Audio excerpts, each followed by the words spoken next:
for them as mainlands. My sources are Baldacchino, but more especially Vojiciatsakis, I'm sorry about that, and his co-authors. And on what I term the oceanic, that is to say, on vast bodies of water, as opposed to large or small areas of land that's geo-elemental and extraterritorial, or I would argue later, terrestrial, right? My sources are Connery and Christopher and Depretet. It is my own intervention to formulate these concepts in objectable form rather than as common nouns to highlight their conceptuality, or what the Southeast Asianist scholar Anne Laura Stoller would call their concept work. The adjectival form, to my mind, both enables and makes recognizable the capacity of these concepts or terms for more generalizability, or their descriptive and explanatory powers, if you like, in respect of the various phenomena and processes being conceptualized and studied in the field through these basic theoretical categories. As this field and its regional and national or local variants have amply shown over the past couple of decades, these concepts enable us to think critically about a whole range of phenomena, from empires and neo or post-coloniality to biodiversity and linguistic or cultural heterogeneity, and from strategic parochialism to critical cosmopolitanism, uh, to name only some of what has turned out to be quite a few topical possibilities and critical problematics made conceivable by them. Of special appeal to us is that this field restores a materialist dimension to literary and cultural and historical studies, for example, for those of us who do this kind of work, a materiality often waylaid by the essentially or characteristically ideational or ideological nature of culture and history as objects of research. And this materiality, at least, is in the form of what Christopher Connery calls the geo-elemental, even as practitioners are quite wary and careful not to make this focus on geo-elementality lapse into geographical determinism, which is an ever-present danger as the field develops and ramifies. The island, or the islandic, for instance, which is construed as the basic geological and cartographic unit in general, especially in light of Smith's reminder to us about the Earth's surface are three-fourths water, so that the planet is best describable as a maritime globe or a world archipelago. The island and the islandic cannot be thought of as such apart from the seas or oceans that surrounds it. In what is being termed now in geography and geomorphology as islandscapes, the pairing of land and sea, or island and sea, the archipelagic and the oceanic, is indissociable and is the relationally constitutive aspect of their material reality as areas of land and vast bodies of water. That's really what's meant by geo-elemental. It is the same case with islands themselves, as Carlo Ginzburg, the literary historian, puts it, quote, "No island is an island," end quote. And this is, of course, a recognizable allusion to John Donne's related and otherwise continentalist perspective in a famous poem, quote, "No man is an island and tire of itself. Every man is a piece of the continent, a part of the main, end quote. To reiterate our conception here of the islandic, we know of no island entirely on its own. It is always part of some archipelago, or what some people would more abstractly call island chains. One constituent island of which, but it can also be a peninsula, as in the case of Korea. But if it were an island, typically the largest or the most central serves as the mainland. Whichever of these material conceptual spaces, the islandic, the archipelagic, and the oceanic, is chosen as the focus of theorization and discussion.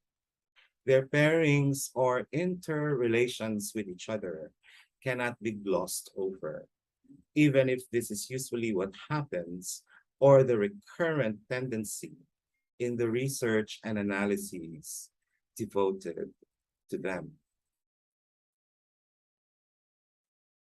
As some geographers in Vojiciakis, etc., critically observe, often, quote, often islands are examined in isolation from the sea which surrounds them and the distance to the mainland or other islands.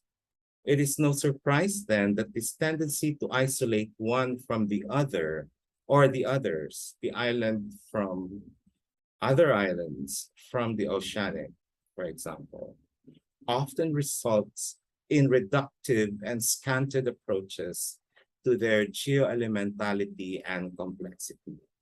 And here I want us to consider the critique of such problematic approaches made by the Fijian Tongan anthropologist Epeli Haufa, what he termed the strategy of belittlement applied by previous empires and now global North countries to the Pacific, for example, and its multiple island communities or island nations. This approach of reduction and belittlement to the Atlantic, archipelagic, and the oceanic is also transiently critiqued by the French hydrographer Christian de Preter in his description of the analytical mandates of misology. And the quote, the black quote here is from de Preter. Whereas islands may be at the front line, quote, of cultural and biological diversity and occupying the headlines of many sciences, they tend to lose out in representations of physical space. Just like oceans, which are equated with empty space to land-loving Homo sapiens, islands are either left out or placed at the margins of contemporary world map representations. It is the two main continental masses, Eurasia/Africa and America, that command attention and center stage. For example, much of the Pacific Ocean and all it contains is typically omitted. Earth's empty quarter, quote unquote, as R.G. Ward called it. Misology calls us to attention about the smaller and neglected bits of the world archipelago. By privileging the small, marginal, and insular, the emphasis on the world archipelago seeks to reverse political polarity. An isological representation would celebrate island issues as a main element of the world pattern and system, and not as a marginal consideration of, at best, local relevance. Misology should help to make islands less incidental in how they are appraised by those more acquainted and accustomed to continental thinking. End quote. Celebrating in effect, quote, from the Preter, island issues as a main element, not a marginal one, of the world pattern and system, end quote, Epeli maintains that if one only paid serious attention, for example, to the cosmologies and oratures of Pacific Island communities and nations, quote, it becomes evident that they did not conceive of their world in such microscopic proportions, end quote. What is belittled is, in fact, an entire ecology, even universe, inhabited by Pacific Islanders. Here, aside from the many islands and archipelagos in which they stay rooted, is the nearly boundless Pacific, which they have historically traversed and still do with their sailing vessels and sophisticated traditions of navigation. Its underworld, with its fire controlling and earth shaking denizens and deities, and quote, the heavens above, with their hierarchies of powerful gods and named stars and constellations that orient their oceanic travels. What is belittled by the imperial and developmentalist discourses of the hegemonic nations is a Pacific world that is, in Epeli Haupa's words, quote, anything but tiny, end quote. For Haupa, Pacific Islanders, from their cosmologies and oral literary traditions, thought big and recounted their deeds in epic proportions. The very basis for what he argues is their common and everyday approach to their realities, which he calls, by contrast to imperial belittlement, quote, a process of world enlargement, end quote. Indeed, many and huge disadvantages on the level of territoriality and contestations over it confront archipelagic and islandic nations like the Philippines, Indonesia, and the Pacific states, when their antagonists are subcontinental imperial nations like China, as was recently the case with the Philippines and even with Indonesia, given the Natuna Island incident, or continental neo-imperialists like the United States, as was historically the case with its Pacific dominions like Guam and the Northern Marianas. Chief of these is the terrestriocentrism of the very notion of territory or territoriality itself. Terra, the Latin word for land, as secondarily applied to or transposed upon bodies of water, is fundamentally ill-suited in reference to the latter, resulting in, or even in reference to islandic uh, uh, uh, communities as very small ones in terms of space, territorial space, resulting in what Marie Karaan, in a creative neologism, has called territoriality. Because the aqua parts of island territories are far more expansive than their parts that are terra, and there's a long-standing, if modern, regard for oceans and seas as impossible to territorialize or mark with ownership, given their elemental liquidity. And here we are reminded of Hugo Grotius's dominant doctrine of free ocean. There developed a form of thinking that islandic, archipelagic, or maritime nations, in their smallness and hence territorial insignificance, possess little standing or power in any intramurals and disputes with and among large nations and empire states. Islands and archipelagos with their surrounding waters, as historically absorbed by modern empires like the USA and Britain, France, Germany, the Netherlands before it, are so discounted by their colonizers, despite their geostrategic and political economic value for the latter, that they tend to be described and dubbed, especially in 20th century discourses, as, quote, extra-territorial. In my own beginning engagements with the oceanic, as the Icelandic and archipelagic have actually been the chosen foci of my own work, there, I have argued for its recognition, for the recognition of the oceanic as, quote, in excess or outside of the territorial, which extraterritorial at first blush seems to adequately signify, but more aptly, I believe, so as to distinguish it from this basic understanding of its geo-elemental and geopolitical characteristics on the part of imperialists compared to the swaths of territories that they have annexed as extraterrestrial. As I would argue, we must be careful, particularly as we acknowledge and describe the historic otherness of sea power and the extraterritorialism, which is its founding characteristic. What can be more broadly construed here as the oceanic in relation to territorial imperialism, not to be terrestriocentric.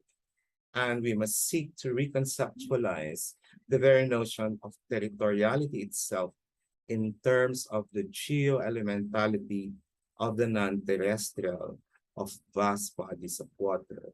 And it is a reconceptualization of, say, the territorial as well as the extra or non-territorial that I seek to express through my alternative term, although it sounds like very outer spacey, extraterrestrial. The paradox, of course, is that it is precisely because of its elemental fluidity and thus the virtual impossibility of territorializing or owning it that the oceanic has continued to be and remains the obsessive object of control and conquest by imperial or economically hegemonic nations. From modern history, we know that apart from colonialism, the other two C's, capitalism and commerce, have been the most obsessed, if aggressively so, with achieving this impossible dominion over oceans and seas.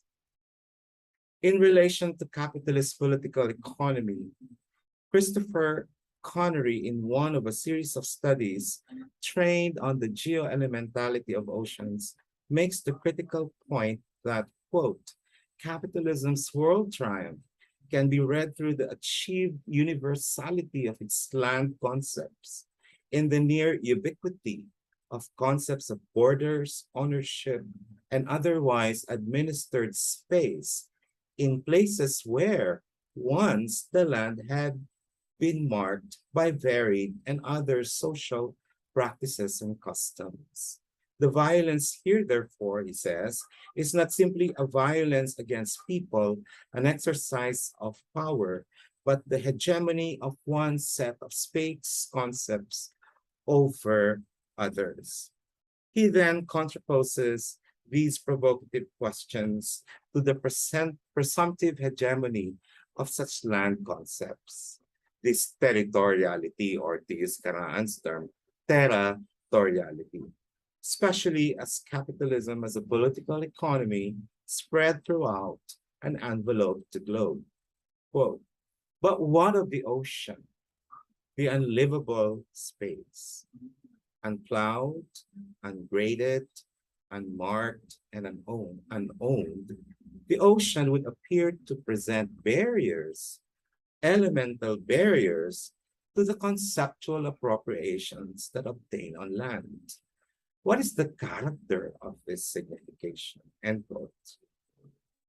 He then speaks of what he calls the triumph of a particular oceanic signification that is coterminous with the universalization of land concepts, a signification that, thanks to the liquid element itself, leaves no borders, furrows, or markings, end quote.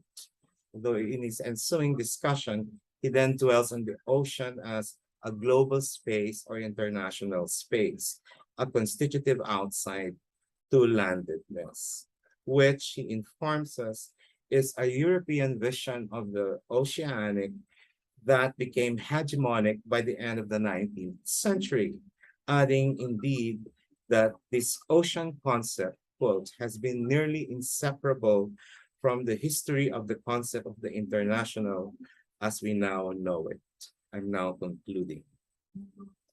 Still, and returning to the paradox I have observed about the oceanic and imperialist and capitalist plans of world domination, what Connery calls oceanic signification is, in historical terms, contravened by actual and unceasing attempts by capital or capitalism in this case to erect borders and leave furrows or markings on the planet's liquid spaces. As the Asia Theories Network, of which I'm proud to be a member, like other colleagues who are present at the conference, in a workshop devoted to the topic and in its statement of theme for it has recognized, while oceans are, quote, the last sites of standing for the commons, capitalism's tentacles have managed to undercut and threaten that too, quote, end quote, worsened by how national stakes have been planted in such global commons and otherwise international space, well beyond that licensed by the law of the sea, whether to extend the reach of extractive capacity of nations and capitalists or for claims of national defense. Thank you and have a great and successful conference after this morning's keynote addresses. I'll be present. I should be present for some discussion or Q&A following this recorded presentation.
介绍一下，我的名字是林丽琴，是2019年普吉大学中文系的毕业生，现在在汤格朗鲁迪学校当一名中文老师。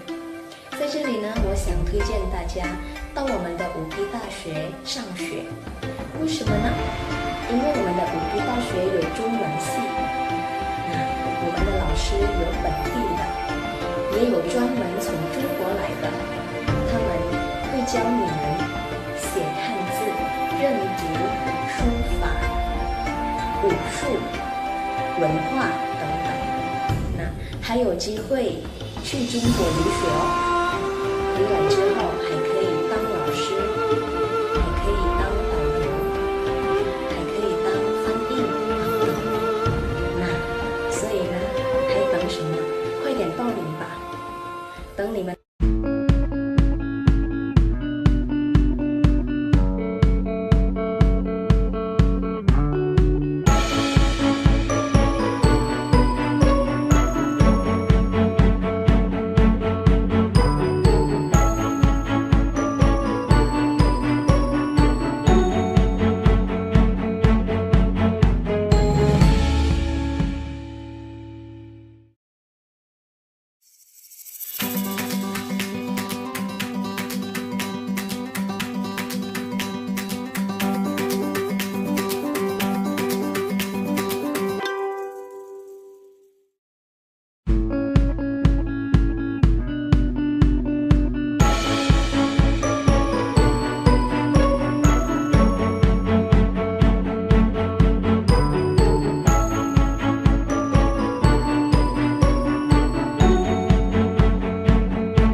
Dengan mengucapkan puji syukur kehadirat Tuhan Yang Maha Kuasa, dengan ini saya meresmikan Fakultas Sastra menjadi Fakultas Sastra dan Bahasa Universitas Kristen Indonesia. Kiranya Tuhan memberkati kita semua. Viva UKI! UKI hebat!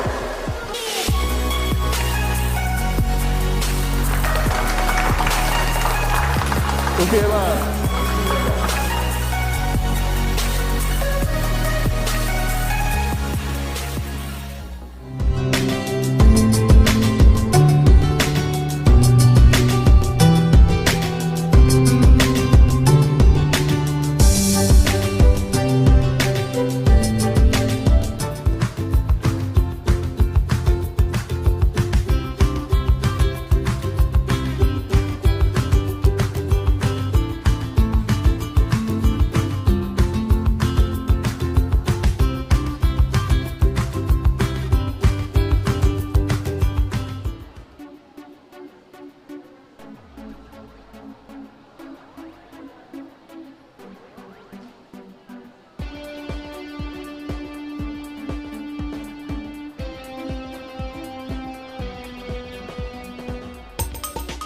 All the foreign speakers from South Korea, the Philippines, and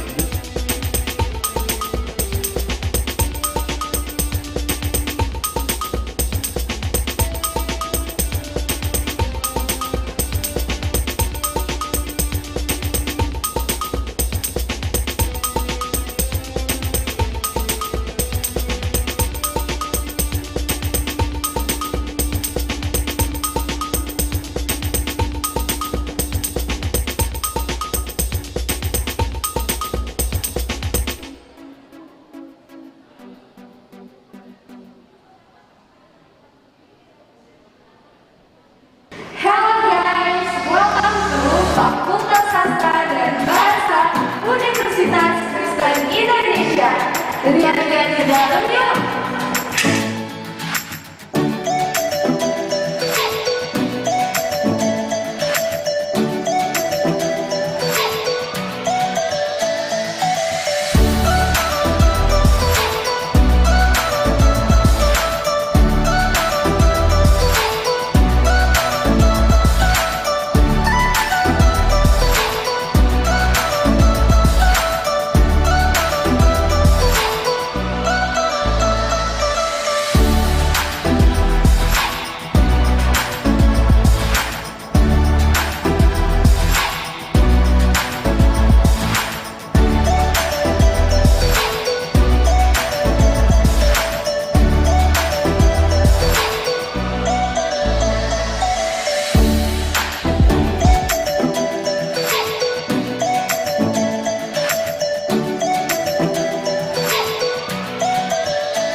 ke dalam yuk.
Fakultas Sastra dan Bahasa Universitas Kristen Indonesia. Lihat-lihat di dalam yuk.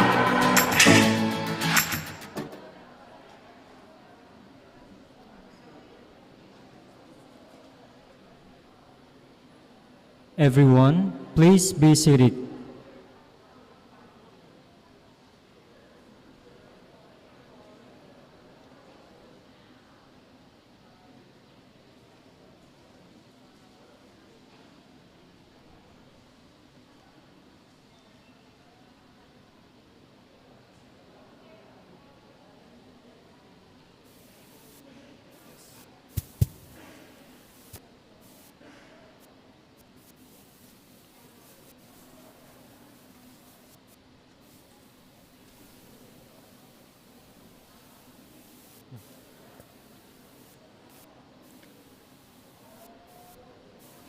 Ladies and gentlemen, let's enjoy the performance of Panggung Boneka or puppet show by students from English Literature Department, Faculty of Letters and Languages, Universitas Kristen Indonesia.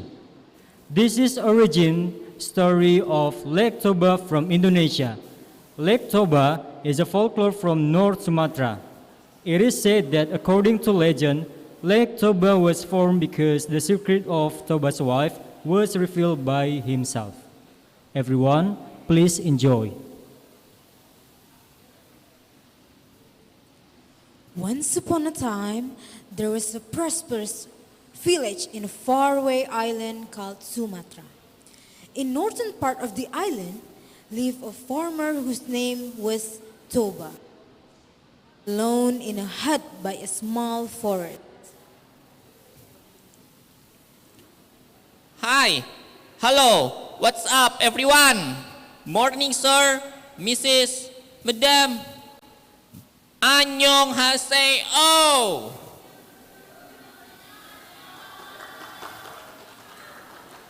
My name is Toba, and this is the tale of Lake Toba.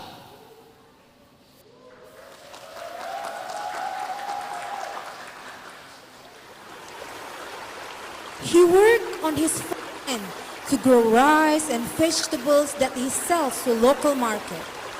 One day, he wanted to catch some fish, so he went to a river and fished there.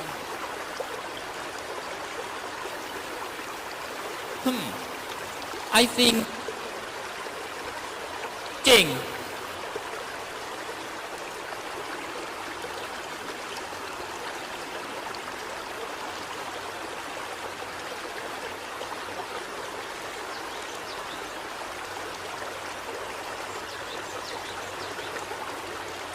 Fishing.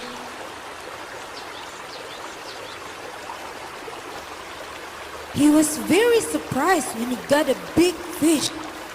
The fish was as big as a human being. He went home and put the fish in his kitchen. He planned to cook the fish for his dinner that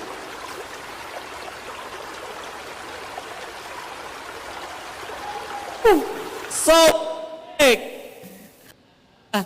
Thank God. When he got to his house that afternoon, he took a bath. Then as he walked into his bedroom after taking a bath, Toba was there, stood in his living room, a very beautiful girl. The girl greeted him nicely. Oh, hi, boy. For a moment, Toba was speechless.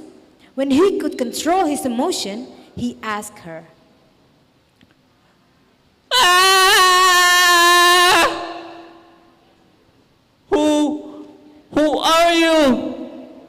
What's your name? Why suddenly you are here in my house? Pardon me if I surprise you, Mr. Toba, but you took me here. I was the fish that you caught in the river. Now that I become a human being again, I would like to thank you and I will be your servant to express my thankfulness.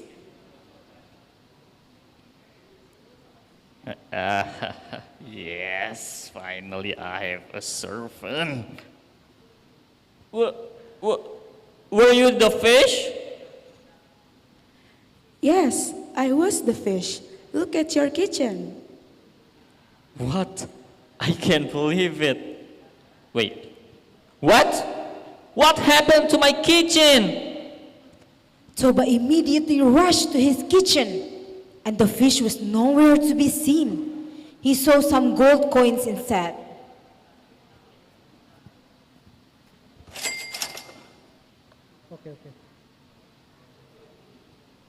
This, whose coins are this? Why there are some coins here? Those coins are mine. As I change into human being, my skills change into gold coins.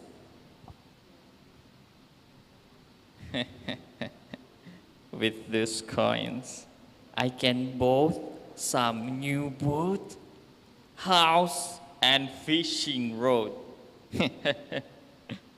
Also, I will be the richest man in this village. Okay, you can live here and work for me. Your room is over there. Thank you very much, Mr. Toba. Since that day, the beautiful girl lived in Toba's house. Since she was very beautiful, Toba fell in love with her, and not long after that, they got married. The girl married to Toba on one condition, that he will never tell anybody about her past. Please promise me, Toba, don't tell anybody about my past. If you break it, you will know the consequences. Yes, darling. I will not. I promise you. You have my word. I love you forever and after. Toba agreed to the condition. Several months later, Toba's wife delivered a baby boy. Ooh, hey baby boy, you look so cute. Your appearance seems so similar with me. Wait, you are my son. I forgot. Toba named him Samosir. Unfortunately, Samosir was a lazy boy. He did not want to work at all. When his father worked hard in his rice field and farm, Samosir just slept. When he was awake, he talked a lot and he ate a lot. Toba was very disappointed with his son's nature. He hoped that one day Samosir would change into a diligent boy. Day in and day out, but Samosir never changed. Toba used to go to his farm and rice field early in the morning. Then at midday, his wife would bring him food. They used to eat lunch at their farm. As he was a teenager, Toba and his wife tried to change his behavior. Oh, Darl, I'm so tired of Samosir nature. Why he's so lazy, huh? I thought I can't take it anymore. Darling, it's okay. He's just a teenager. He's on his puberty period. Just chill. They ordered Samosir to bring food for his father for lunch while her mother stayed at home to do household chores. But Samosir never did that duty well. He always woke up very late. He woke up after midday. Then one day, his mother forced him to bring the food. Sam, wakey wakey. Go to the farm and bring the food for your father. He must be very tired and hungry now. Come on, Sam. I know you can do it. Mom. But I'm tired and hungry too. What makes you tired? You just wake up. Go now. Your father needs the food. Samosir reluctantly went to the farm, but he did not go to the farm immediately. He stopped somewhere in the street and ate the food.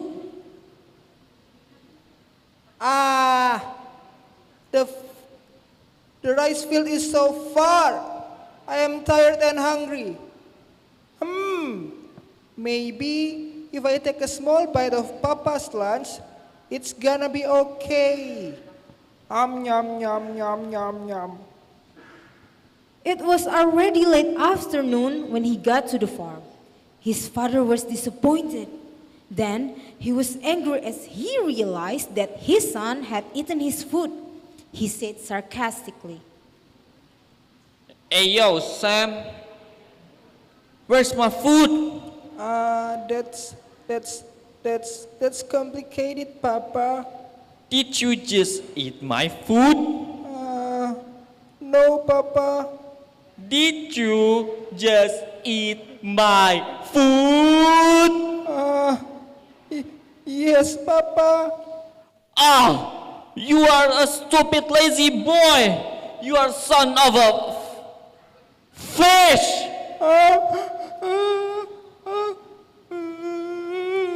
Samosir was hurt.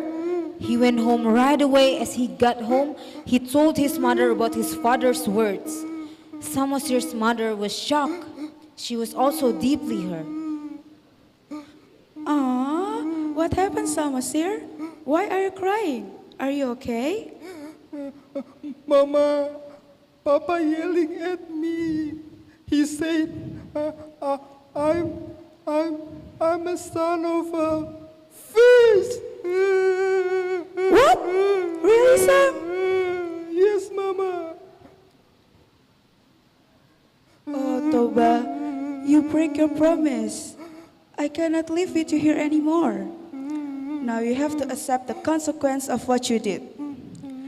Samosir, now go to the hill, find the tallest tree, and climb it. But why, Mom? What will happen?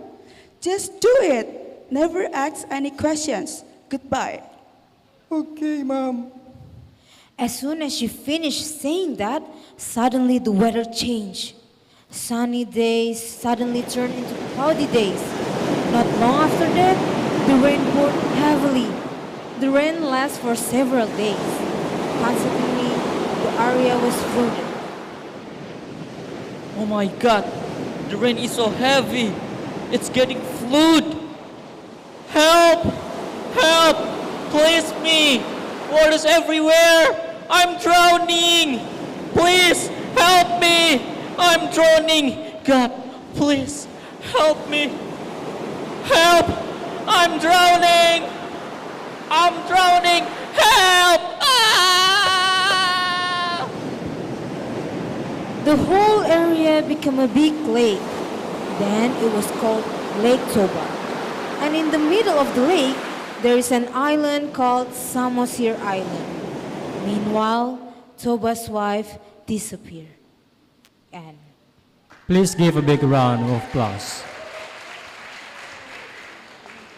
Now, let's get to know each character behind it.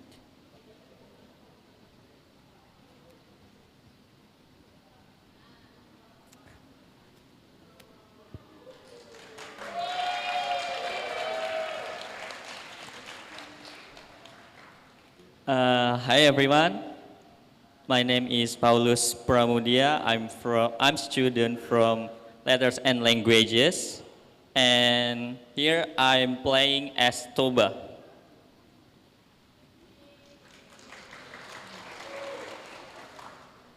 Hello everyone, my name is Katarina and I'm from Faculty of Letters and Language 2 and I'm playing as the wife.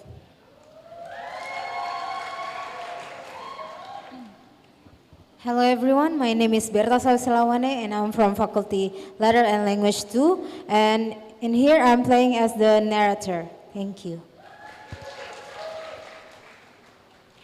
Hello, uncle and auntie. My name is Robert Kristen and I'm played as Samosir. Hello, nice to meet you.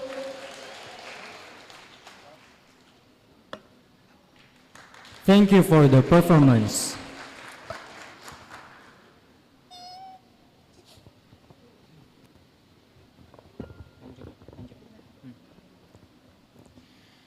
Now we are coming to the first panel.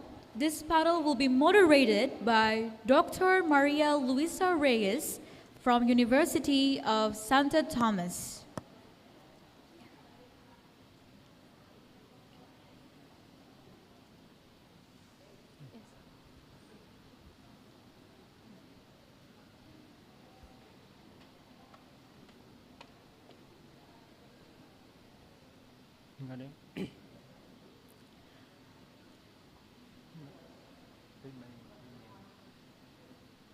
Maria Luisa Torres Reyes is professor at the University of Santo Thomas, or UST, where she is also appointed scholar in residence and editor-in-chief of Universitas. She is the founding editor and editor emerita of the widely indexed international journal, Kritika Kultura. She is the author of Banak at Sikat, the award-winning book of literary criticism on the first socialist novel in Asia of the same title, and Sipat Salin, a collection of her poems and their translation in various foreign and local languages. She has also published scholarly papers in peer-reviewed journals in China, Hong Kong, Taiwan, South Korea, and Japan.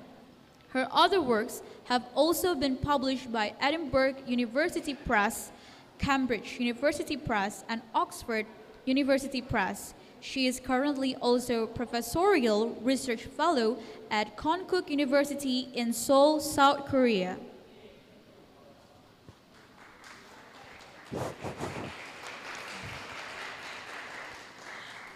Good morning again. I'm happy and pleased to moderate the first panel of today's symposium.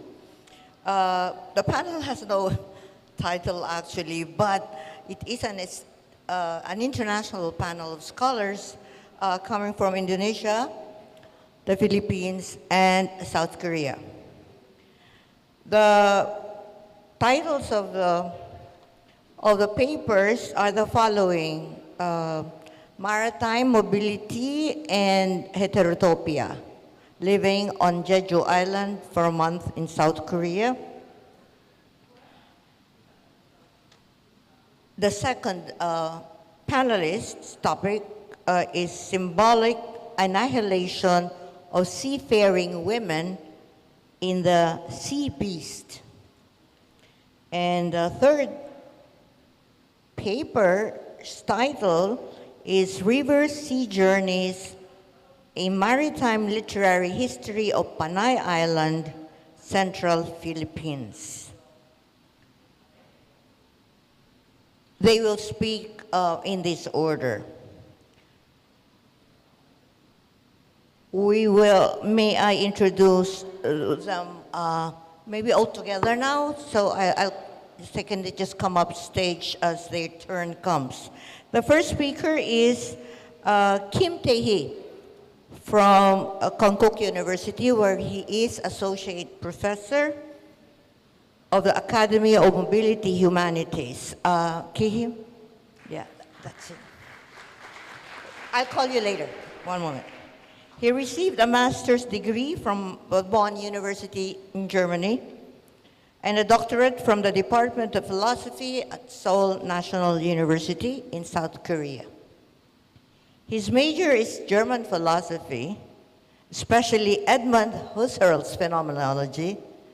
He is now focusing on problems of mobility, time and space in modern society based on the new interpretation of phenomenology. His books include Phenomenological Reflection on Time, Mobility Existence to Value, and Development of Mobility Thinking, which are co-authored works, but also Mobility and Humanities, Thing and Space, and Phenomenology of the Inner Sense of Space. Our second panelist is Nurs Saktiningrum, who is a lecturer in the Intercultural Department, Faculty of Cultural Sciences at Universitas Gadjah Mada. She is teaching literature at the English Study Program, done American Studies Graduate Programs, and finishing her undergraduate study, she wrote a thesis on religiosity in literature, which became the foundation of her research adventures, she says in her CV. At the master's program, still taking literary work on her object of research, she discussed religion in the United States, American evangelism, as depicted in Sinclair Lewis's Elmer Gentry, Amy Sample's McPherson Strategies and Transformation of Women's Roles in American Religious Institution for her dissertation. Now she focuses her research on American literature and culture.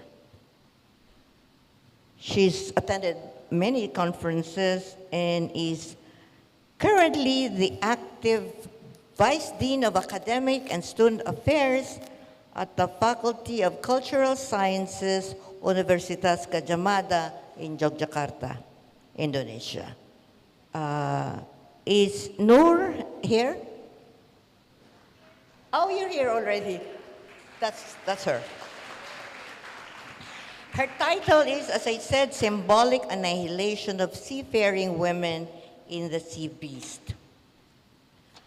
And the last but not the least, to talk on river sea journeys is Genevieve Asenjo, Dr. Asenjo, who is Professor of Literature and Creative Writing and the two-time chair of the Department of Literature of De La Salle University in Manila. She's included in the 2018 Cultural Center of the Philippine Encyclopedia of Philippine Art for Literature for her multi-genre works in Philippine languages, Kinaraya, Ahiligaynon, and Filipino languages. Her new books are Ang Itim na Orkidyas ng Isla Boracay, Mga Kwento, published by the University of the Philippines Press, 2021. It's a collection of stories. And Indi natum kinhangalan kang duro nga tinaga sa aton tunga, hindi natin kailangan, in other words in Tagalog, hindi natin kailangan na maraming salita sa ating pagitan. Mga tula sa Kinaraya in Filipino, also published by the University of the Philippines Press in 2021, which has been selected as part of the Philippine Writers Series by the UP Institute of Creative Writing. Jen, are you here now? Yes, that's Jen. Her university will be hosting us in 2024. Right, okay. She got back out now. Okay, so they will speak one after the other. Following their lectures, their papers, their delivery, we shall have a Q&A portion. So if you have questions from the audience, and if I think the panelists may also ask questions of each other, and we'll be happy to have you participate in the discussion. Thank you very much. Let's now begin.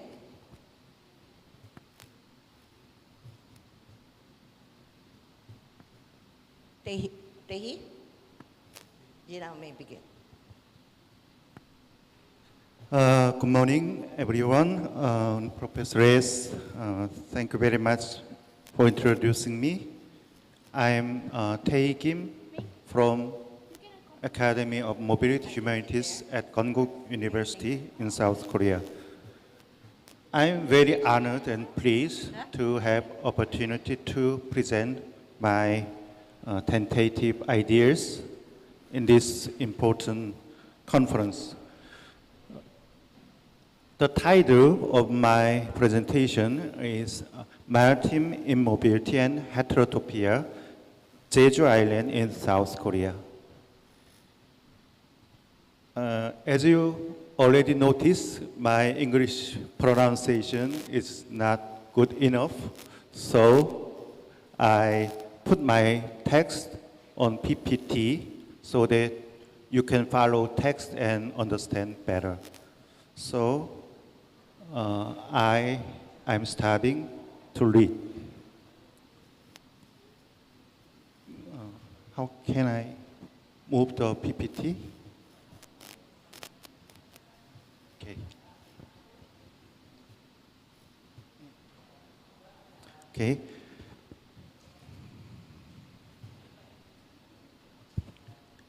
Island studies as an interdisciplinary research field are attracting more attention from scholars of various research fields to tackle the global warming problem, being an established field of research.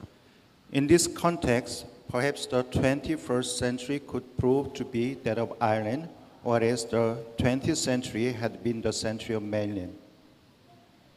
Despite this development in island studies, discussions on the islandness, that is, what is an island, as the most fundamental premise of island studies are still open. Geographically, an island refers to land surrounded by water on all sides. Therefore, the most crucial feature of the island has been understood as isolation and remoteness. However, attention is being paid to the fact that the island is not only isolated but also connected. While the natural environment defines islands' isolation, connectivity emerges through the will to connection, the active mobility of humans traveling and migrating to and from isolated islands for various purposes and causes. Jeju Island, the largest and almost southernmost island of the Korean peninsula, has unique characteristics worth pondering from the perspective of interdisciplinary and critical island studies that take into account diverse aspects of the island isolation and connectivity. This presentation examines the representation and imagination of islands, especially from the perspective of non-islanders, employing the concept of heterotopia suggested by Michel Foucault to capture the complex and heterogeneous characteristics of the islandness.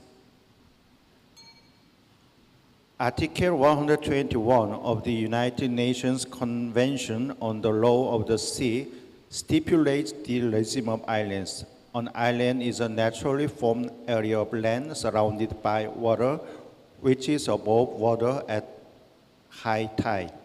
Not only according to this official definition, but also according to common sense, an island is usually defined as a land space surrounded by water. Since all lands on the earth, including continents, are surrounded by oceans, though this definition is insufficient to determine the islandness. Therefore, a more flexible, nuanced, and adaptable definition of islands from the perspective of islands, as it were, as a place holding meaning for islanders is required. Considering islandness, both the materiality and the imaginations of those who create and do space must be considered. In this vein, an island is not only an actual geographical place, but also a place socially constructed through human performance. To be sure, the islandness is determined overall by the sea surrounding the island, which we term maritime immobility. The duality of the island is consequence of the duality of maritime immobility and mobility, allowing the island both to be isolated from the mainland and other islands, and at the same time to be connected to them. Therefore, if the sea is represented as a hazardous obstacle, the island will be defined as a closed and isolated space by maritime immobility. If the sea is represented as a movement space, on the other hand, the island will be defined as open space connected by maritime mobility. Thus, maritime immobilities are not only guarantors of separateness, but also conduits facilitating movements and exchange between people and cultures. The duality of the island and the maritime is evident in Korean history, where two aspects appeared alternately. Until the collapse of the Goryeo dynasty, connectivity was relatively more salient. Since East Asian culture was mainly communicated through coastal sea routes in these periods, coastal islands served as stepping stones linking the roads. During the Joseon dynasty, on the other hand, isolation dominated. Joseon forbade foreign exchanges through the sea at the national level, concentrating only on exchanges with China through the overland route. Consequently, the island, officially regarded as an uninhabitable and vulnerable space, was mainly utilized as an exile. However, people's ideas of the island differ from regime's policy. For the people of Joseon, exploited and oppressed within a strictly hierarchical society, the island was imagined as a utopian refugee.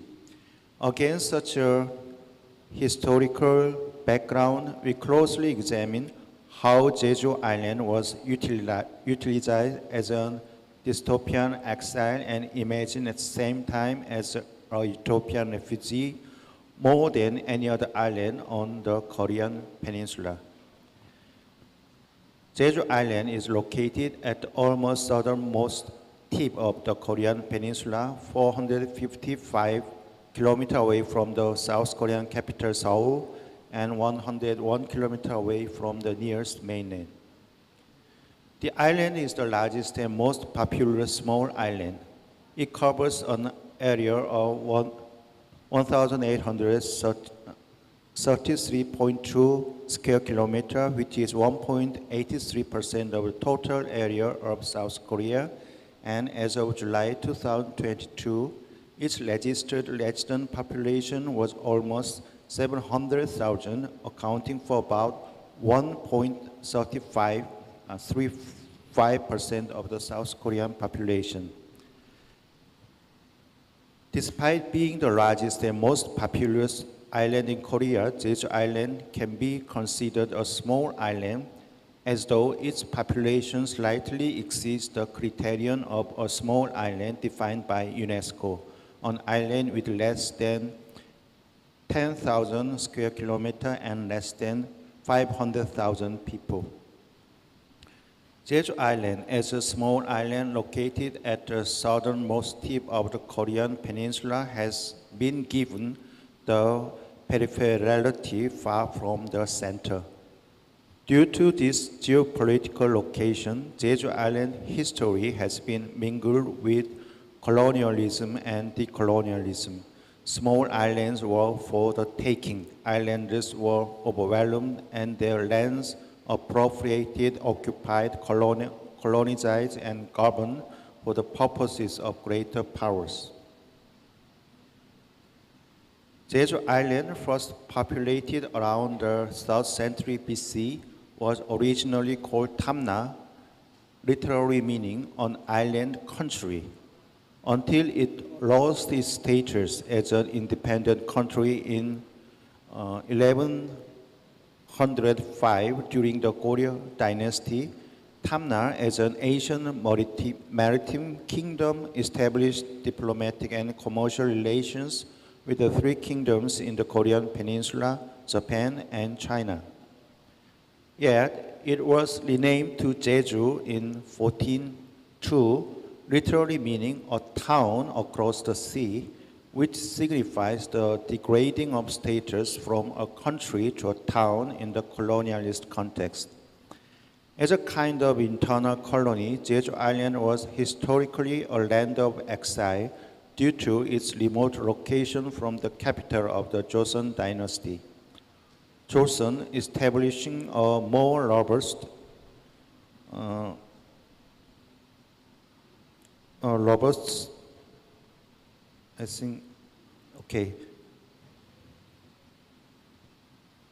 Joseon integrated Jeju Island into its national order by establishing and managing administrative divisions on Jeju Island.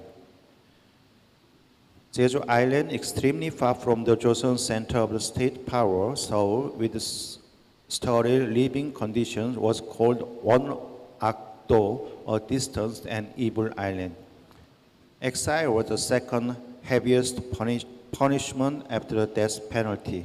Among them, exile to Jeju Island was the worst. During the 500 years of Joseon, about 260 people were exiled to Jeju Island, and most of their charges were treason. On the other hand, people imagined Jeju Island as a utopia outside the national order. It was represented as a utopia where the gods and hermits inhabited, producing idealized visions of islands. This is related to a legend widespread in East Asia that Jinshi Wang, the first empire of Jin dynasty in China, sent the envoy Seoul to Jeju Island in search of the herb of eternal youth. In this way, while being created as a place of exile per se, Jeju Island was conceived as a utopia that did not exist in the real world. This reflects the common popular imagining of the island as a refugee or as prison, as paradise or as inferno. After such a long, gloomy history, however, Jeju Island is facing an unprecedented phase in its biography. Urban dwellers' internal migration or internal mobility to this island, which has been swept since 2011, has been established as a social phenomenon. I think I must skip this part. The next. During this period,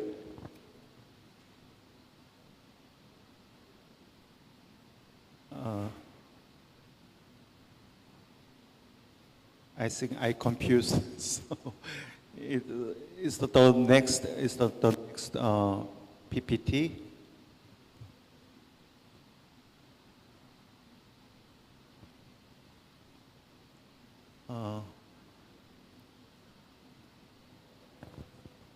Okay, I skip to this part, the Jeju Island as heterotopia. The first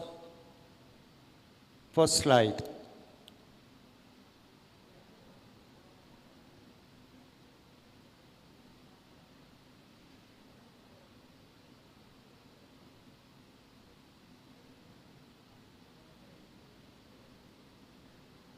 And one more, the first slide of this Jeju Island as heterotopia.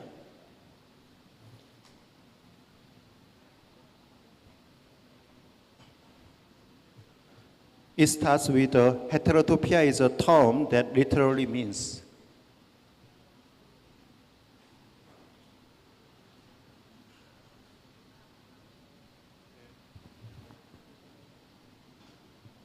The next slide, please.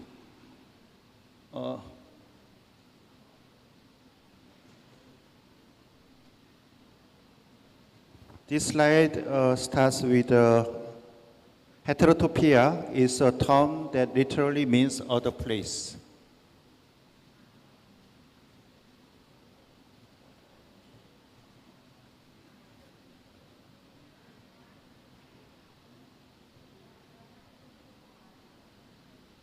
Yes. Okay. Thank you. Heterotopia is a term that literally means other place. I skip.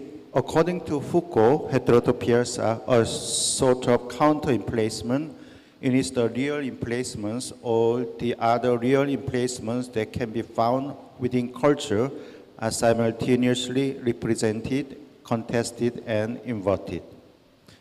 I skip the next slide. Being represented and imagined as other place, Jeju Islands, a heterogeneous and hybrid place both of exile and of utopia, has exhibited characteristics of heterotopia that has the power to juxtapose in a single real place several spaces, several emplacements that are in themselves incompatible. I skip the next paragraph and then to the next slide. On the other hand, a notable phenomenon such as living on Jeju Island for a month has emerged and been established over the past decades. As intermediate mobility between short-term travel and long-term migration, it also serves exploration. Okay. Okay, I must stop here.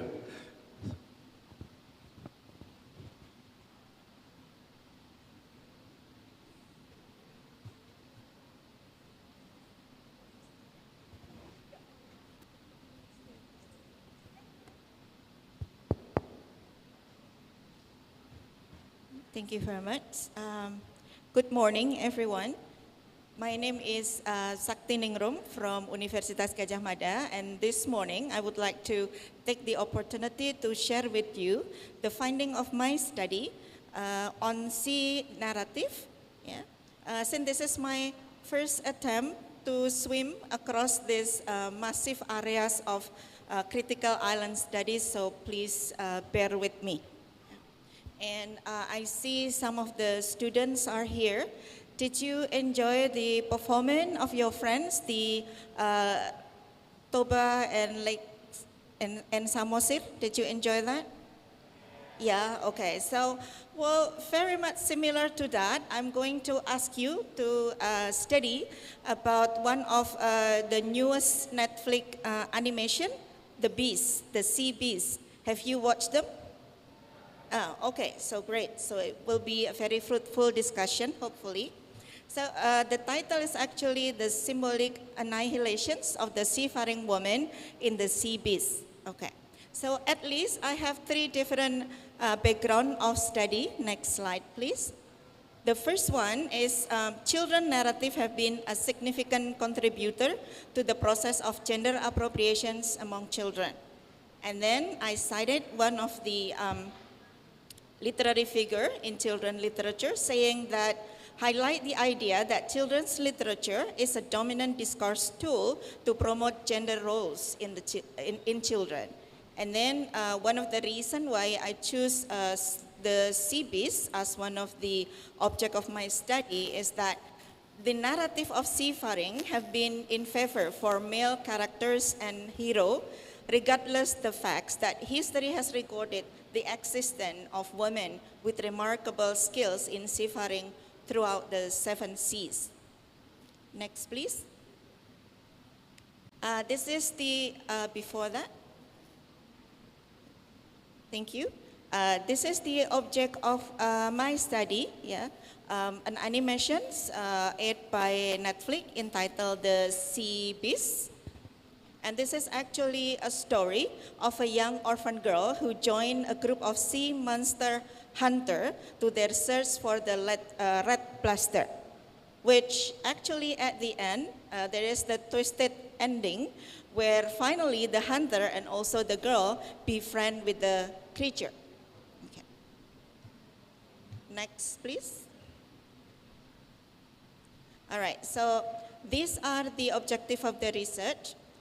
First, I would like to identify the form of the symbolic annihilations that have befallen upon the seafaring women. Actually, in this Netflix narrative, they have so many representations of women in the seafaring areas, but I would like to see whether the practice of symbolic annihilations was still there.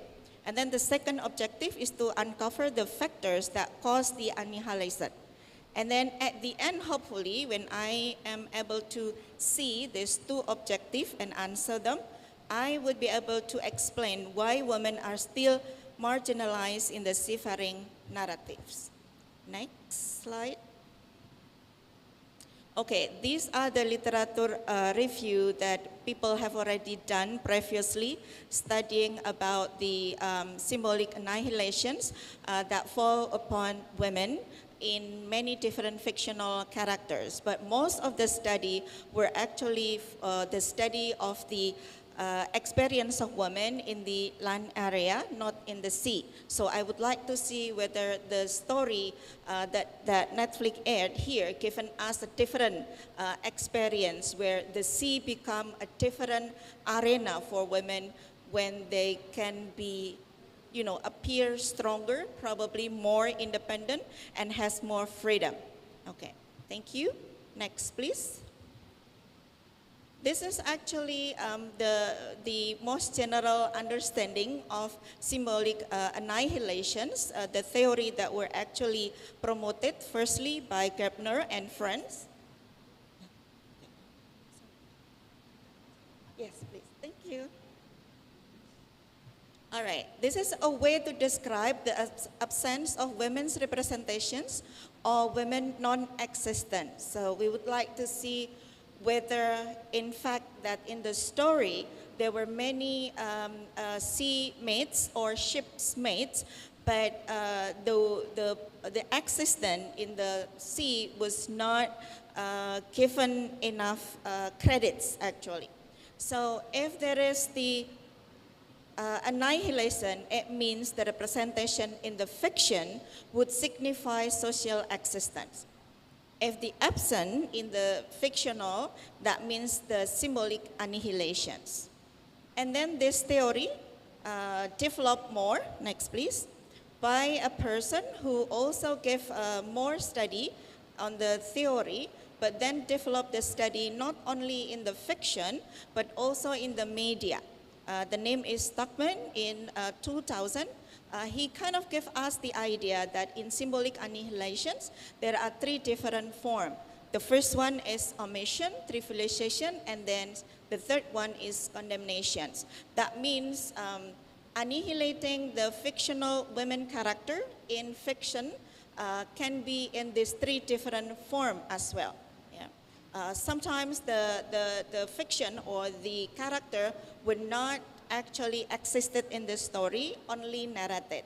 But trivializations, the existence is there, so there are some women character in the story, but doesn't given enough credits by the author.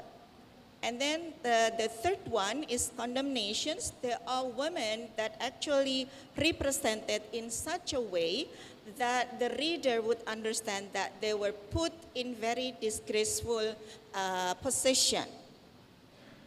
Okay, and these are the findings and discussions that I got. Next slide, please.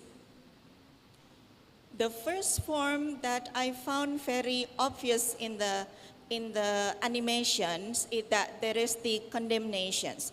May see the lead female character, who is a girl, described as having very bold attitude, very brave, and then has her own idea about experience in life. She was actually condemned. giving label as a naughty girl, as the girl who is not fit with the social norms and doesn't fit with the criteria of a good girl in that story. And then there is another character, Butterfly. Yeah, I'm sorry, this is a bit of mistake in spelling. She is actually the sea witch. Yeah? If it is a witch, then we can understand that she was actually portrayed as a very negative and very unkind person. But the fact that she can create certain tools that can be used by the sea captain to hunt the sea beast doesn't give her any credit. I mean, the tool is very complicated, it's very excellent, but all that is given to her is actually the picture of how evil she was. So she wasn't given enough credit in the fact that she is capable of giving or building a very complicated tools to hunt the beast. And then the beast itself, yeah, Red Bluster, was condemned by everyone in town, including the hunters. The fact that the story, given the reason why Red Bluster fights against those hunters and also the people in the town, wasn't given enough credit as well. All they talked about is how fearful and how dangerous the monster is, yeah? And then the second annihilation is omission. In many of story for children, for example, I think some of you are familiar with the Marsha. This is a TV series. She doesn't have this figure of a mother nor a father. So the figure of the parents were omitted from the story. And it goes the same with the sea beast here, the story. So actually, Missy doesn't have the figure of a parent. So the figure of the mother also omitted from the story. So probably one of the reasons, then people can understand why Missy grew up to be a very naughty girl and doesn't follow the norms and social norms and regulations of that society. Probably that is one of the reasons. And then the third form is the trivializations, yeah. And also for Missy, yeah, thank you very much. And also Shara Sepp and also Miss Merino. Those three different women characters existed in the movie and they were actually very capable as seafaring women. But in the story, they were actually was not described or give enough credit with their skill, except as their being a woman. Okay, next, please. And these are the cause of the annihilations, because in that narrations, it is said that the monarch family, they developed a kind of books or historical book that has to be followed by everyone in that town, in that city. So everything were actually written down for the benefit of the monarch family. So actually everything that is being believed by the society is written down by the ruling power during that story. And then the other reason is the existence of the social norm, which actually having this ideology of genders, putting the most important male gender as the more powerful gender in the society. Next, please. And it turned out from the story that actually the sea beast, following this conventional and traditional plot for the children narrative. That is, the plot is following home and then away and then going back to home again. So the sea was not actually the aim or the end of the journey, but this is a kind of another arena for children to learn something. And then at the end, they were expected to go back home. And by going back home means having the attitude and behavior like what it is expected by the society. Okay, thank you.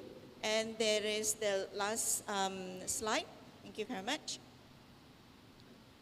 So actually, the ending of the story is quite interesting. After all of this adventure that Missy has during the sea-faring adventure, but at the end, she was longing only for one thing, living with the future captain of the inevitable ship, and then they built a family of two, consists of Missy and also the Holland, and they live happily. Seems like they were having a great time by the sea, having this small house, but there is no ship seen around. That means she is, surrender with the norm and the social construct of the accepted women attitude and behavior. So all those adventure in the sea doesn't actually give her, a new arena where women can be actually more described as a bold and then more adventurous. But at the end, this is the, the domestications of those seafaring women. Okay, I think that's all. Thank you very much for the 15-minute setting. Good morning, UKI, and good morning to our online participants. I am happy and proud today to share with you our Philippine epics. So for time management, I will try to do a storytelling based on my PowerPoint. Slide 2, please. PowerPoint. Slide 2. In the beginning, we see the mountains. This is the central Panay mountain range. Slide 2, please. Okay, so this is the central Panay mountain range, the longest and the largest mountain range in Panay Island, the 6th largest in the archipelago, located in the Western Visayas region in the central Philippines, which is my home island. Once there are mountains, there are rivers. Slide 3. Okay. The two longest rivers on the island snake along the interior towns and highland barangays nestled in the mountain range. The Panay River, also known as the Panay, so this is the Panay, and the Halaod River. Rivers have one job, to flow. The Halaor River in the province and city of Iloilo, and now the site of the Halaor Mega Dam project, empties into Guimara Strait, which connects the Visayan Sea with the Panay Gulf and the Sulu Sea.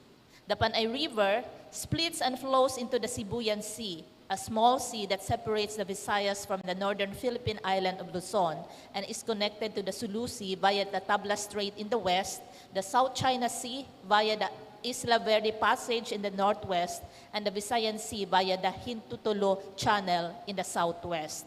Next slide. The Visayan Sea surrounds the island of the Visayas. So you have the Philippine map here, the Visayan Sea that surrounds the Panay Island. Okay?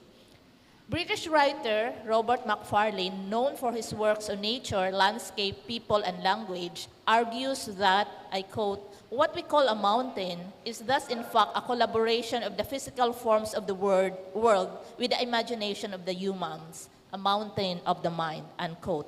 We could argue the same for a river and a sea of the mind.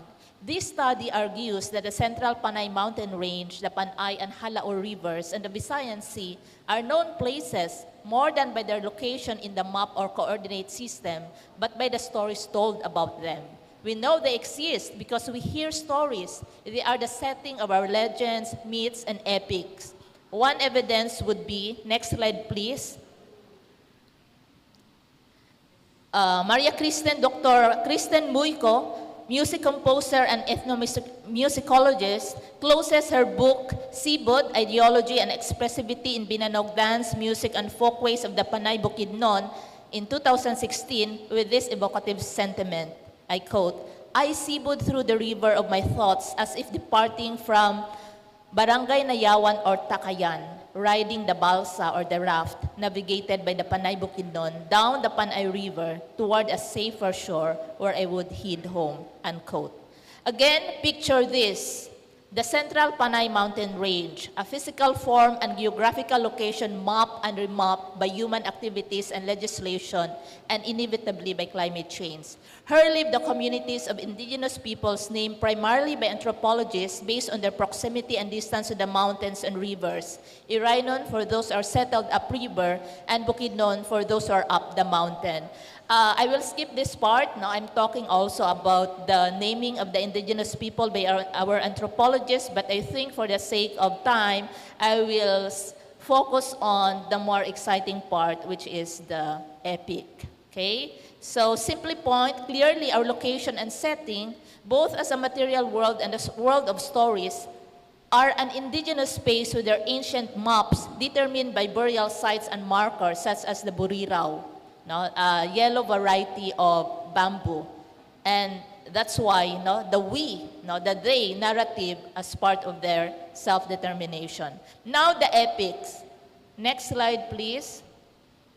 Okay, so this is the Hokano, the anthropologist who did the study and who did the first record, the epic entitled Hinilawod Adventures of Humadapnon in Tarangban Cave. Next slide, please. Next slide. Okay, so this is the next researcher, anthropologist, Dr. Alicia P. Magos, and the lead chanter, Federico Caballero, who is now declared as a living master of our National Commission for Culture and the Arts. Okay, next slide. So I am covering 7 epics, no? The 6 from the 10 volumes of Dr. Magos, but I will start from the Hinilawod by Hokano, the earlier researcher. And I will just tell a summary. I hope I have time. So, as you can see, so our epic hero is named Humadapnon. One day, through his spirit friends, Taghoy and Duende, through the dream, which is the messenger of the sacred message, told him that he has to go embark on a journey and look for his beloved, his equal named Nagmalitong Yawa, who live by the horizon. So, his travel companion, through magic and ritual, they created his travel companion, his younger brother named Dumalapdap. And so the boat, the slaves, the feast was prepared for Humadapnon to embark on the journey. Now, here's the thing. He was warned not to pass by the Tarangban Cave. This is an enchanted cave, the cave of forgetting, because this is populated by hundreds and thousands of maidens, all beautiful. But of course, to make the long story short, Humadapnon is a tragic hero. He entered the Tarangban Cave because he was seduced by the hundreds and thousands of maidens, especially the most beautiful and the youngest one. So he forgot about his goal, that is to look for the beloved, his equal, Nagmalitong Yawa. And one day, he woke up and he realized he has to pursue his dream, but the hundreds and thousands of maidens were, of course, insulted, so they trapped Humadapnon. And now, the only one who could save Humadapnon from the entrapment of the cave is the beloved, the equal Nagmalitong Yawa, who transformed herself into a skillful warrior named Buyong Sunmasakay. So, anyway, it's a happy ending. The beloved rescued the tragic hero, and that's why the continuation of the lineage. Now, next slide, please. Of the 10th volume, which is the result of more than 25 years of work by Dr. Amagos and her team of researchers from UP Visayas, volume 1 is Tikum Kadlom, simply about the enchanted dog. Tikum Kadlom has a magic power, and we have a very exciting volume 2 on Burukay, with a sacred pledge kept in her private part. And we have Derikaryong Pada, also about the feast. The river and sea journeys starts in volume 4. So just try to imagine, out of the 10 volume, we have that from volume 4. So I will not read my paper anymore. I'll just speak spontaneously. So simply put, the volume 4, the succeeding volumes, there's always the forest and river and sea journey. And the river is consistently a site of challenge.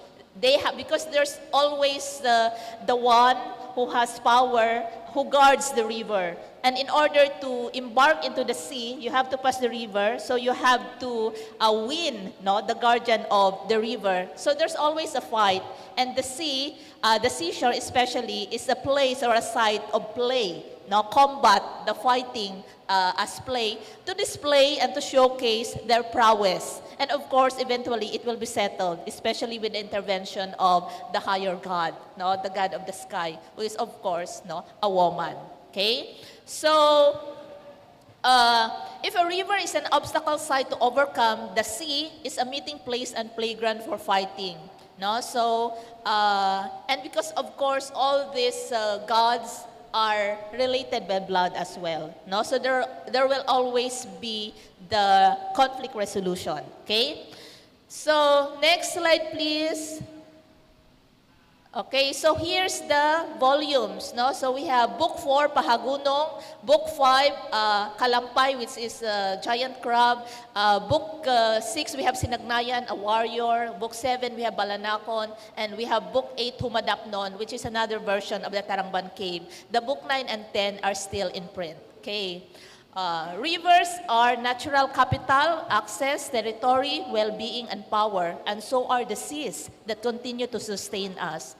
These are true in real life, and so are in the epics. The river sea journeys are necessary undertakings for the warriors to achieve their goals, to look for and marry the beloved equal, to redeem a relative, and to fight off the rival warrior in order to arrive at an agreement.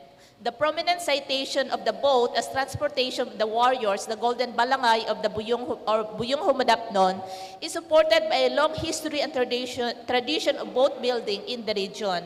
Next slide, please. So what I'm trying to attempt here is to argue that the imagination, no, is actually based in the material reality and the material condition. As you can see, now there's this latest book, Flying the Straits, Batel Mobilities in Central Philippines by Dr. Joffy Santarita of the Asian Institute of Maritime Studies, the book, the publisher of the book, no, and this came out just recently, 2020. So batel is a traditional form of a cargo ship, no? And you have there as an examples. Okay, so batel embodies indigenous and indigenized maritime practices, the conception of time and measurement of days, trading practices, rituals and modes of communication, and the relationship with spirit beings, which is actually complemented by the novel. Next slide, please. The Panay Bukidnon Tumandok River Sea environment and their presence in their verbal arts revelatory of their worldview and values are supported also by those Moiko's discourse on Sibod that she advances as a body of concepts and framework with practical functions in the community. So simply put, there should be a harmony, no, with the physical, with the natural world, and that simply means protecting the environment. So the river right now is a site as well of protest, a site of struggle, because again of the Halaor Mega Dam, which is already ready to be completed, no, by 2024. And this is a loan of the Philippine government with the Korean Export-Import Bank, no, the Halaor River Multipurpose Project, which according to the indigenous people will destroy sacred grounds, no, and of course will lead into the privatization of the water. So, next slide please. I'm now to the last part. The river must flow down to the sea. But this flow is now urgently threatened by the recent resumption of the construction of the Mega Dam project. Anthropologist Norma Respicio, in her study of the Tinggian ethnic epic, no, the Dulimaman, in the north of the Philippines, notes, and I quote, "The road of the flowing river from headstream down to the sea is the site of death and resurrection," unquote. Last slide, please. So I end with this slide. Before they are gone, not only our indigenous people, but the forest, the river, and the seas. Thank you very much.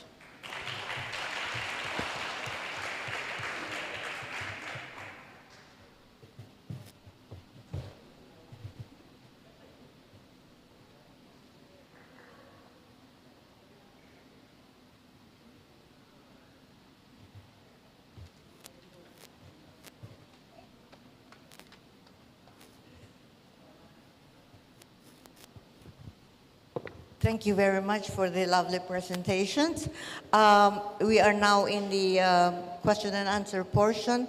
We open the floor for remarks, questions, additional input or insight at this point. I think we have about 15 minutes for this, so please prepare your questions. Anyone who's ready now? Yes, Melanie, Boo?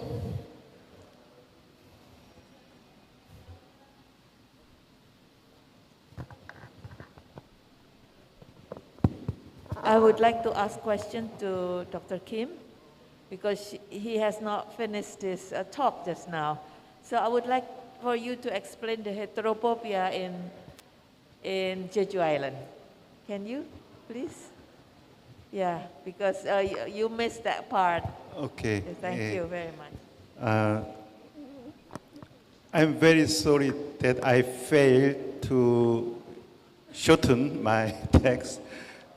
So, in principle, in the last part, I describe how we can connect the concept of heterotopia with the real existent island, Jeju. There's some characteristics of heterotopia suggested by Michel Foucault. For example, heterotopia means hetero plus topos is other place. But in heterotopia, there is other time either, the heterochronism. So in this phenomenon, social phenomenon, living months in Jeju Island, there is such a very interesting phenomena of feeling, representation, imagination of heterochronism, and so on. And the most important part, I think, is the function of heterotopia. The function of the heterotopia is to critically reflecting or criticizing the other normal places, so to speak, homotopias. So I think Jeju Island can be considered as having this function, so criticizing the governing capitalist and very competitive regime of South Korea and so on. So I describe this, that's the one thing. And at the last part, I try to examine whether this function of Jeju Island as heterotopia can succeed in a long term. So I think I'm a little bit pessimistic. So because there's lots of social problems now in Jeju Island over tourism or so lots of problems. So the heterotopia is not outside, is not totally outside of the society. It is definitely inside of the society. So I cannot decide now, I'm not sure, but I'm a little bit pessimistic. So this is the last part, my concluding part. So thank you for questioning, and I'm so sorry. Yeah. So what do you think, just a follow-up here, what do you think are the key problems in the fuller, much more fuller representation, possible representation of Jeju as a counter practice, as a counter place, you say? what do you think are the main issues, quite apart from the social? Because this is interesting because Jeju, from the point of view of the outsiders, Jeju, you know what I'm saying? But then you can talk about, and you talk about the possibilities of Jeju as a counter place from within South Korea itself. But then you say, I'm not sure it's going to happen, But so what I'm saying, what do you think are the key issues that makes for the failure in your mind of Jeju as a possible counter place? Because it's nice if you have a counter place, right? Because there's a conversation going on there, right? Okay. So what do you think are the key problems? You mean, I'm not sure whether I understand you properly, but you mean the main problems of Jeju Island? As a counter place. There's every year more than 10 million people are visiting Jeju Island as tourists. So, and not only as tourists, but immigrants. So so the population of Jeju Island grows very rapidly. So the price of the housing price was very high and so on. So there's lots of problems. So okay. Which we cannot solve. So we'll hear your update on the developments about Jeju then in the next Critical Island Studies Conference, right? Okay, thank you very much for that. We move on to the other speakers. If you have questions, yes, Yiping. Yes, thank you very much for this wonderful panel. I have a question for Professor Genevieve Asenjo. I enjoy your presentation very much. I wonder, in your future work, this larger piece, are you going to incorporate eco-critical ideas into your reading of the maritime literary history of Penang Island? Thank you for that sharp question. I appreciate, because in my abstract, I actually incorporated there the Modern Human Anthropocene by Anna Shing and Donna Haraway.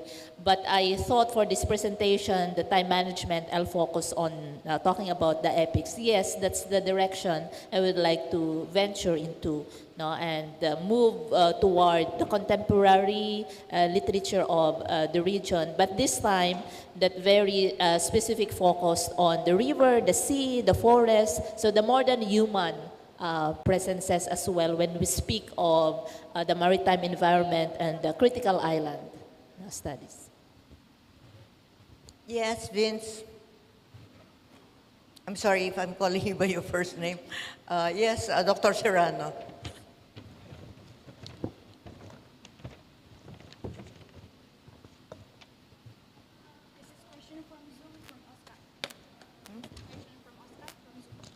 Okay. Oh, so we're reading out a question from Dr. Campomanes via Zoom. So shall I read Oscar's first before you, Vince? Okay. All right, here's the question. Thank you to Tehi, Noor, and Jen for the fascinating presentations. Tehi, can you comment on the place of Jeju Island now in the Korean Peninsular and international tourist imaginary? Noor, how might the sea as the home of monstrosity and as the sphere from which women seafarers and monsters and hunters are excluded or domesticated become a space for women's heroism and different relationships to it as the realm of monstrous otherness? Heroinism, I think that's it. And then Jen, finally, no question really, but I am glad you're bringing in the riverine into the pictures of the island mountain and the maritime, oceanic, and the movements between them that can be drawn from the Panay epics. Just a comment on that. Yeah, Tehi? Please, what was the question or comment? Can you comment? He's asking for a comment. It's not really a Comment question. Comment on the place of Jeju Island in the Korean peninsular and international tourist imaginary. I think it's related to the point that I made earlier. I think I cannot get it because You cannot get. What is the place? How is Jeju imagined now in your context, in your local, Korean context, right? imagine. Right? And then on one hand, on the other hand, maybe the touristic imagination, maybe from outside. Too. Okay, sorry. I think it's not proper to talk about my imagination, but imagination of Korean people. Yes. So Korean normal people. Jeju Island is imagined as a very different place in Korea. There's lots of reasons why it is imagined as a very different place. The climate is a little bit different from the mainland, and there's lots of touristic attractions, and so many people are immigrating to Jeju Island because they are sick of the normal, very competitive lives in Seoul or in the city. So, as I said, the population is very rapidly goes high. So, yes, that is the common That's all for now. Okay, we'll have a follow-up then in the next session. You'll give us an update, won't you? Right, Noor? Thank you very much for the questions. Hopefully I can answer that on point. Okay, when we watch these animations, I think the first scene giving us so much hope that the sea would give a different arena for women to escape of what is going on towards them on the land narratives. I mean, all the narratives on the land usually put women under pressure, discrimination, inequality, and so forth. So the beginning of the animations were actually giving us so much hope that it's going to be different. The representations of women would be in a different pool, things like that. But it turned out that the sea in this particular animation was merely a kind of an extended arena for women to suffer of the gender inequality that they have already experienced on the land. So it's not that much differences for the heroine of these particular animations to have the opportunity to do something that is different on the sea. Thank you very much. Yeah. Well, unless there are questions, yeah, Vince. Thank you for this panel. My question is directed to Dr. Jen. In keeping with the theme of maritime across disciplines, you mentioned that the epics were translated into English. Is that correct? Yeah. Okay. Could you talk about translation in this sense, no, as moving across languages? So what were the intentions of Dr. Mago in translating into English? What were some of the problems encountered, her imagined audience? Thank you. Okay, thank you for that question. And that's, I think, one area of studies that has still to be done. No, there's no interview yet about, as far as I know, about Dr. Magos and her team of researchers like Ms. Rara Ramirez about the translation process. Since I can read the mother tongue, no, it's my mother tongue, so there's like the old Kinaraya, the old language, and then the contemporary version of the mother tongue, and actually they have also the Filipino and the English. So primarily I read the Kinaraya, no, the mother tongue, and it's very competent. The Filipino is also very competent as well as the English. And of course, this is really the, aside from preservation, of course they would like the epics to be known. No, and it's actually available in Amazon, no, and you can listen to the, there's the audio component. No? Thank you. Any more? Yes, please. I'm sorry.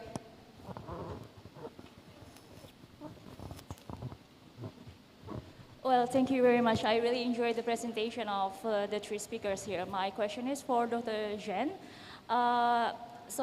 Listening to your presentation reminds me a lot to the works of Anna Singh of the Anthropocene.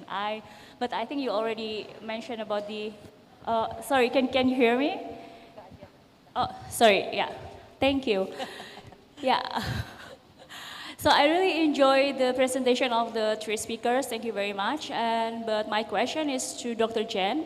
So listening to your work, it reminds me of the works of Anna Singh with the Anthropocene of the Anna Singh and Donna Haraway. But I think you already mentioned that you want to further investigate into the relation between the river and the maritime.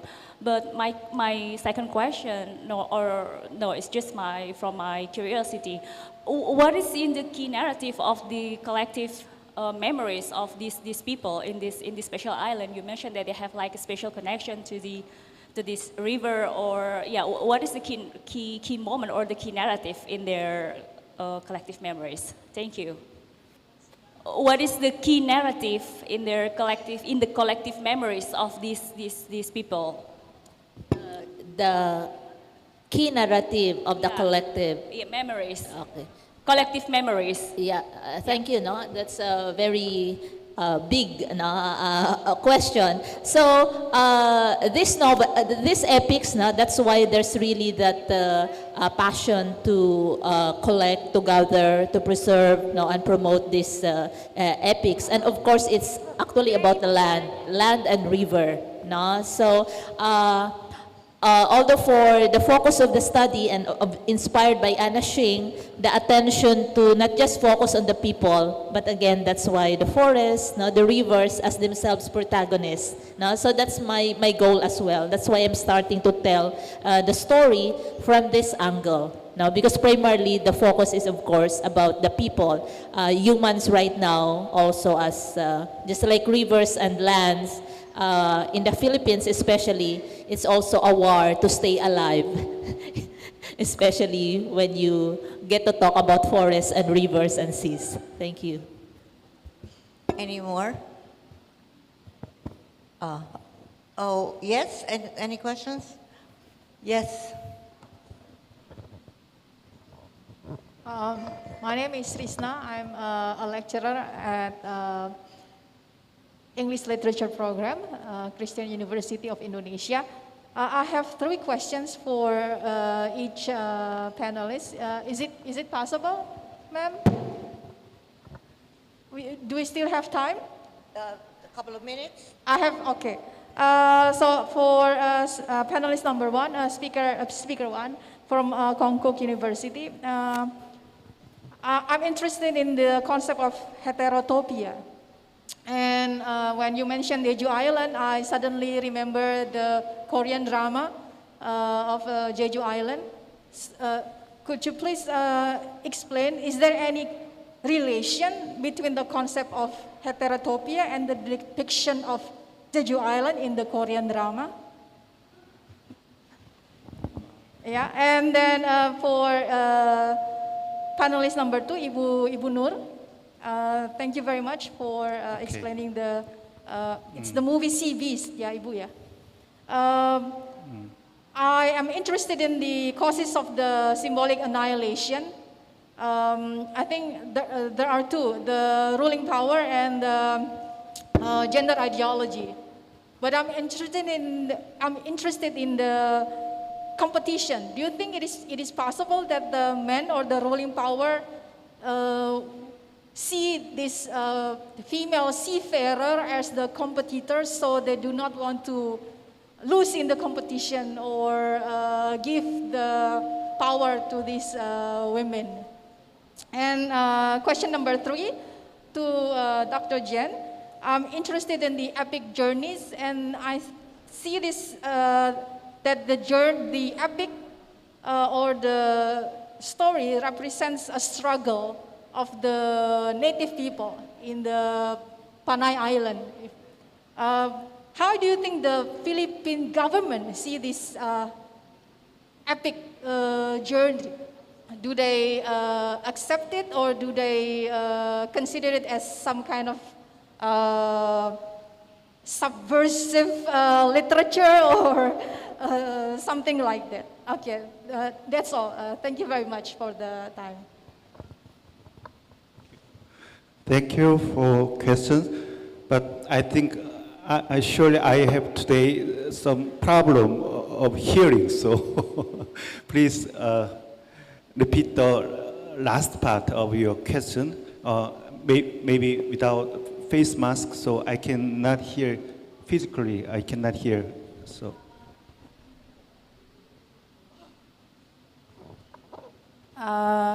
How is the concept of heterotopia related to the depiction of Jeju Island in the Korean drama?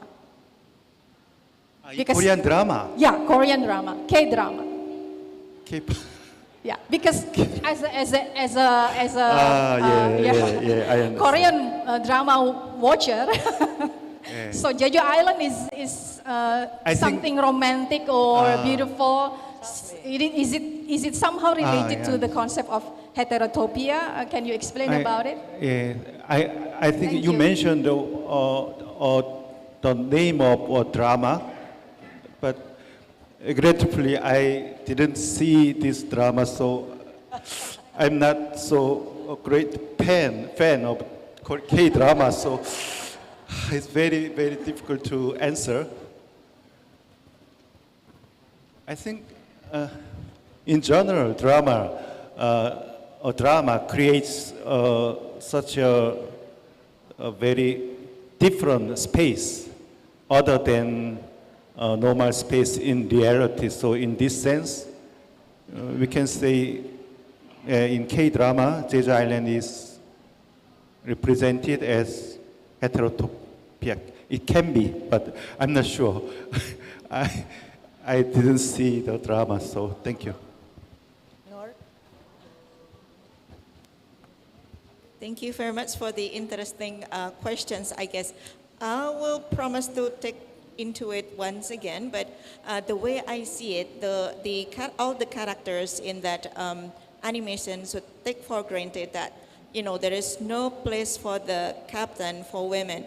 And if we try to compare and contrast with Captain Hook, for example, he was crippled in one hand, and there is also similar character, a woman, a seafaring woman in that ship, having crippled in the leg, but she can only, have the position as the first mate, not raise into the captain. So probably this competitive reluctance from the male character is totally right, probably, but I need to take more evidence throughout the movie as well. But, everything that is should in that narration is that gender is socially constructed, and the society depicted in the movie take for granted that the woman would not raise into the position as a captain. Even the most fearful seafaring woman in that story can only be raised into the first mate only. So it's below the captain positions. Thank you very much. Thank you for your question. Right now, of course, the epic is considered to be sacred as well, the embodiment of the worldview and the values. But for me, especially right now, listening to the keynote earlier of Dr. Campomanes, I'm resolved and I would like to pursue this idea that water, from the point of view of the mountain people, is actually a desire. No? So that's why the river sea journeys is actually an embodiment of a romantic imagination imagination, all the grand values. We can conquer everything, bravery, no, and of course, it's always about love, finding the other. But I would like to take note the equal, no, the beloved and the equal, which is, I think, no, embodies the romantic imagination side by side with all the grand values of bravery, no, heroism, kinship, etc., etc. Thank you. Now is the time to end the panel session. Thank you so much for your exciting participation in it. But above all, thank you, panelists, for the very instructive and very original ideas that you have shared with us. See you all together in the next panel, right? Let's give each other a big hand, please.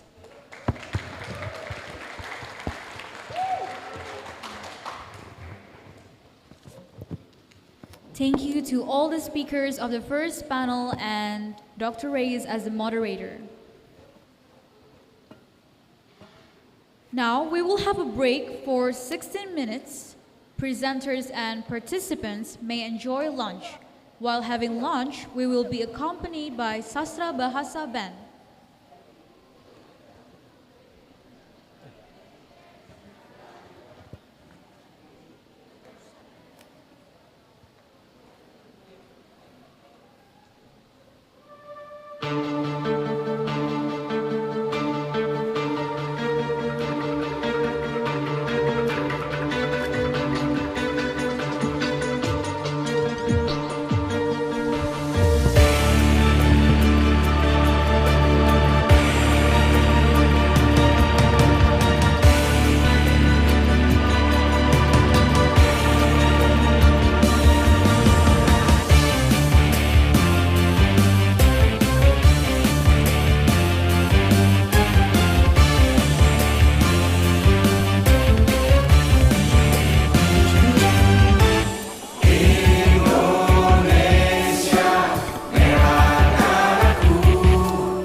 ada kita di situ ya. Hello everybody. Well, enjoy your lunch. Please enjoy our performance also.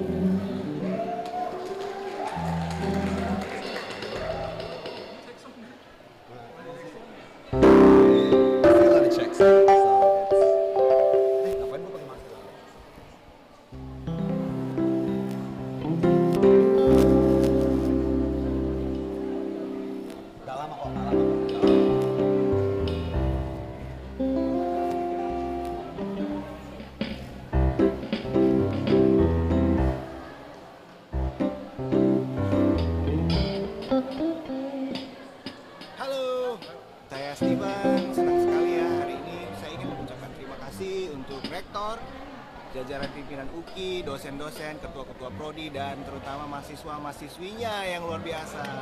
Tepuk tangan dong. Nah, Steven mau nyanyi satu lagu nih. Boleh.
Perhatian kepada seluruh partisipan, mahasiswa sudah boleh mengambil makanan dengan menggunakan voucher yang sudah diberikan.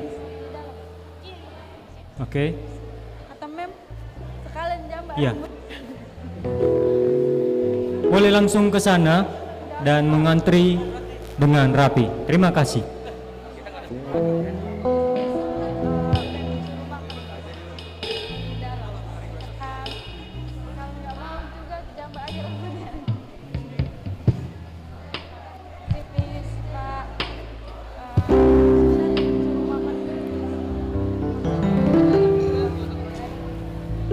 Hi everyone.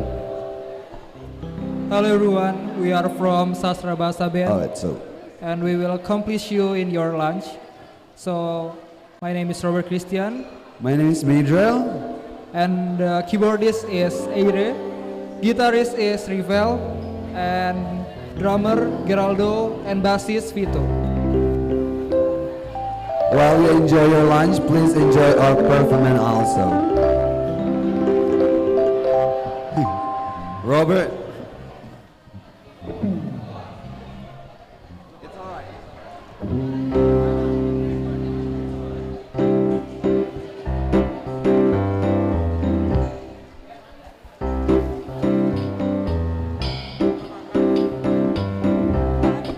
Who knows this song? Let's sing it together.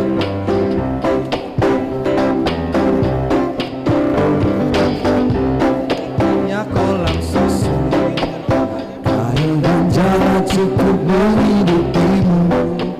Tiada badai, tiada topan kau temui. Ikan dan udang mengambil dirimu. Bukan lautan, hanya kolam susu. Air dan jalan cukup menghidupimu. Tiada badai, tiada topan kau temui. Ikan dan udang menjadi dirimu. Orang bilang tanah kita tanah surga. Tongkat kayu dan batu jadi tanaman. Orang bilang tanah kita tanah surga. Tongkat kayu dan batu jadi tanaman. Lautan hanya kolam susu. Air dan jalan cukup menghidupimu. Tiada badai, tiada topan kau temui. Ikan dan udang menghakimi dirimu. Orang bilang tanah kita tanah tanah surga, tongkat kayu dan batu jadi tanaman. Orang bilang tanah kita tanah surga, tongkat kayu dan batu jadi tanaman.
Pada nggak tahu lirik ini.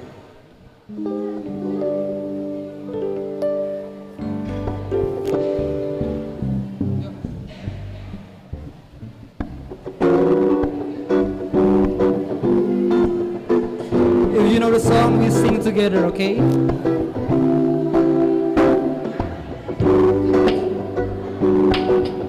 Eyes of you, you'll be like heaven touch. I wanna hold you so much. As long as love is alive, and I thank God I'm alive. You're just too good to be true. Can't take my eyes off you. And the way that I stare, There's nothing else to compare. I have heard of this way. There are the words left to speak, but if you feel like I feel, Please let me know that it's real. You're just too good to be true. Can't take my eyes off you. I love you, babe. And if it's quite alright, I need you, babe. To warm the lonely night. I love you, baby. Trust in me when I say, oh pretty baby, don't let me down, oh baby, oh pretty baby.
We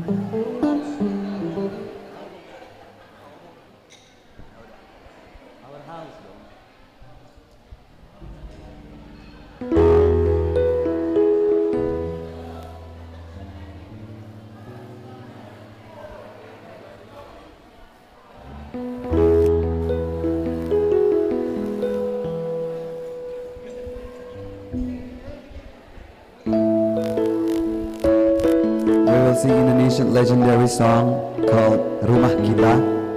Please enjoy the song and enjoy your lunch.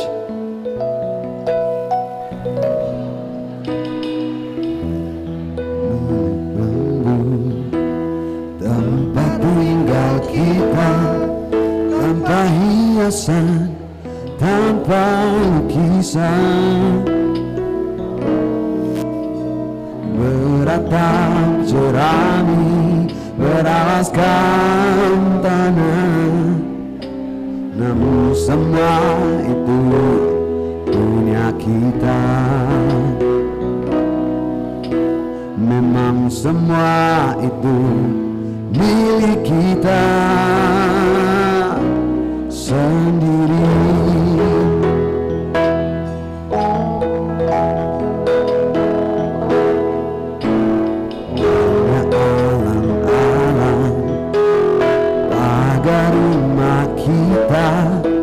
Tanpa air, tanpa melatih, hanya bunga baku tumbuh di halaman. Namun semua itu punya kita. Memang semua itu milik kita. Baik di sini, rumah kita sendiri. Segala nikmat dan anugerah yang kuasa, semuanya ada di sini.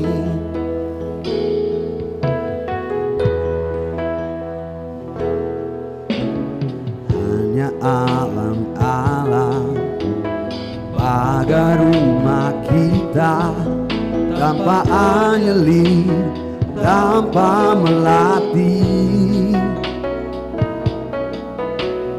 hanya bunga baku tumbuh di halaman.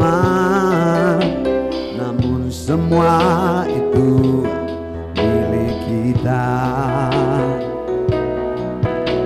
Memang semua itu milik kita. Lebih baik di sini, rumah kita sendiri. Segala nikmat dan anugerah yang kuasa, semuanya ada di sini.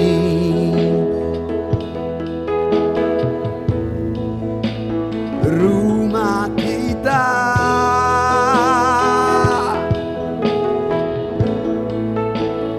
rumah kita,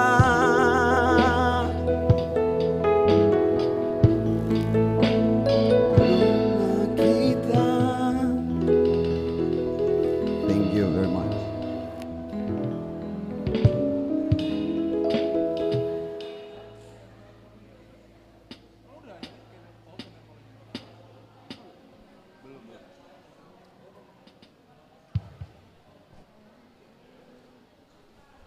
Do you enjoy your lunch?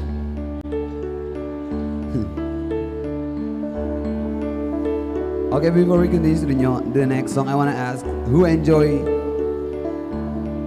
the lunch? Who's enjoyed the lunch? Is it good?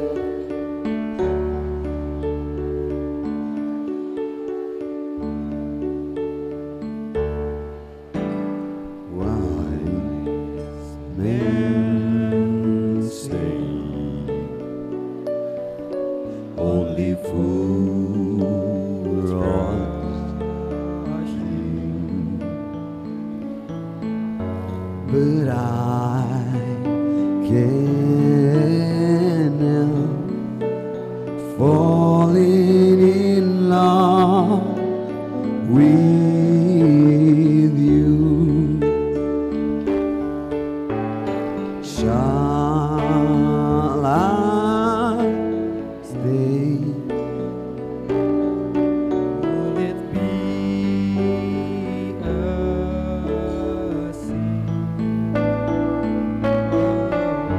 And I can't help falling in love with you.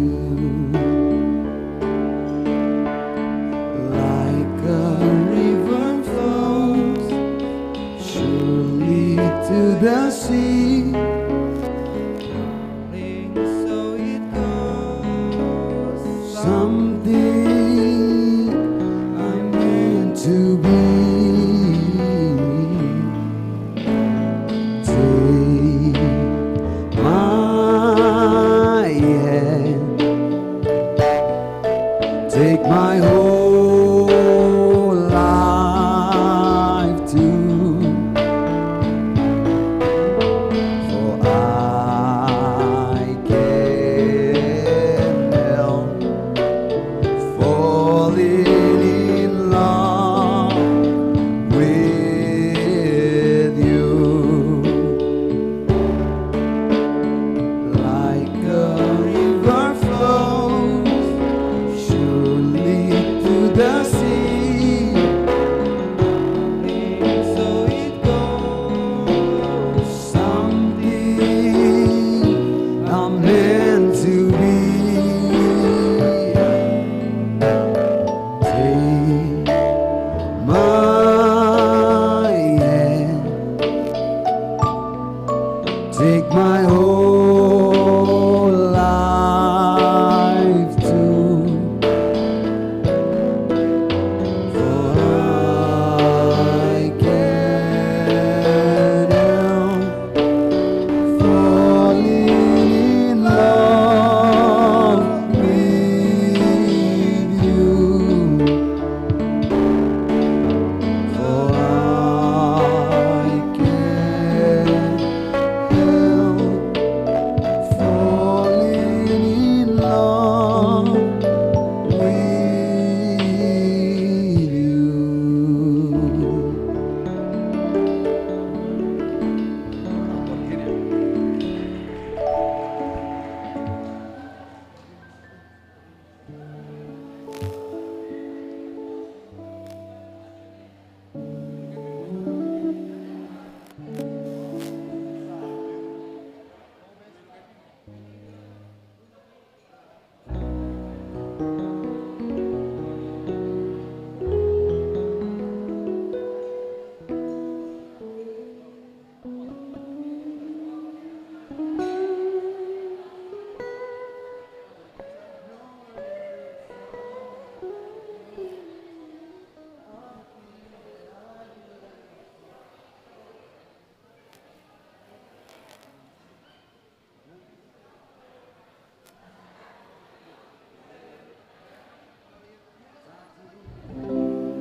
Okay.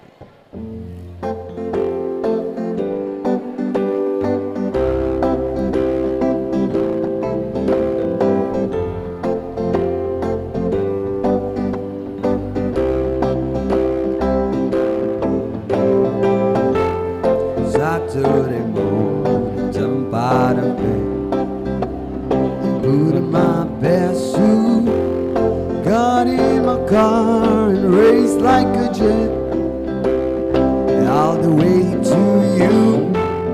Knocked on your door, to ask you a question, 'cause I know that you're an old-fashioned man. Can I have your daughter for the rest of my life? Say yeah, 'cause I need to know. You say I never get your blessing till the day I die. Tough love, my friends, but the answer is no. Why you gotta be so rude? Don't you know I'm human? Why you gotta be so? I'm gonna marry her anyway. Marry that girl. Marry her anyway. Marry that girl. No matter what you say, we'll be a family. Why you gotta be so?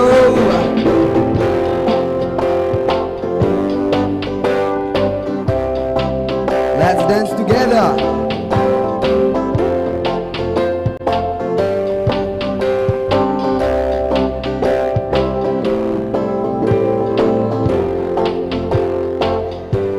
When you leave no choice, gonna be out to love me or hate.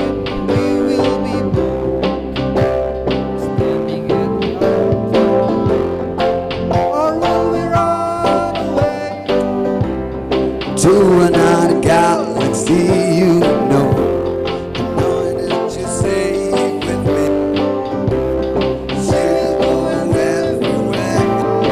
And I have your daughter for the rest of my life. Say yes, 'cause I need to know. You say I never get you blessed till the day I die. Good luck, my friend, but the answer is no. Why you gotta be so? Don't you know I'm human? Why you gotta be so? I'm gonna marry her anyway. Marry that girl. Marry her anyway. No matter what you say, there will be a family. Why you gotta be so rude?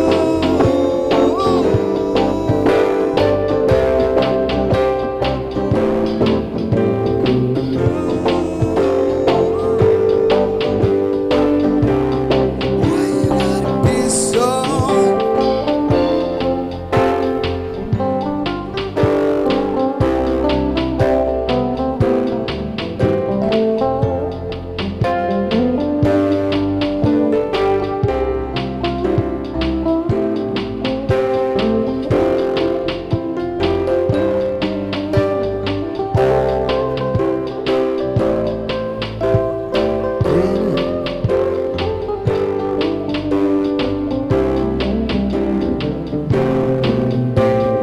Can I have your daughter for the rest of my life? Say yeah, 'cause I need to know. You say I never get your blessing till the day I die.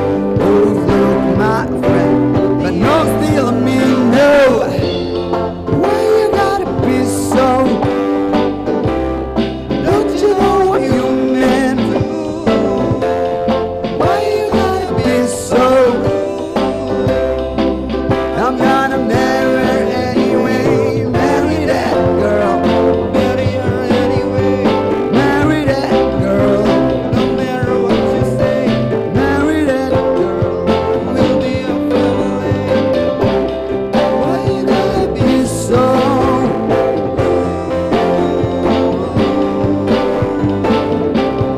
Why you gotta be so?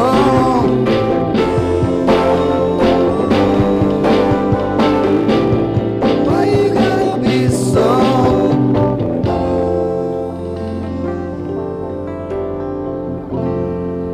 Why you gotta be so rude, father-in-law?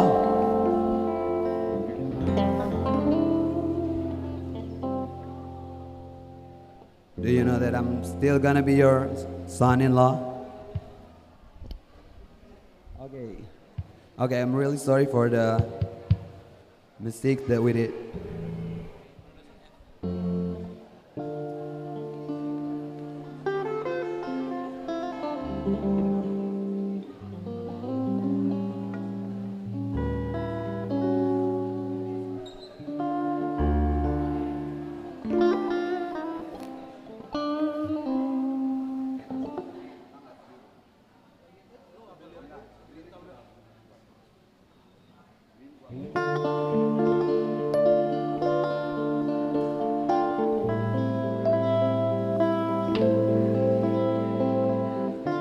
Maybe one of you might want to sing with us.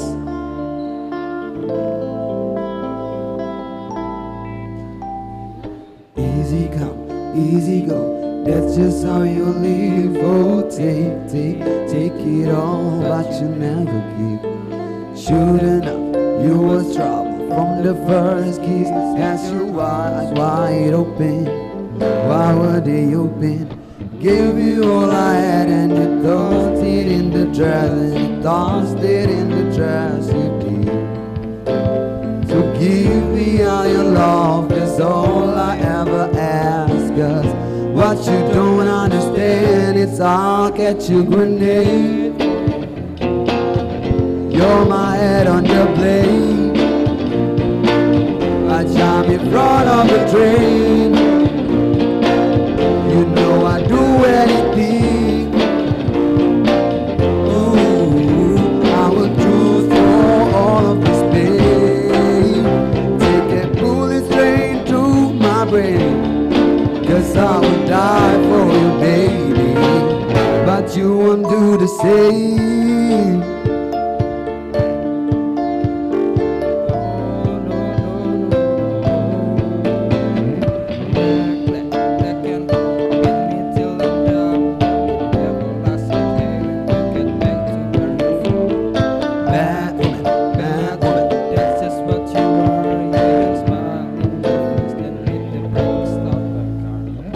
Gave you all I had and you tossed it in the trash, and you tossed it in the trash. So give me all your love, that's all I ever ask. 'Cause what you don't understand, it's I'll catch you grenade for ya.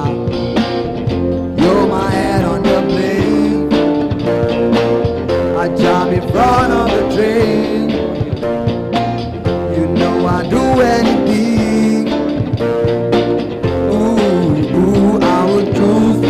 All of this pain, take a bullet straight through my brain, 'cause I would die for you, baby. But you won't do the same if my body was on fire. Ooh, you watch me burn all this flame. You said you love me, you're a liar, but you never, ever, ever did, baby.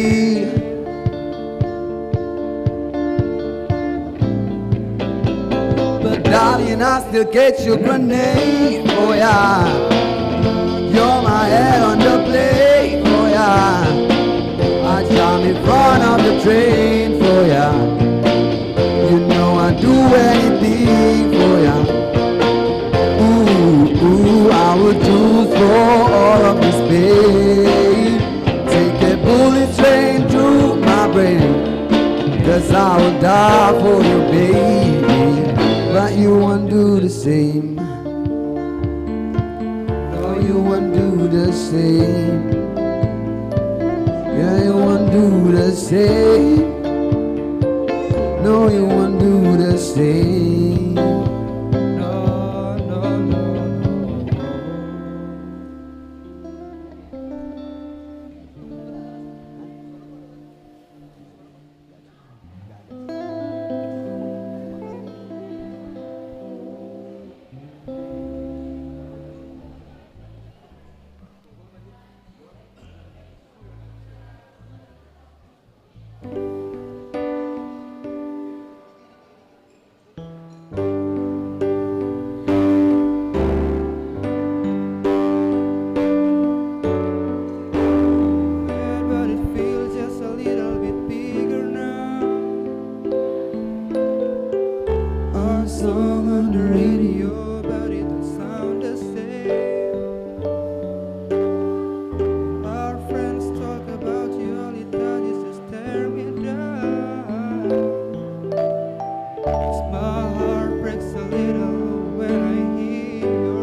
realize that I should have bought you flowers and held your hand. should give you all my hours when I had the chance. everybody, 'cause all you Wanted to was dead. now my baby's dancing. But she's dancing with another man. Though it hurts, I'll be the first to say that I was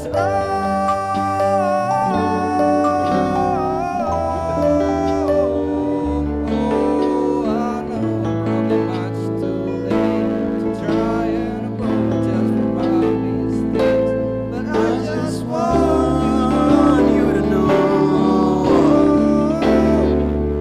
I hope he buys you flowers. I hope he holds your hands.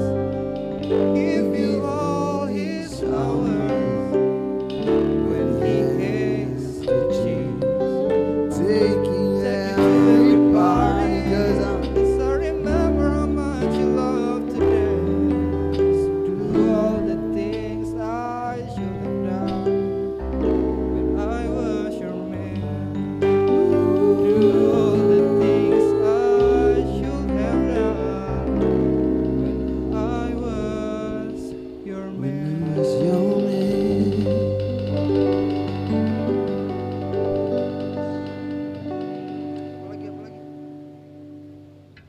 Fly me to the moon. Fly me to the moon aja. Fly me to the moon bisa nggak? Bisa.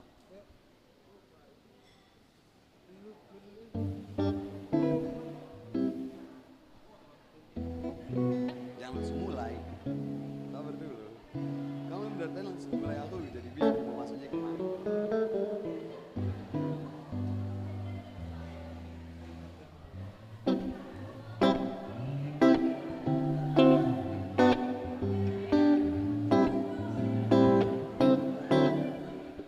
Fly me to the moon And let me play among the stars. Let me see what spring is like on Peter and Mars. In other words, hold my hand. In other words, baby, kiss me. Fill my heart with song and let me sing forevermore. You were all along, for all I worship and adore. In other words, hold my In other words, I love you. Fill my heart with song, let me sing forevermore. You're all along, for all I worship and adore. In other words, please be true. In other words, I love you. In other words,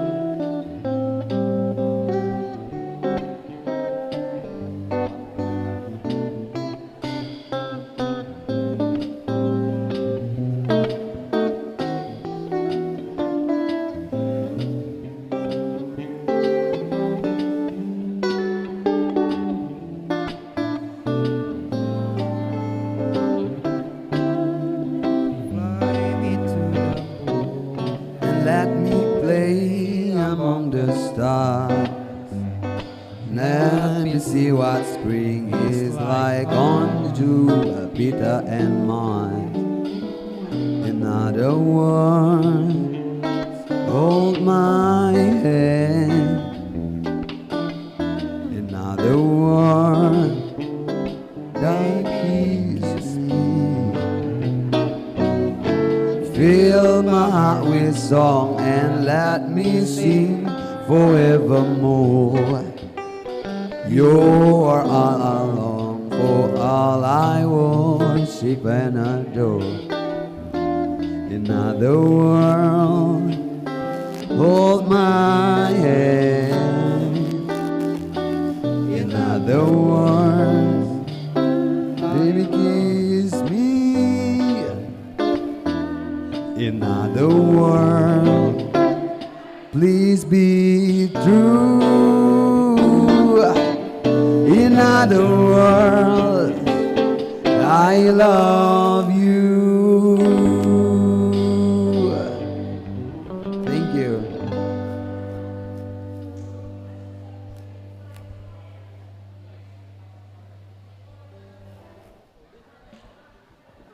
Check.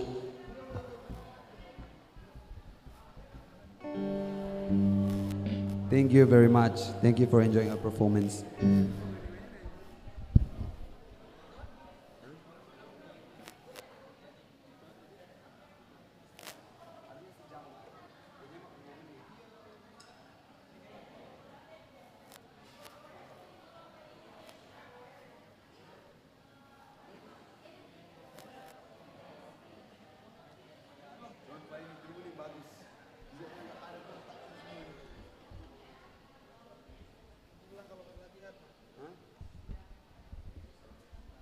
Malu banget gak sih?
Sampai selesai sambulin.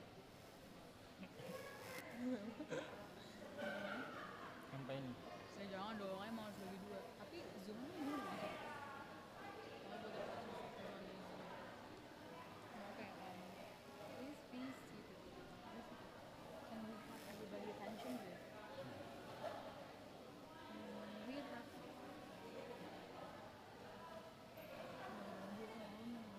kok misalnya kayak gitu darahnya nggak bisa.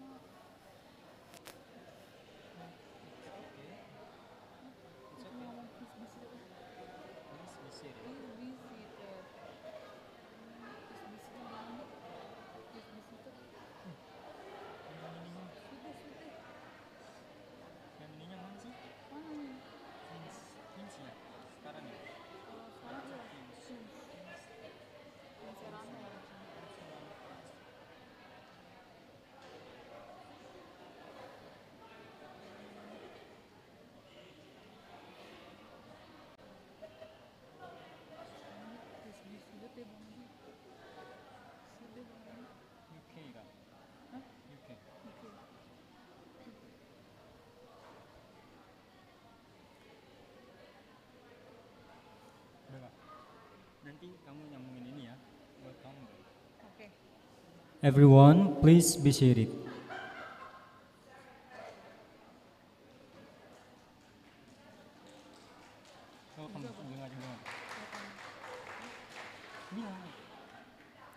Welcome back. Did everybody here enjoy the lunch? What about the participants on the Zoom? Have you had lunch? Okay. We hope that you enjoy it. Okay, ladies and gentlemen, now we are moving on to the second panel for today. This panel will be moderated by Dr. Finn Serrano from Ateneo de Manila University, the Philippines.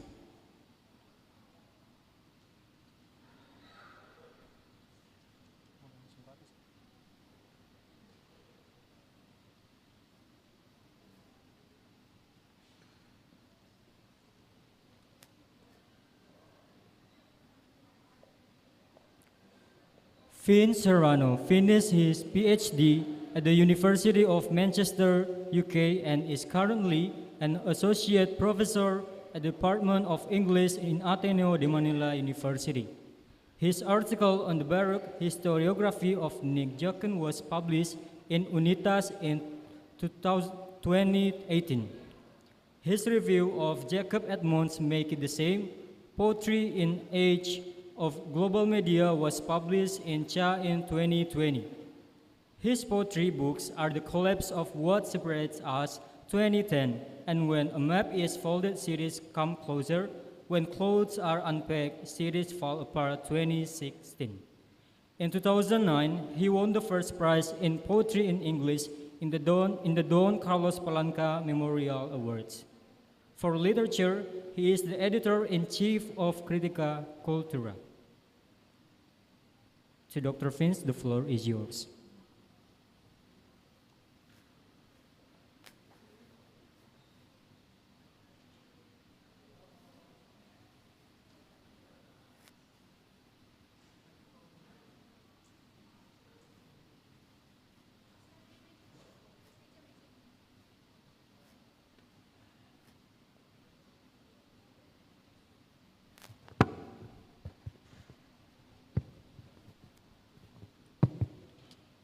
Hello, good afternoon. Yep. So thank you, everyone. I am pleased to moderate this second panel for this afternoon. This promises to be another varied panel looking at aspects of narrative, social engagement, and philosophy. So as our previous panel, I will first introduce our speakers, and then I'll ask them to come to the stage. Afterwards, we will have the panel presentations. So our first resource person is Raymond D. Retomban, and the title of Raymond's presentation is Forgetting Stories from the Islands, Jeju and Kalawit. Raymond is an instructor at the Department of English at Ateneo de Manila University in the Philippines, where he earned his MA in Literary and Cultural Studies. He also heads the communications and events activities for Critica Cultura. Our second resource person is Swari Utami Dewi, or Tami, from Universitas, Indonesia. Tami's presentation is titled Local Women, Roles and Efforts in Restoring and Conserving Mangrove Ecosystems. Tami is a social activist and facilitator for the issues of social forestry, climate change, gender, and community development in Indonesia. She's an active member of the working group on social forestry set up by the ministry since November 2006 up to now. Tami is a founder and board member of the Kawal Borneo Community Foundation. Tami was awarded the Australian Development Scholarship, which enabled her to pursue her master's degree of Faculty and Arts, Monash University, Australia. Tami took her bachelor degree in the Faculty of Social and Political Sciences and diploma degree in the French language from the University of Indonesia. Coming from the background of Dayak Ngaju, a native group of Kalamintan, Tami speaks fluently Dayak Ngaju language. She also speaks other languages, including Jambi, Banjar, Palembang, Bakumpay, Sunda, Malay, and Padang. Tami also loves writing and has had many articles on the issues of social forestry, environment, gender, and community empowerment. Our third resource person for this panel is Alex Tekwang Lee from Kyunhee University with a presentation on the possibility of the seascape ontology. Alex is a professor at the Department of British and American Cultural Studies and the founding director of the Center for Technology and Humanities, Kyunghee University, South Korea. He was invited as a visiting professor at the Center for Culture, Media and Governance, Jamia Millia Islamia University, India, and an international visiting scholar at the Institute for Advanced Studies in Humanities and Social Sciences, National Taiwan University. He's a member of the advisory board for the International Deleuze and Guattari Studies in Asia, and the board member of the International Consortium of Critical Theory Programs and Asia Theories Network. He edited the third volume of The Idea of Communism in 2016 and published articles in various journals such as Telos, Deleuze and Guattari Studies, Philosophy Today, as well as chapters in the Bloomsbury Handbook for World Theory, 2021, Thinking with Animation, 2021, Back to the 30s, Recurring Crises of Capitalism, Liberalism and Democracy, 2020, as well as Balibar and Wallerstein's Race, Nation, and Class, Rereading a Dialogue for Our Times, 2018. Friends, let's all welcome our resource persons for this afternoon with a round of applause.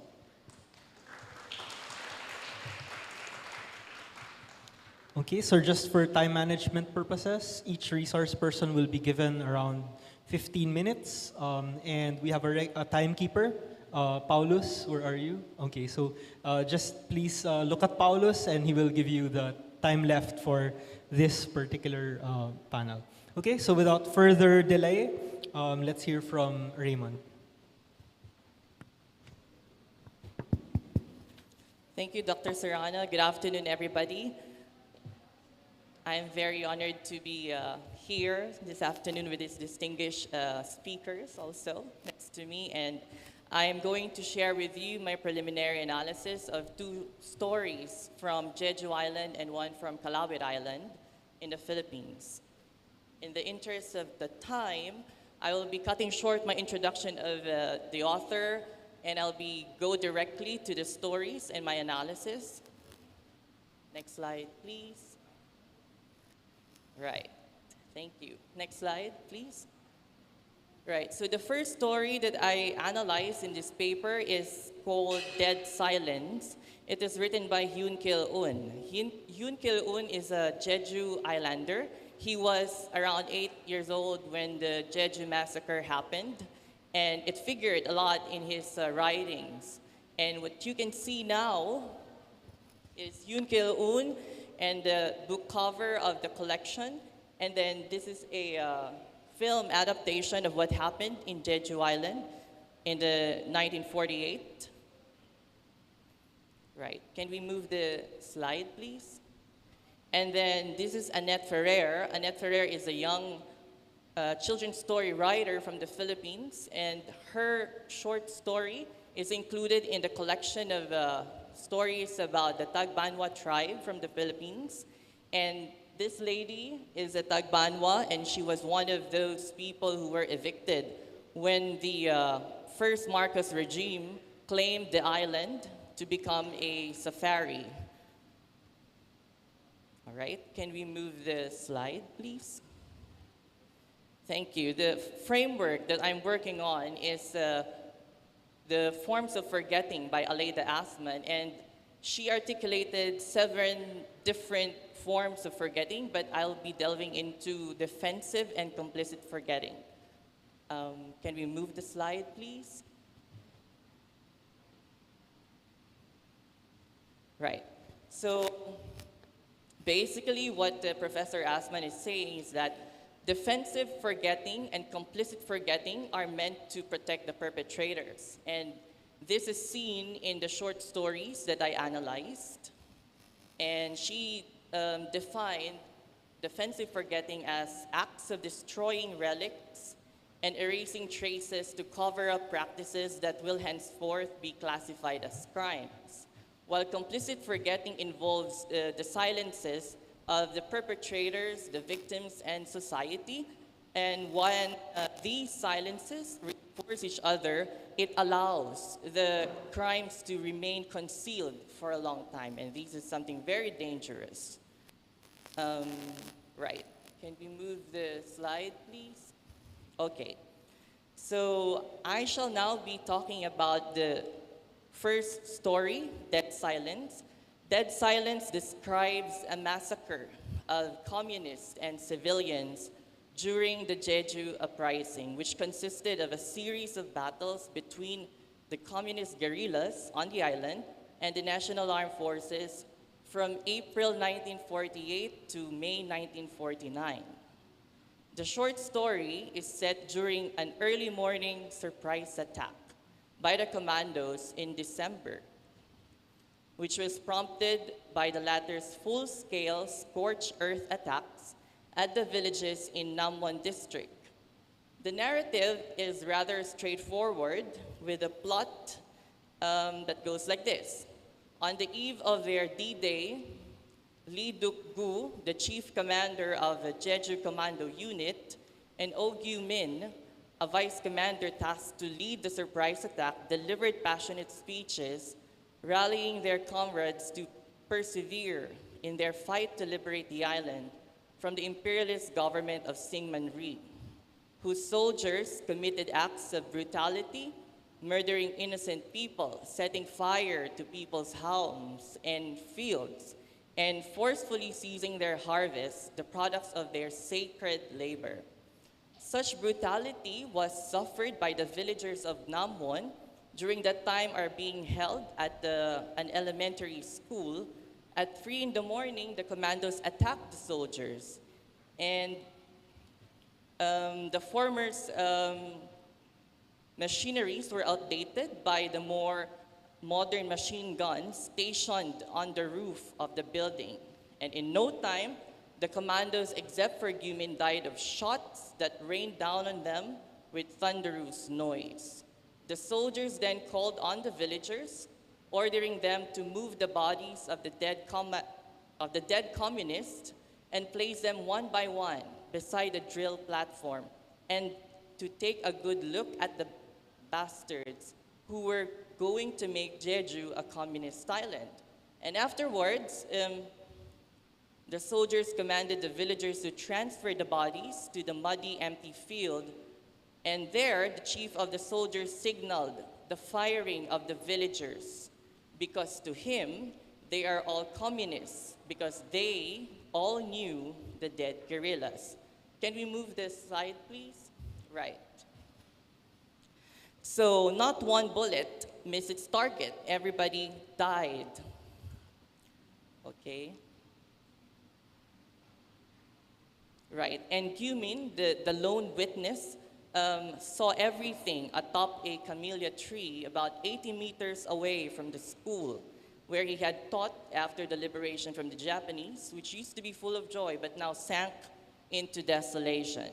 Now, for my analysis, I call this massacre of the villagers a three-pronged violence, which is symptomatic of defensive forgetting. Okay, the Namwon villagers were held in captive at Ubi Elementary School because the government soldiers caught them fleeing to the mountainside.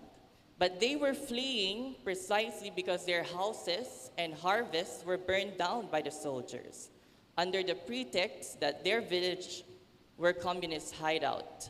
This is why, when the chief of the soldiers condemned the villagers as communists simply because they knew the dead guerrillas and ordered their execution, he, together with the rest of the soldiers and the government, which they represented, were abusing their power and transgressing the people.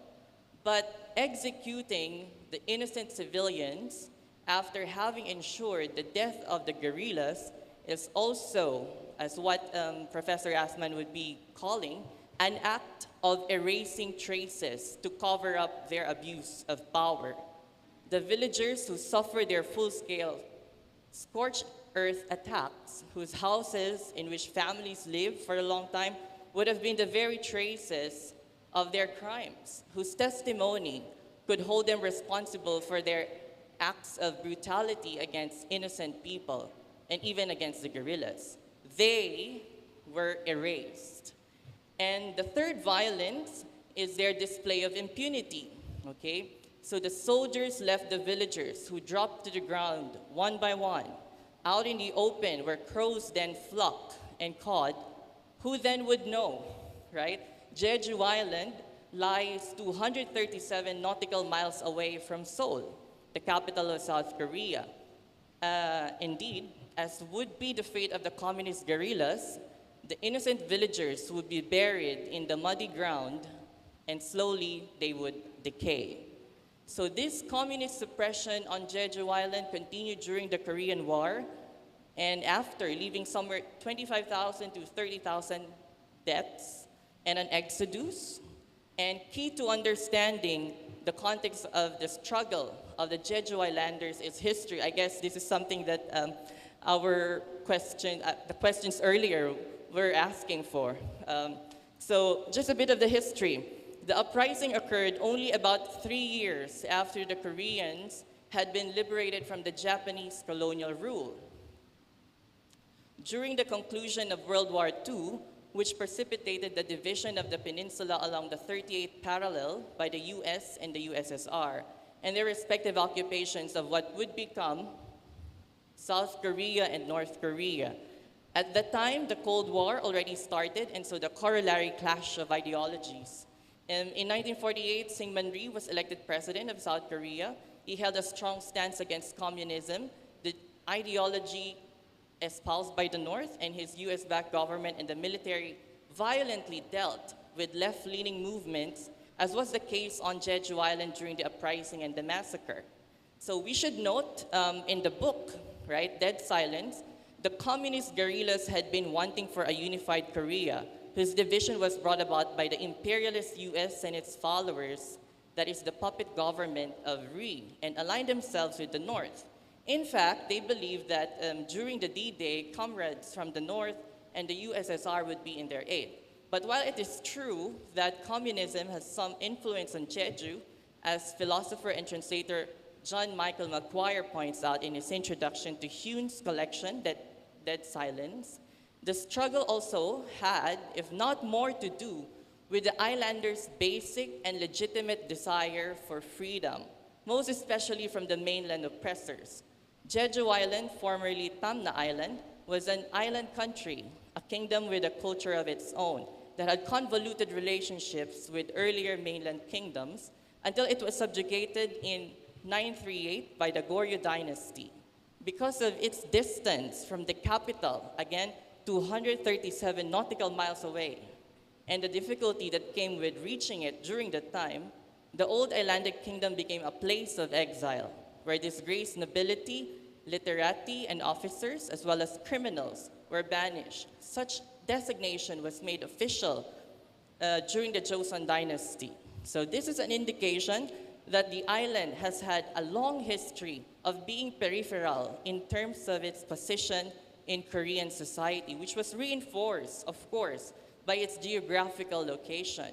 And the same can be said about Calauit Island, a 3,700 hectare island within the Calamian archipelago in Palawan, Philippines. But I don't know if I still have more time to go on with it. So I guess we shall be good with the defensive forgetting part. And later on, if there will be questions about the complicit forgetting, I can answer, okay? So just to conclude this part, all right, so can we move the slide, please? What is interesting with what happened, move again, please. More?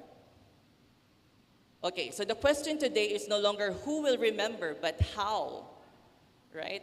And again, move the slide, please. And what is interesting with what happened in Jeju Uprising, Jeju Massacre, is that the Jeju massacre remained defensively forgotten until the establishment of the National Committee for Investigation of Truth About Jeju events in 2000, whose findings prompted then South Korean President Roh Moo-hyun to issue a state apology to the people of Jeju Island in 2003. As you can see, that is a part of his apology.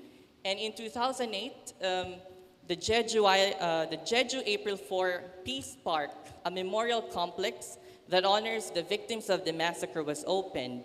In 2019, the court dismissed charges against the survivors, and the Ministry of National Defense expressed their deep dismay and condolences concerning the deaths of Jeju residents during the suppression process. In 2021, the National Assembly approved a special bill for the state compensation of the victims, which included not only actual damage, such as medical expenses, but also lost profits and, this is very important, mental, psychological damage. These are some ways through which South Korea remembers its tragic past, a most traumatic one for the Jeju Islanders. Indeed, the cawing of the crows, the cry of the people, and the cooperation of the government ended the dead silence, the defensive forgetting, and it reverberated throughout the village and beyond. So thank you for listening. Can we move this side, please? Okay, one more. Right, so Professor Asman, if you can still indulge me for maybe 2 minutes, says that nothing will really change as long as the victims are the only ones ready to break their silence and to claim their rights. It is the collective will of society alone which can change the situation and turn the tables. Only then will the testimony of the witnesses be heard and supported. And until then, the traumatic memories of those in the periphery can only be vulnerable to what I call nemocide. Thank you very much.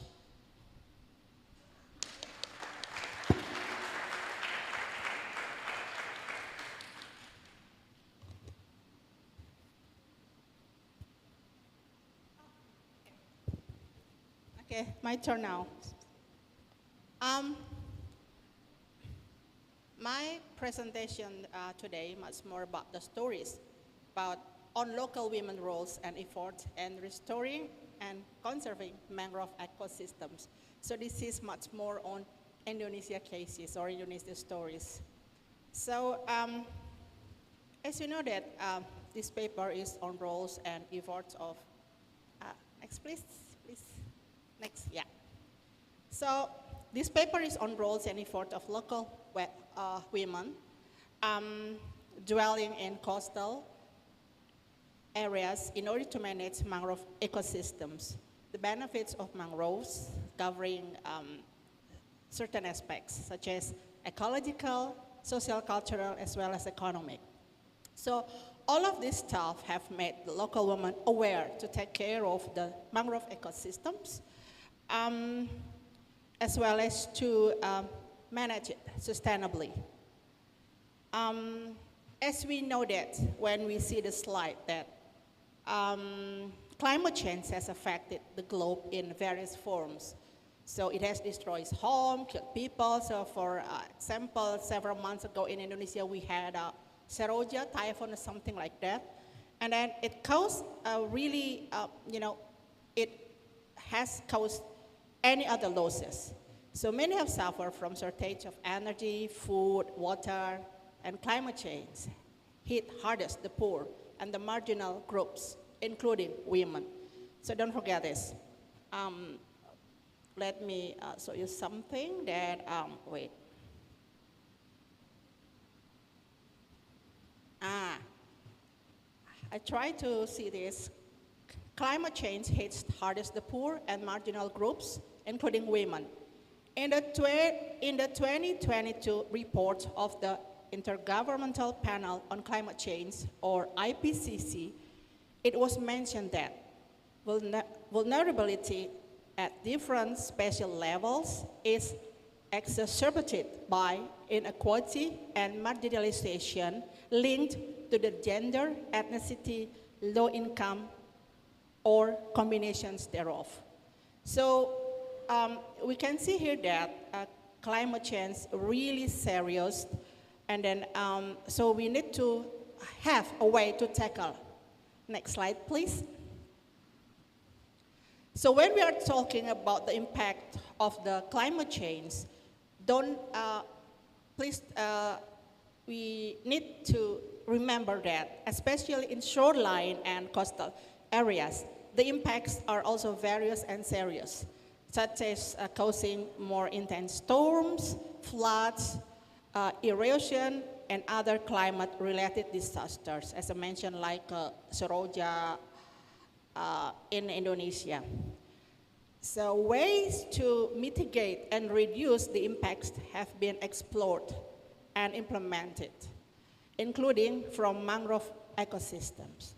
So when we are talking about the importance of mangrove ecosystems, including in Indonesia, we also know that, firstly, that mangroves have a major role as carbon absorption and store. Mangrove ecosystems can sequester up to 5 times more carbon than rainforest inland. Data also shows that mangrove forests store a significant amount of carbon, around 3.1 billion tons. So it is equivalent to the greenhouse gas emission produced by approximately 2.5 billion vehicles in 1 year. And then when we are talking about mangrove ecosystems, the mangrove also provide direct protection when they relate to climate-related and natural disasters. So for example, the dense and lush mangroves forests can decrease the impact of tsunami. It also can help to distribute water among the canals, creeks, and etc. And in terms of livelihood, mangrove ecosystems, such as in coastal areas, they provide fish, crabs, shrimps that would be beneficial for community living in the areas. Fruit mangroves, for example, also beneficial and nutritious for people. Now we go to the case of Indonesia. As we know that, sorry? Oh, 10 minutes, okay, it's okay. Still 10 minutes, thanks a lot. So if we are talking about the Indonesia is very lucky because we have a long shoreline and hold 3.5 million hectares of mangroves. It is about 25% of the world's total mangrove in the world. So can you please just go to the So I want to talk about what is the roles of women mangroves. Okay. Go please. Next slide, next slide, next slide, next slide. Please try to click the www Facebook. So can someone just help for that? Yes, please. So this is the importance of mangroves for women in Indonesia. When I visited what we call as hutan perempuan. Can we see the screen? Yes, the Facebook. And then just try to click the, oh, why? Okay, because I want to show you the video about the hutan perempuan or hutan mangrove in Indonesia. So when we are talking about the mangrove in Indonesia, so what is the roles of women? So just have a try if it is possible for the video. In Indonesia, in 2020, the government established what we call as Badan Restorasi Gambut and Mangrove, BRGM, the Peatland and Mangrove Restoration Agency of the Republic of Indonesia. They really work closely with the Kementerian Lingkungan Hidup Kehutanan or the Ministry of Environmental and Forestry in order to rehab or restore mangrove ecosystem in Indonesia. And the program was really supported by local women. So I found from my traveling all around Indonesia in order to do a kind of women empowerment, including in mangrove ecosystems, I found the examples from the ground that local women indeed have the roles and participations in promoting and maintaining mangrove forests. So this is when I visited, if you see from the screen, when I visited what we call as Hutan Perempuan. Hutan Perempuan is a special mangrove forest in Indonesia only for women. And so if you are man, you can enter the forest because that's only special for women. So what women do there? That's the way of women to express themselves, because in Papua, in many communities, it is hard for women to talk actively in publics. So if they go and enter the hutan mangrove, they can laugh loudly, they can share the story, they can mad, they can share the past and their thing. And also from the mangrove, in forest area, in terms of culture, this is a way of how women can claim themselves, can express their identity, can show their voice. And here they also see that in terms of livelihood, mangrove ecosystem act nursery for fish, crabs, and shrimps. This is also in Papua, and we also can find it in several other mangrove coastals. And then for social culture aspect, as I mentioned about, I told the story about Hutan Perempuan, mangrove forest for women. That's in Yotefa Bay in Papua. And so far right now, in some mangrove ecotourism, women has also showed their efforts in terms of conserve and then manage mangrove sustainably. So I also want to show you, next slide please. I can't show you the video because the video is very interesting. This is another example from Kampung Kawipi, from Kawipi village in Kepulauan Yapen district, also in Papua. A local woman that's with the red hats. Her name is Adina. Adina told me that in collecting mangrove lolaro, they call it lolaro as mangrove seedlings, woman has importance to collecting seedlings as well as in planting and taking care of the seeds.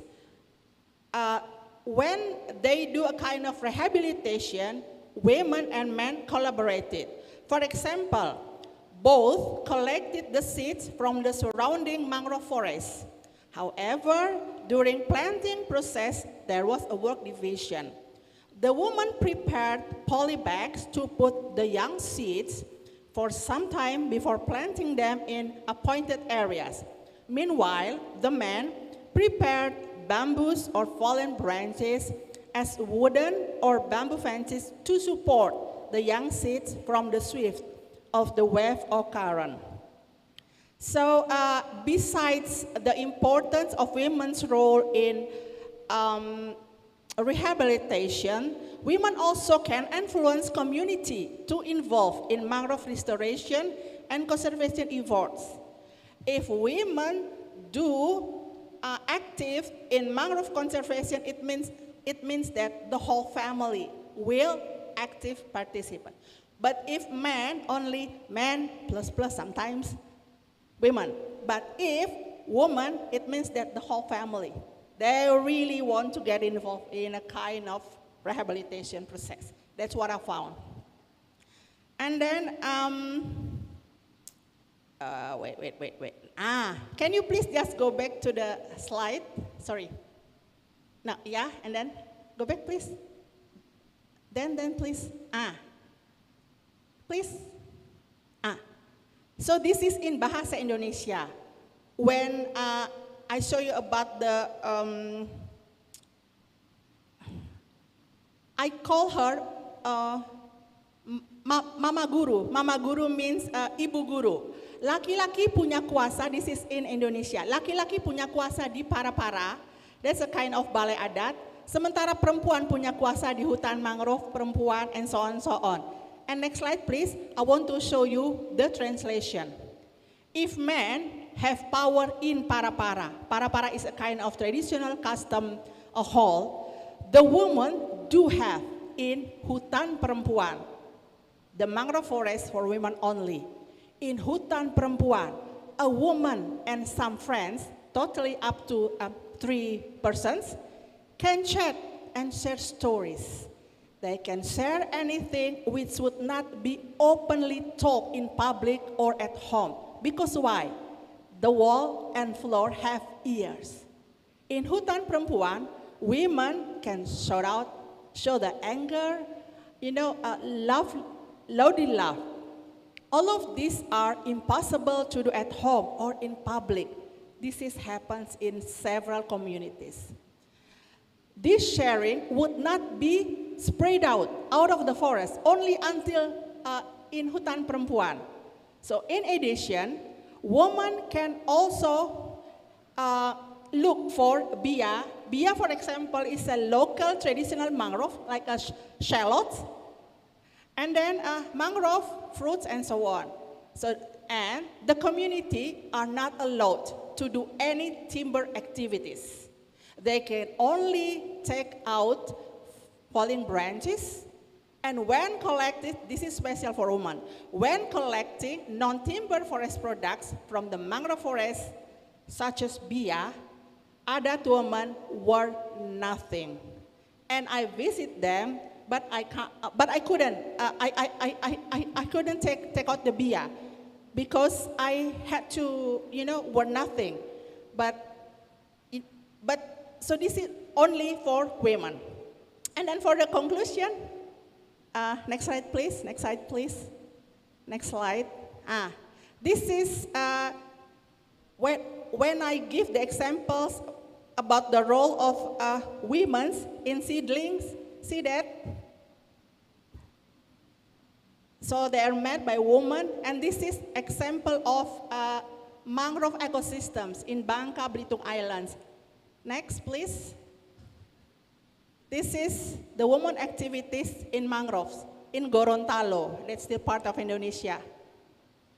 And then, please, next slide, please. So this is a conclusion. So what I want to say is, to conclude this, wait, I better to read it up. Okay. From this story, it can be concluded that local women dwelling in the area's mangrove ecosystems have wisdoms and ways to take care as well as manage mangrove forests. Women are also aware of the benefits of mangrove in various aspects, namely ecological, social, cultural, as well as economics. So when we are talking about mangrove, it is not only about mangrove forest as physical forest. It is also about cultural, social, ecological, and economic aspects gaining from mangrove ecosystems. So that's all my stories about the local women. Thank you so much. Next, okay.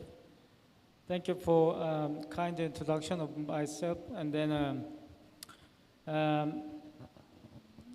could you actually, show that the PowerPoint? My, presentation will go along the, not, the accordance with the PowerPoint. So simply play PowerPoint automatically. So just I will read my essay. Okay, so I will talk about on the possibility of a seascape ontology. I think more theoretical stuff. I think, I believe you have ability to change this boring stuff into festival. So, okay, Lu Sun, one of the modern China's most notable writers, once stated Chinese people did not know the meaning of a century before the 20th century. That means actually before the 20th century, there wasn't any history in China in terms of a modern, actually historiography. This does not imply that Chinese people were uncivilized or ill-bred prior to 20th century, only that they had different worldview than that framed by Christian periodization, which shaped the European history. In the preface to his drama, L'Orphelin de la Chine, Voltaire praised the Chinese dramatic achievement as superior to European theater when he wrote his variation of the 13th century Chinese tragedy, Orphan de Chao, in 1753. He did not hesitate to call this classical drama a masterpiece compared to any French work of the same period. However, his review of traditional Chinese art ended with a critical emphasis on its gridlock. For him, the development of Chinese art had stopped in its infancy, while the European cultures had successfully continued to expand their artistic attainment. Voltaire's judgment of China and other Asiatics of his time aligns with Leibniz's understanding. Leibniz is a German philosopher. Leibniz's understanding of unknown country, even though their attitude towards Christianity were starkly different. Leibniz observed that no matter how foolish and paradoxical the Chinese ordinary appear to be in Medica, nevertheless theirs is better than ours. End quote. So Leibniz actually phrased Chinese medical, the medicine, and then, compared to Europe, China was a more developed civilization. This actually causes some dilemma, for Leibniz, because Europe must be, the Christendom. That means God's country, and it must be advanced, more advanced than the China. But this evidence, Chinese medicine superiority made him very embarrassed. That's why, for Leibniz, the existence of China proved a pre-established harmony. God had worked as unknown to them and prepared the final goal of all civilization. His apprehension of Jesuit missionary letters and the books revealed that he regarded China as a different world that did not follow Christian European rule. This recognition of difference led him to learn of the Jesuit system of slow penetration into China through a sympathetic understanding of Chinese problems, employing the gradual introduction of Western scientific method and religion. Contrary to Leibniz, Voltaire grasped China and Europe as geographically and culturally distinct entities that nevertheless belong to the same one world. For him, China is a part of a worldly multiplicity and a competitor to Europe. As Leibniz's vision assumed the accomplishment of Christendom for the establishment of harmony, Voltaire believed in his historical progress and scientific knowledge. From this perspective, he regarded the Chinese as the example of a nation that is believed to be the wisest and the best governed in the world. Interestingly, Leibniz and Voltaire expressed admiration for Chinese medicine as a leading scientific achievement, but convinced Christian Europe was superior to the country, China. The undeniable presence of China had to be concerned only with God's plan of Christianity. The geographical difference was supposed to be erased by the development of European civilization. Leibniz's concept of a monad seemed to consolidate this faith. For Leibniz, a monad is essential uniformity of an utterly distinct substance. He argued that these monads do not make up a whole that is truly one, and the whole they to make one up would not be a mind. More importantly, Leibniz did not consider matter as a substance, but a shadow and even a nothing. An army or a flock is a matter which is a thing whose unity is constructed by one conception. Please actually move the slide automatically, please. An army or flock is a matter which is things whose unity is constructed by our conception. So for Leibniz, actually, army and flock is not actually a real thing. Only monad is a real thing. In this sense, matter as a totality of monads is not a substance, but at best of substantiatium. His understanding of Dutch East India Company, the aggregate of a monad, is based on this presupposition. So for Leibniz, Dutch India Company is not the real thing. Leibniz pointed out that if parts fitting together in the same plan are more suitable for composing a true substance than those touching, then all the officers of Dutch East India Company will make up real substance, far better than a heap of stones. However, the common plan is nothing else than a semblance, an order of actions and passions that our mind noticed in different things. For Leibniz, these assemblages are not an object, but merely a fiction of the mind. That means for Leibniz, the Dutch India Company is fiction in our mind. Leibniz's approach to the Dutch East India Company lingers in the West understanding of Asia to this day, in my opinion. Ironically, the fundamental doctrine of Leibniz's monadology was shared in Voltaire's comprehension of Chinese art, even though the latter's pessimism was not compatible with the former's optimism. Still, both agree with the proposition that the law of nature rules the world. From this perspective, Leibniz could insist that Dutch East India Company, their primitive formulation of capitalism, was not an objective substance, but a subjective fiction. This early modern philosophy persists in almost every discussion of relationship between Asia and capitalism. That means that they don't actually regard Asia as, reality. So, and most simply see Asia through Leibniz's concept of a monad. That means actually the individual actually Asian could exist, but there is no Asia, such a land, in the European philosophy. Is it true that Asia does not exist an object? Of course not. We are Asian and we actually live here. Nobody could say that geographical sense of Asia does not exist today. Yet the problem of explaining Asia as an object remains. Against the Leibniz argument, Graham Harman suggests an ontological interpretation of a first multinational joint stock company, Dutch East India Company. The early modern corporate model of the integrated global supply chain transformed Asia, in particular Indonesia, fundamentally at the time that Leibniz and Voltaire discovered China. Indeed, the VOC, Dutch East India Company, became an authority that claimed to have invented or reinvented Asia under the rule of capitalist exchange when they started to control the Spice Island. That's why I always talking about, actually the East India Company, the Indonesia as, the birthplace of capitalism. I always say to my, European friend, Indonesia is the birthplace of capitalism. Like Robinson Crusoe, the company projected the law of capitalism onto their richly interconnected land masses as if they were the desert islands.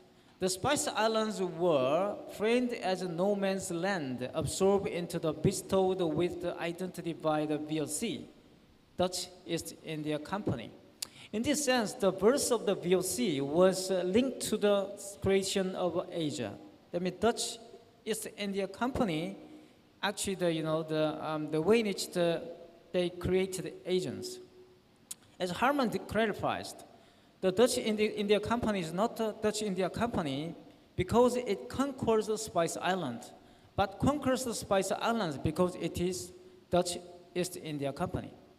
Contrary to Leibniz's assumption, the Dutch East India Company was not a nicknamed pseudo-substance, but a pre-existence entity conceptualized as a monopoly within the Netherlands, then at the expense of other European powers, and finally extended to trade within Asia itself. This premise leads to us to rethink the modern presence of Asia. Asian, our ancestor, did not know that they were Asian. I mean, they didn't call themselves Asian. Chinese call themselves Chinese. Indonesian call themselves something, actually your own Asian, name. So from this perspective, we must apprehend Lusun's statement about China's 20th century by recounting these conjunctures between Asia and the primordial capitalist accumulation. However, many arguments have quickly fallen into denial of a real Asia. For instance, some Western critics try to explain why the early control of the COVID pandemic in the countries such as China, Taiwan, and South Korea, etc., was successful by observing the Confucian culture in Asia. Confucianism cannot provide us with ontological evidence of the land. Those preconceptions are rooted in the misunderstanding of how Asia served as an object.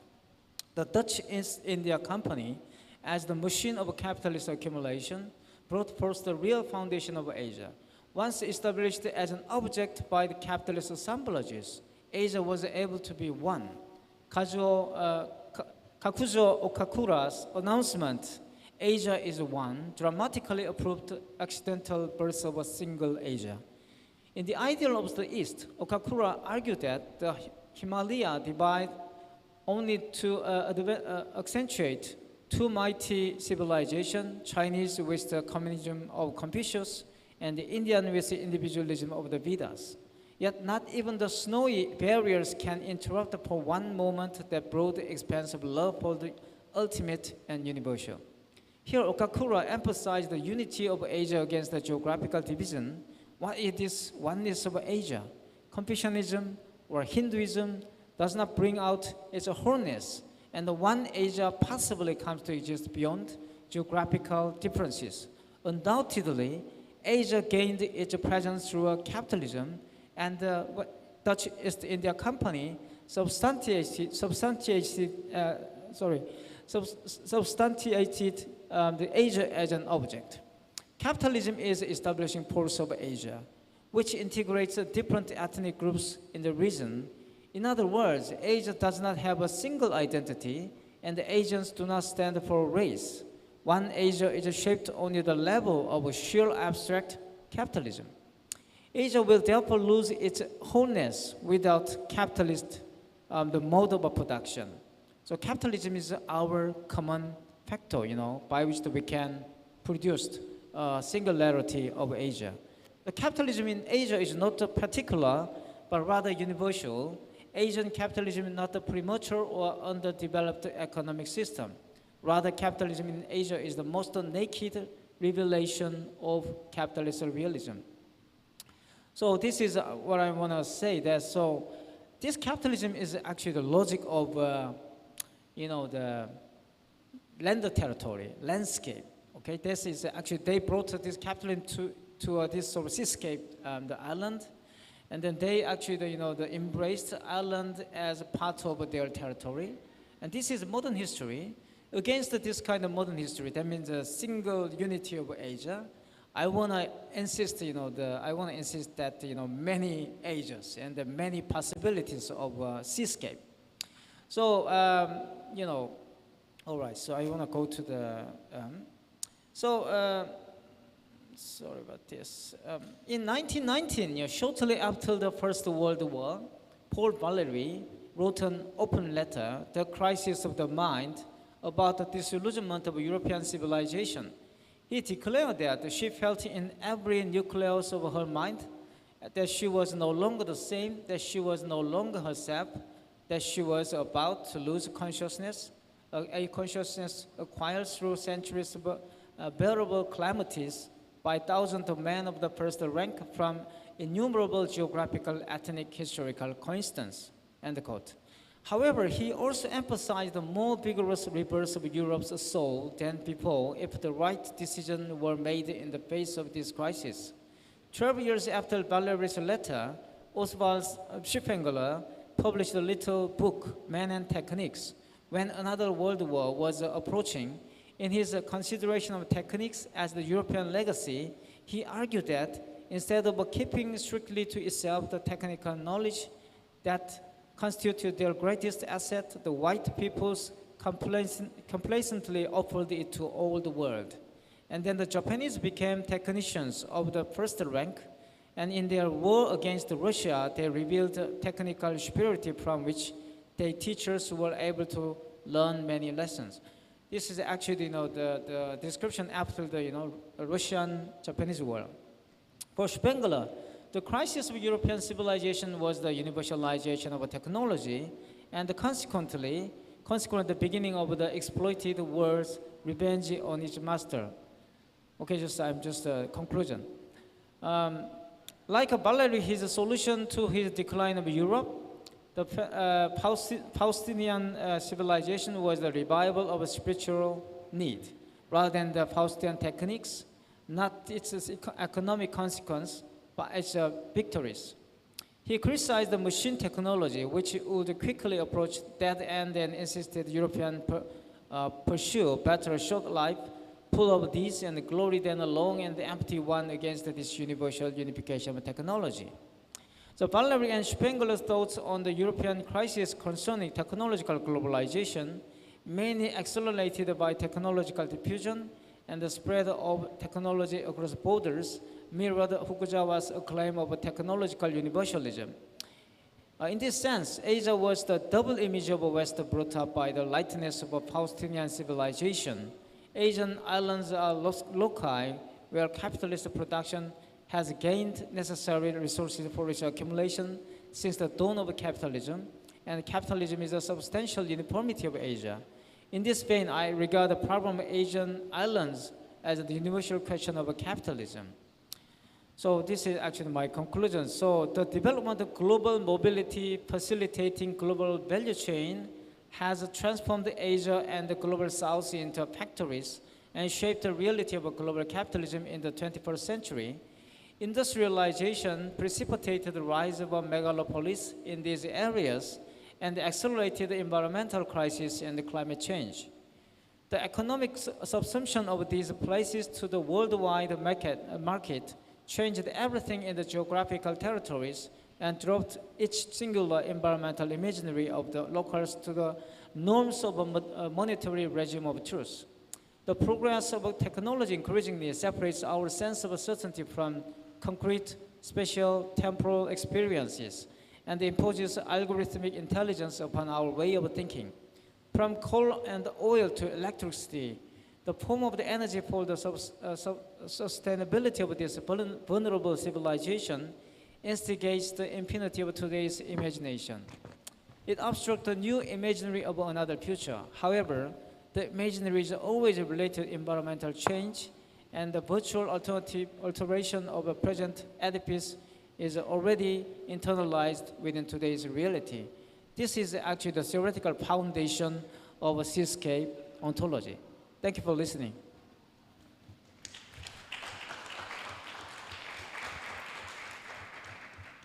Okay, thank you very much to our resource persons. So the floor is now open for questions.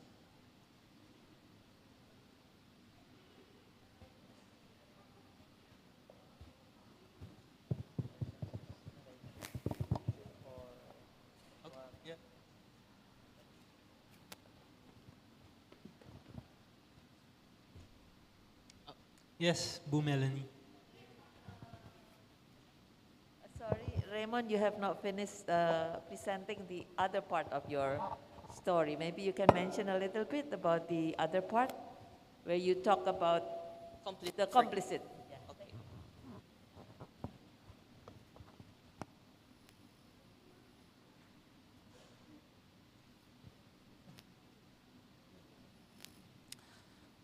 All right, so complicit forgetting. Can I have my slide back so they can see? All right, so in 1976, we are under the first regime of the Marcoses, and they decided to convert one island to become a game preserve, as they put it in the proclamation number 1578, and a wildlife sanctuary. But the next slide, please. Some more.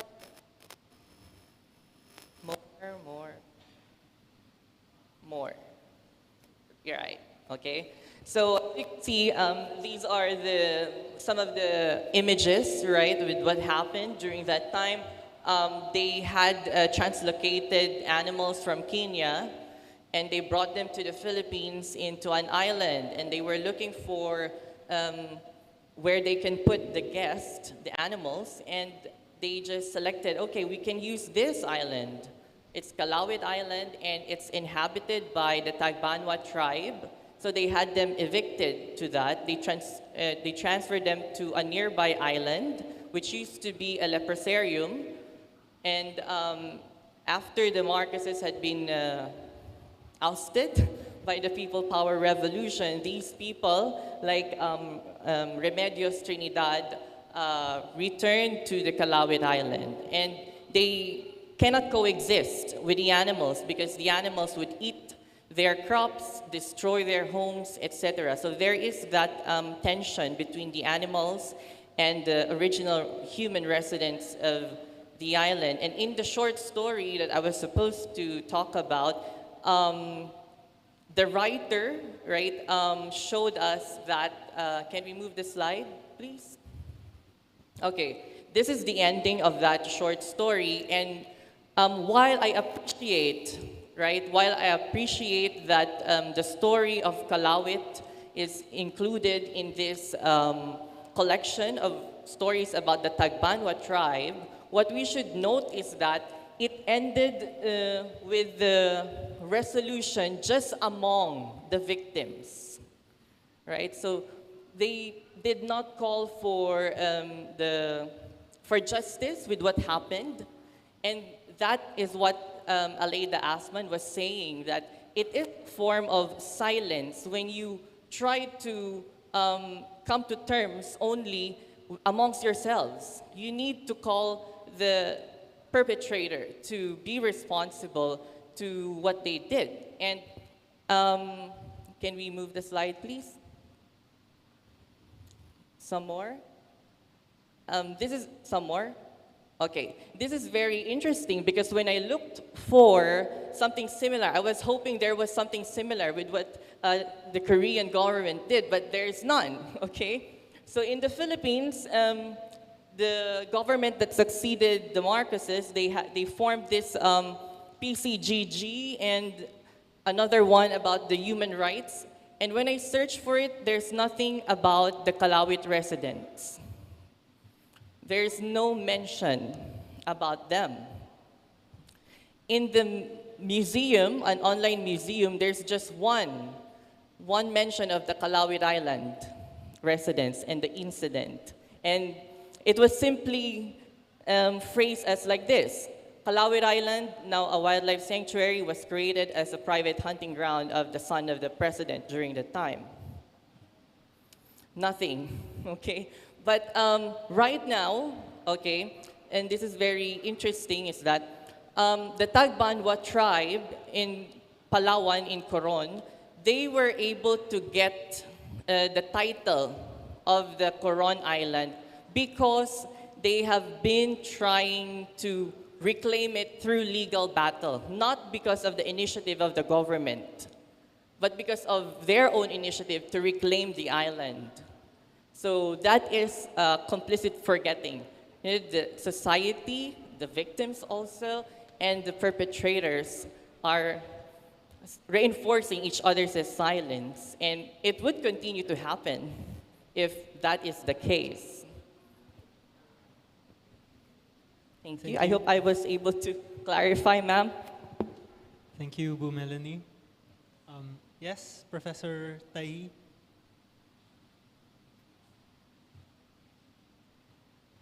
Microphone, please.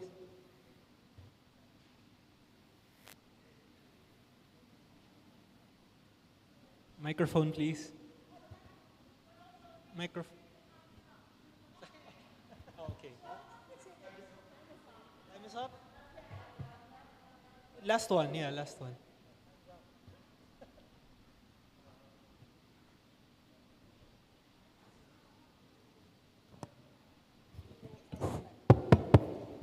To Raymond. Raymond I'm very again. pleased to hear about Jeju today once more. So the accident you mentioned is very big and very tragic event, accident, not only in the history of Jeju, but also in the entire history of Korea. So, but I didn't really understand the concept of defensive forgetting. So my question is, what is the defensive forgetting, and why do you connect this concept to this accident in Jeju? Right. Also, Raymond, I would like to follow up because it seems to me that the narrative of forgetfulness has a lot to do with nation state. Yeah, because the two incidents, the one in Jeju, the massacre, and the other, the dispossession of the tribal homeland, were all under the violence of the nation state. So would you comment on that? All right, thank you, Kim Gyusonim. Okay, all right. So defensive forgetting, in the definition provided by Professor Asman, she was saying that defensive forgetting is when the perpetrators commit acts of destroying relics and erasing traces to cover up practices that will henceforth be classified as crimes. In the short story Dead Silence, right, I consider the killing of the villagers, the whole village, as an act of erasing the traces, because when there will be no witnesses, who will talk about the atrocity? So that is a defensive forgetting on that part. So they killed first the guerrillas, and then they gathered the villagers who are witnesses but also victims of the atrocity, and they killed all of them. So that is one way of defensively forgetting what they did. Does that answer your concern, sir? Thank you. And Professor Iping's question on the nation state. Nation state. I think it would have something to do with their participation in the reinforcement of the silence, right, that would continue the forgetting of these atrocities. Because, for example, in South Korea, the government apologized, recognized what happened in the past, and they have this massive memorial complex in Jeju Island. In the Philippines, as I've shown earlier, there's no mention, right, about it. At least in those two agencies that were tasked to investigate, to talk about, and to keep the memory of the regime alive so that it won't happen again. Right, so thank you. Thank you so much to our three resource persons, and I think we are running out of time, so let's all give our resource persons a round of applause. And thank you for your attention to this second panel.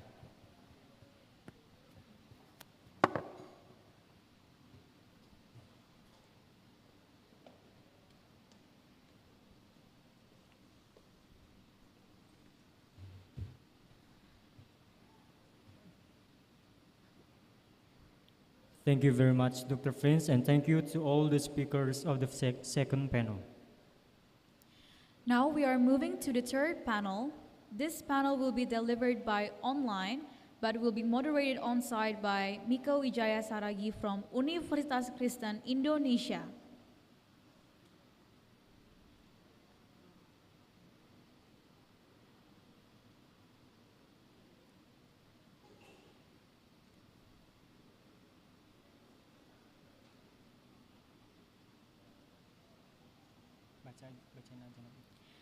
Miko Wijaya Saragi graduated from English Literature Department at the Faculty of Letters, Universitas Kristen, Indonesia. She got her Master of Humanities in Literature from Universitas Indonesia. She is a full-time lecturer in the English Literature Department, Faculty of Letters and Languages, Universitas Kristen, Indonesia. Her research interests include issues in gender, identity, and post-colonialism.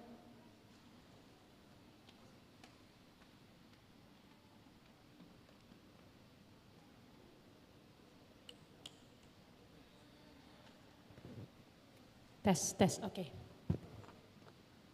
Well, thank you. Good afternoon for all the audiences in Zoom and in this room. Good afternoon, all. Okay, are you still on fire? Having this symposium till the end? Hope so. Okay, now we are in the panel 3.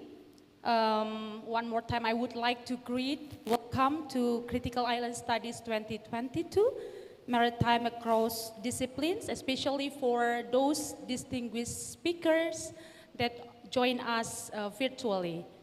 This panel will have 4 presenters joining us via Zoom. They are Mr. Sudibyo, Mrs. Kimberly Nicole Panes Quilantang, Mr. Ray Francis C. Quilantang, and Mrs. Velia. Hi, Mrs. and sirs there, are you joining us?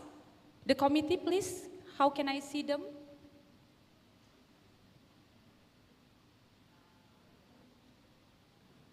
Can you please spotlight each of the speaker?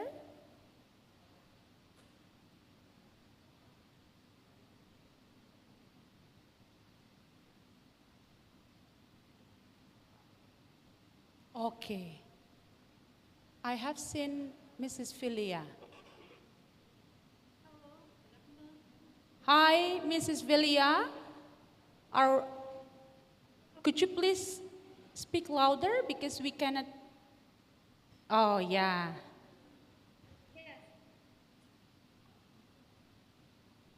Okay. Hi, good afternoon. Can you hear us well? Okay, thank you. How about Mr. Sudibyo? Hi, sir. Good afternoon. Nice to see you there. Okay.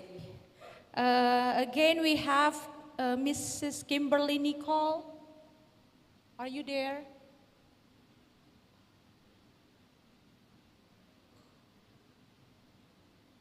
Yes. She seems. Okay. Yes. And the last we have Mr. Ray Francis Quilantang.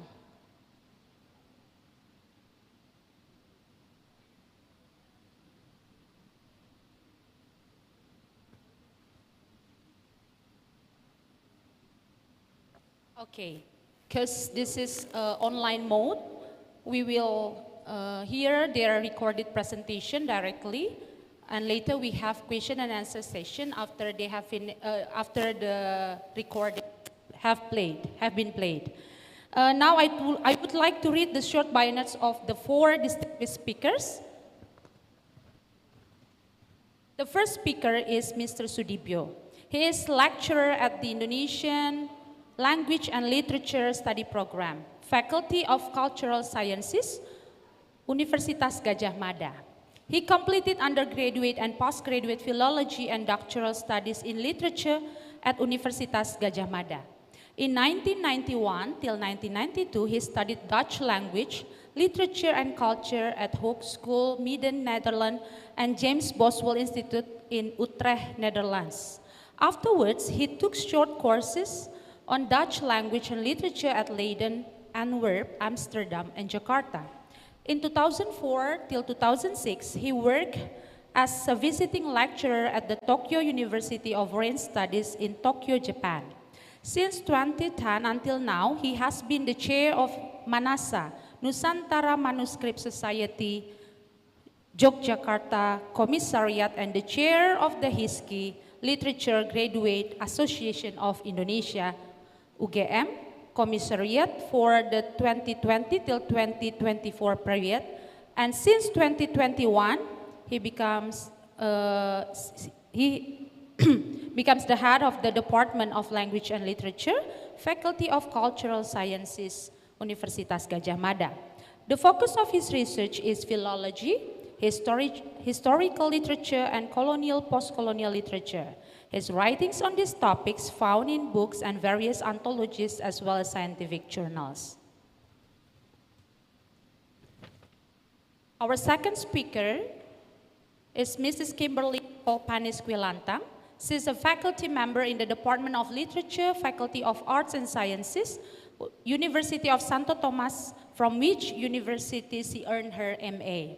Her graduate thesis focused on music as literature, particularly the Filipino indie rock culture scene. Her research interests include studies of film and writing, and video games as narrative. She is finishing her screenplay for her upcoming horror film project. She is also an active member of CLASS, Cultural, Literary, and Art Studies Society, and Unitas as a secretariat.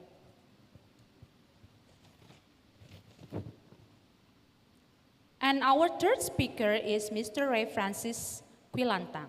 He is a faculty member of the University of Santo Tomas. He completed his MA in Communication from the Polytechnic University of the Philippines and has been undertaking research on digital media and persuasive communication. He has practiced professionally in various industries of media and communication as a news reporter and anchor, producer, director, production head, theater actor, performance artist, and voice-over artist, among others, for more than a decade. He is a consultant in various communication-related industries and an active member of the Philippine Association of Communication Educators, Philippine Communication Society, Asia Pacific Consortium of Researchers and Educators, Speech Communication Organization of the Philippines, and serves as Publicity Committee Head of the Cultural, Literary, and Art Studies Society, or CLASS. And our last speakers for this panel, Mrs. Philia is a researcher and a lecturer at the Linguistics Department, Faculty of Humanities, Universitas Indonesia. She obtained her doctoral degree from Universitas Indonesia. Her main research interests are language revitalization, conversation analysis, discourse analysis, and pragmatics.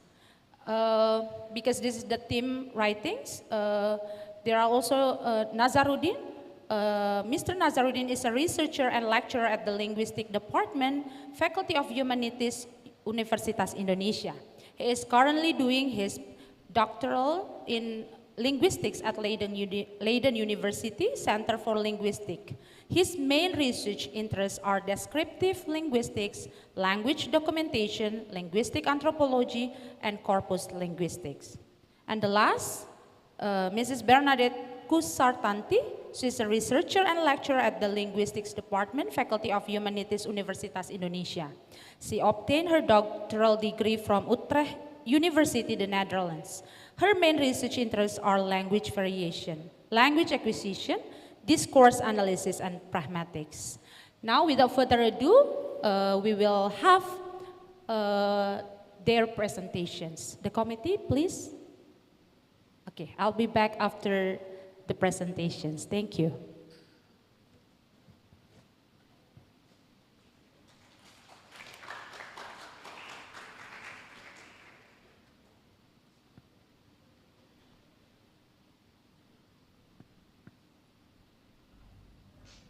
Good afternoon, the participant of Critical Island Studies Symposium 2022. It is my pleasure to meet you all in this forum today. Let me deliver my presentation with the title Dutch East India Company Seafarer in the Indonesian Postcolonial Literature. In the Indonesian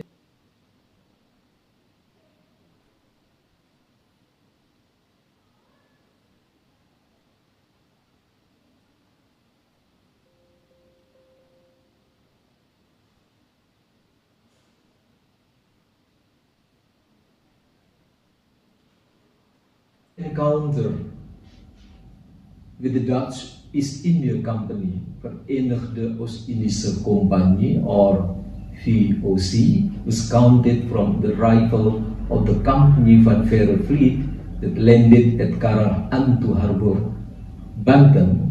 Until now, the memory of Indonesian people about the VOC. Good afternoon, the participant of Critical Island Studies Symposium 2022. It is my pleasure to meet you all in this forum today. Let me deliver my presentation with the title Dutch East India Company seafarer in the Indonesian post-colonial literature. If the Indonesian encounter with the Dutch East India Company, Verenigde Oost-Indische Compagnie, or VOC, was counted from the arrival of the Company van Verre fleet that landed at Karangantu Harbor, Banten. Until now, the memory of Indonesian people about the VOC and the Dutch has been woven for more than 4 centuries. The VOC has the character of a joint stock company. The VOC transformed maritime power not only as a means of warfare but also the economic purposes and to promote change in the maritime world itself. The VOC sought to unite various socio-economic interests in Asia and the Atlantic into a single company and avoid competition among Dutch entrepreneurs overseas as well as in the domestic market. The VOC sought to preserve social cohesion and trade. The VOC is a private institution whose ownership can be transferred to the primary and secondary markets. The VOC also evoked various discourse about the East Indies in his home country. The East Indies is described as a region which is full of dangerous beauty, a wilderness full of monster and snake, a bottomless sea, and an area inhabited by untrustworthy infidels. The conviction that the Dutch colonization to the East Indies region is a moral obligation. VOC and collective memory. The memory of the VOC despotism and their inhuman treatment form a memory that is relatively preserved in the collective memory of Indonesian people. These memories are represented in the post-colonial literary works of young authors who did not empirically experience the Dutch colonial era. In the post-independence period, especially in the last 3 decades, the story of the VOC, which is still part of the collective memory of the Indonesian people, has received the attention of Indonesian post-colonial writers again. 2 novels and a short story have been written to interpret the VOC's seafarer. This raises the question toward the possible intergenerational trauma of the VOC. My research question: what kind of narrative about VOC seafarer is firmly attached to collective memory and leaves traumatic memories in Indonesian post-colonial literature? How the trauma of VOC seafarer is constructed, negotiated, and transformed in Indonesian post-colonial literature. How the traumatic event is understood in the current geopolitical context. Theory overview.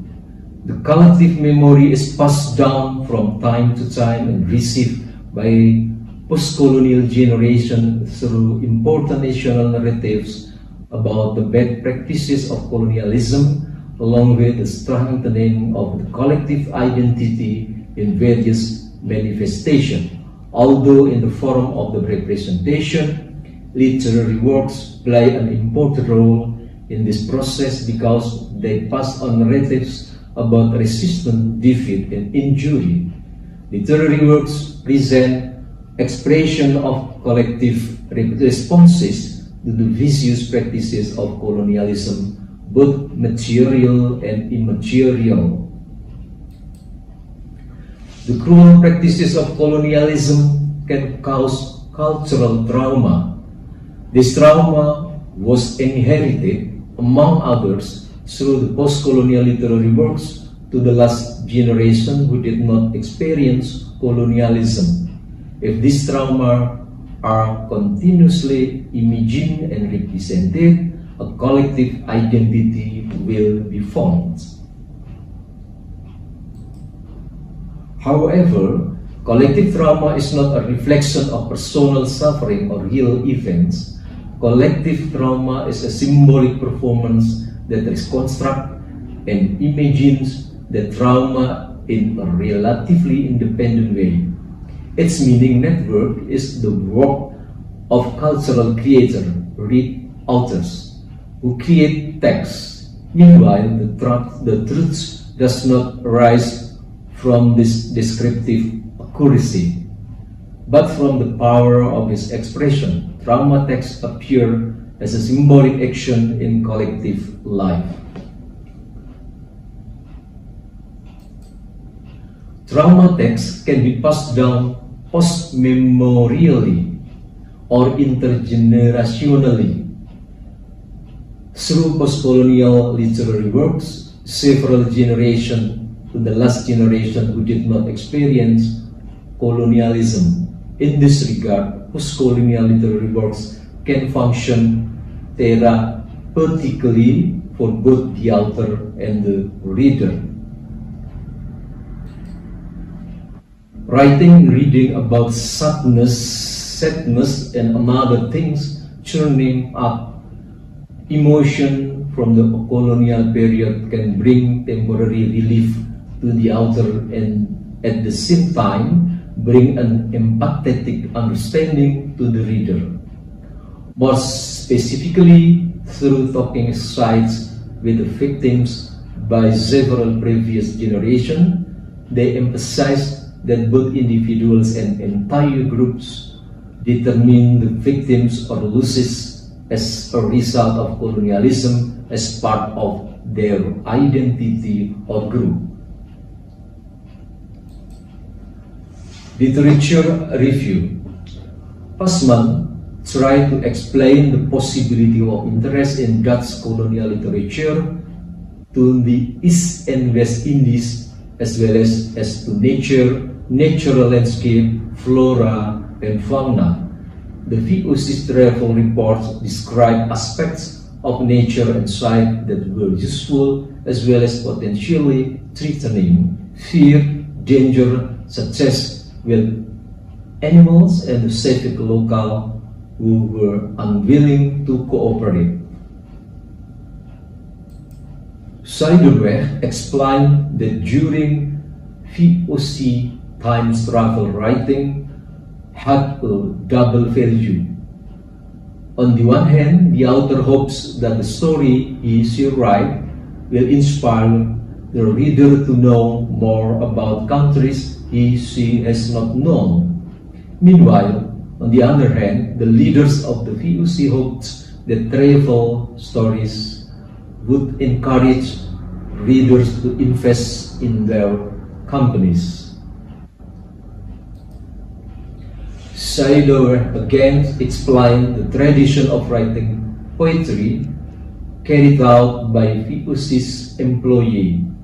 The quality of the poetry written is closely related to the position of employee.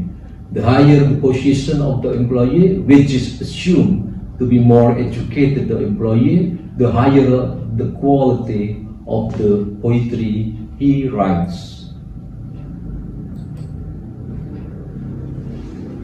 The novel Banda Neira, which was first published in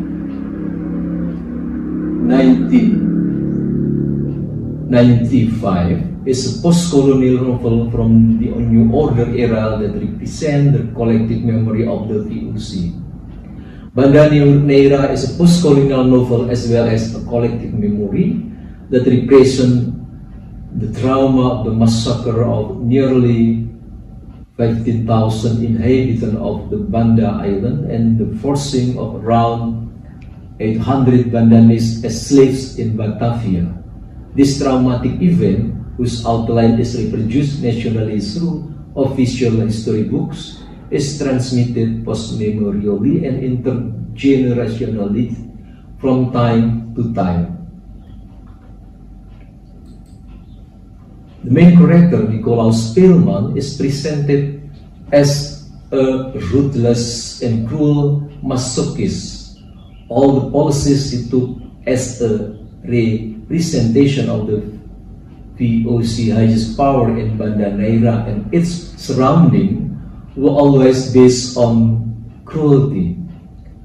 He kept Cornelia, his stepdaughter, in a room in the ship he was captaining as a masochistic sex slave. He killed Valentine, the clerk of the VOC ship he was commanding, so that truthful reports about his action as a VOC servant would not leak to the Heron van 17 high-rank merchants of VOC. He evens the victim of VOC employee and their families as a result of the killing carried out by the rich people of Orang Tata, with several cruel revenge in the form of massacres and sorties in the several islands.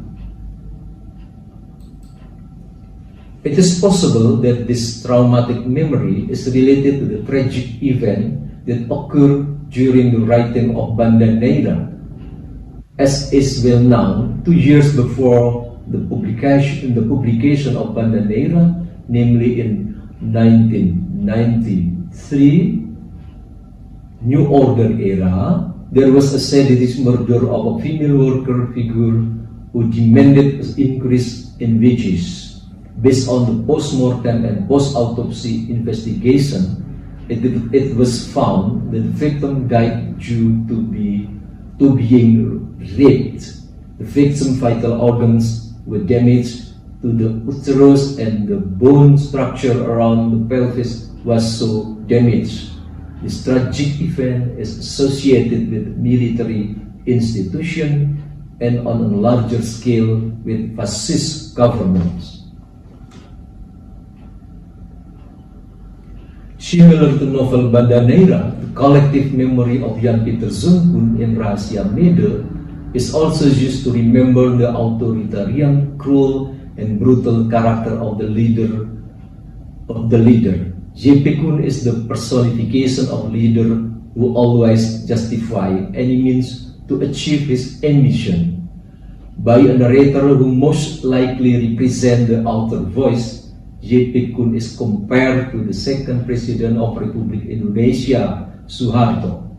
Although what Suharto did was not exactly the same as what the VOC Governor General did, Suharto's footstep on the Indonesian political stage is also drenched in blood.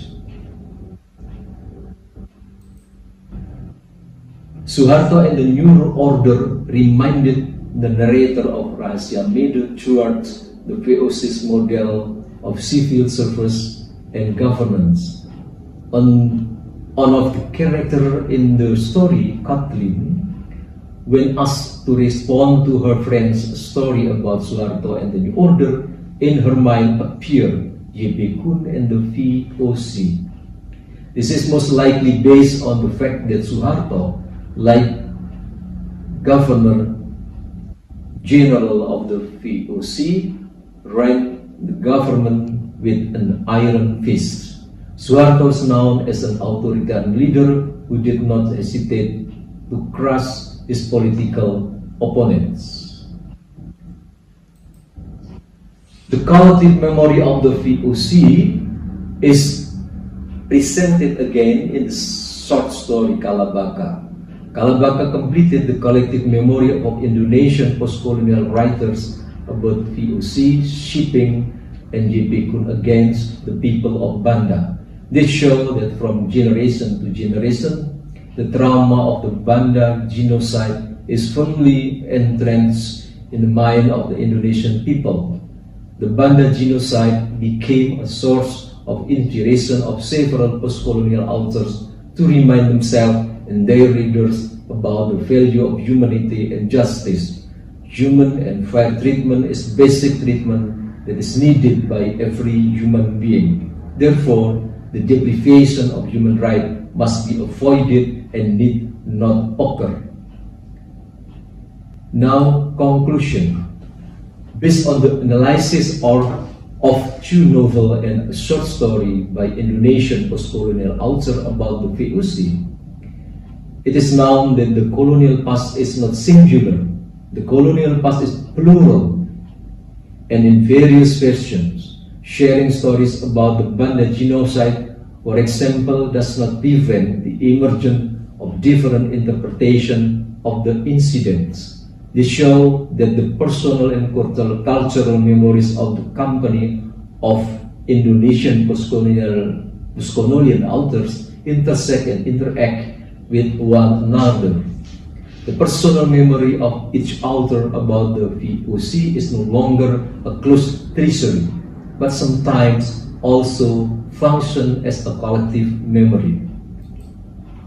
The narrative about the barbarity of company is not only understood as a representation of crime against humanity in the continuum of malpractice of Dutch colonialism.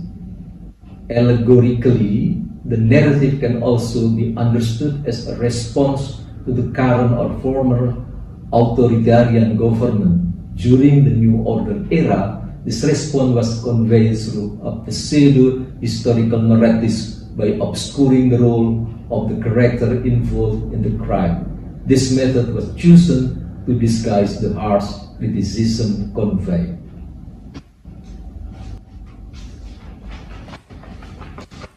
Ladies and gentlemen, that was all my presentation. Thank you for your attention and have a nice day. Good day, everyone. I am Kimberly Nicole Panis Kilantang, M.A. from the Department of Literature, University of Santo Tomas. First of all, I would like to thank Universitas Kristen Indonesia and Universitas Indonesia for this opportunity to present my paper, and to Dr. Maria Luisa Torres Reyes, UNITAS Editor-in-Chief, and to the University of Santo Tomas for the support.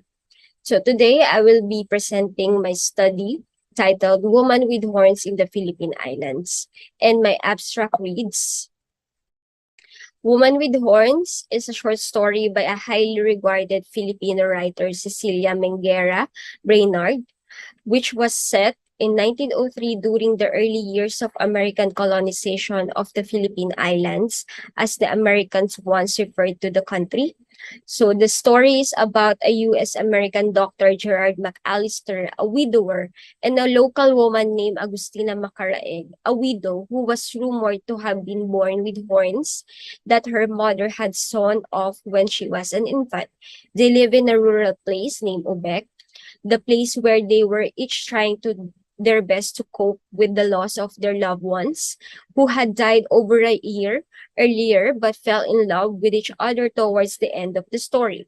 The story emphasizes the symbolic significance of the river and how the river serves as an essential element for how Agustina is imagined in the narrative, from woman with horns to goddess of inspirations. Therefore, the study argues that in terms of literary figurations like symbolic imagery, allusions, and allegory, the attributes of the land and river on the other hand, and Agustina on the other hand, suggest an ambivalence that even the narrative closure is not able to fully resolve. So for the background and summary, so Cecilia Menguera Brainard published this story first on Focus Philippines in 1984 and is part of the author's first short story collection, Woman with Horns and Other Story, and it is also republished in New Day Publisher in 1987. So the author shared the inspiration behind her known narrative. So Brainard mentioned that the story was inspired by her childhood folklore on the island of Cebu City. So here in the story, it is called Ubek City. The Ubek City is reversed as Cebu City, which is a city here in Visayan area in the Philippines. So the story of a woman with horns in their town stayed her and until the author decided to write an experimental short story about the woman who has been rumored with horns.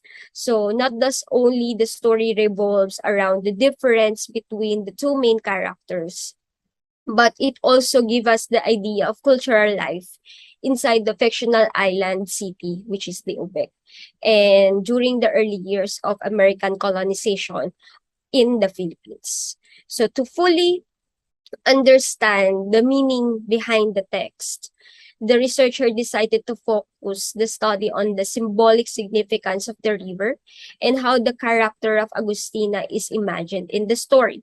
Therefore, it is best to use symbolic criticism for the imagery of the bodies of water found in the narrative, as well as archetypal criticism to find how the woman with horns was imagined. I use the archetypal approach of Northrop Fryer here in the story.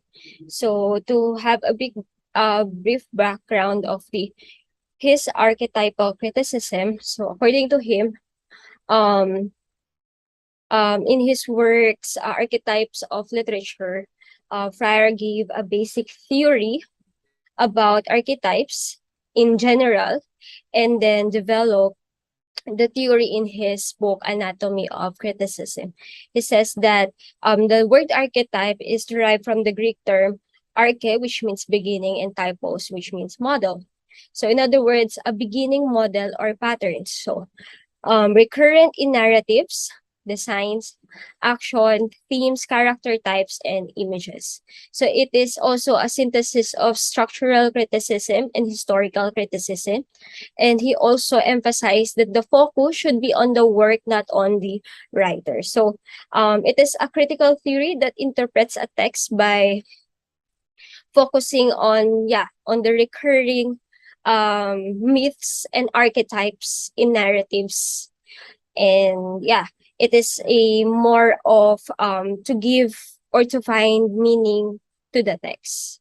And he also introduced these kinds of categories of myth, and these categories of myth have is aligned from a specific spheres of comic and tragic visions. So he firstly make an inductive approach when it comes to creating meaning to the text. So the inductive approach is particular to general, and then after that, he categorized these myths, comedic and tragic. So these types is aligned from nature. So nature is governed by patterns. So the patterns are the seasons. So each genre is aligned with seasons. So for the comedy, spring, romance, summer, tragedy, fall, satire is winter.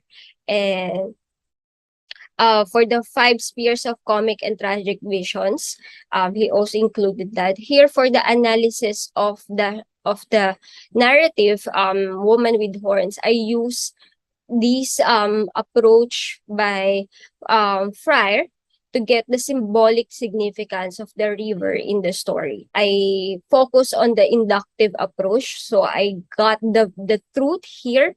So the particular truth in the short story is acceptance that leads Gerald and Agustina to their happiness, while the general truth is the acceptance allows us to break away from thoughts of guilt and unfairness. For the category of myth, I categorize it in a comedic way or comedy genre, not literally it talks about jokes or stuff like that, but when it means comedy, it should gives us the plot of towards to happy ending. So that's the plot flow of comedy from the lowest point of their life up to the highest point of their lives of the characters, which is the happy ending. So comedic, and it falls under the romance genre. as a summer romance, since the shorts, if you're going to read the short story, summertime is also set in that short story. There are 5 spheres of comic visions that you can see on that short story. The first one is the human world. We can see here in the short story the community, the love and friendship of these people. And then for the vegetation, is the field. For water, the river or the mountain streams. The mineral is the city, and animal world with the animal here in the short story is described as gentle. And how is Agustina imagined in the story? So I compare first the Ubecan women to Agustina. So the Ubecan women described as conservative or ladylike, while Agustina on the first half of the short story, she's rumored with woman with horns, and then she was rumored and imagined as devil or monstrous, or in other words, in Filipino term, it is called as wang. But when Gerard has his first encounter with the character Agustina, she was frank and straightforward. And then Gerard also described her physically as woman with bronze skin and hair so dark it looked blue. And then eventually, after the moment of realization of Gerard, the doctor, he realized that Agustina is a goddess of inspiration. Why the goddess of inspiration? Because she teaches him to live and love once more. So this is the excerpt giving us the whole imagery of how he sees Agustina as a goddess of inspiration. Moonlight bathed her, making her glow. A green and red tapis was wrapped around her, exposing golden shoulders and neck, showing mounds of flesh.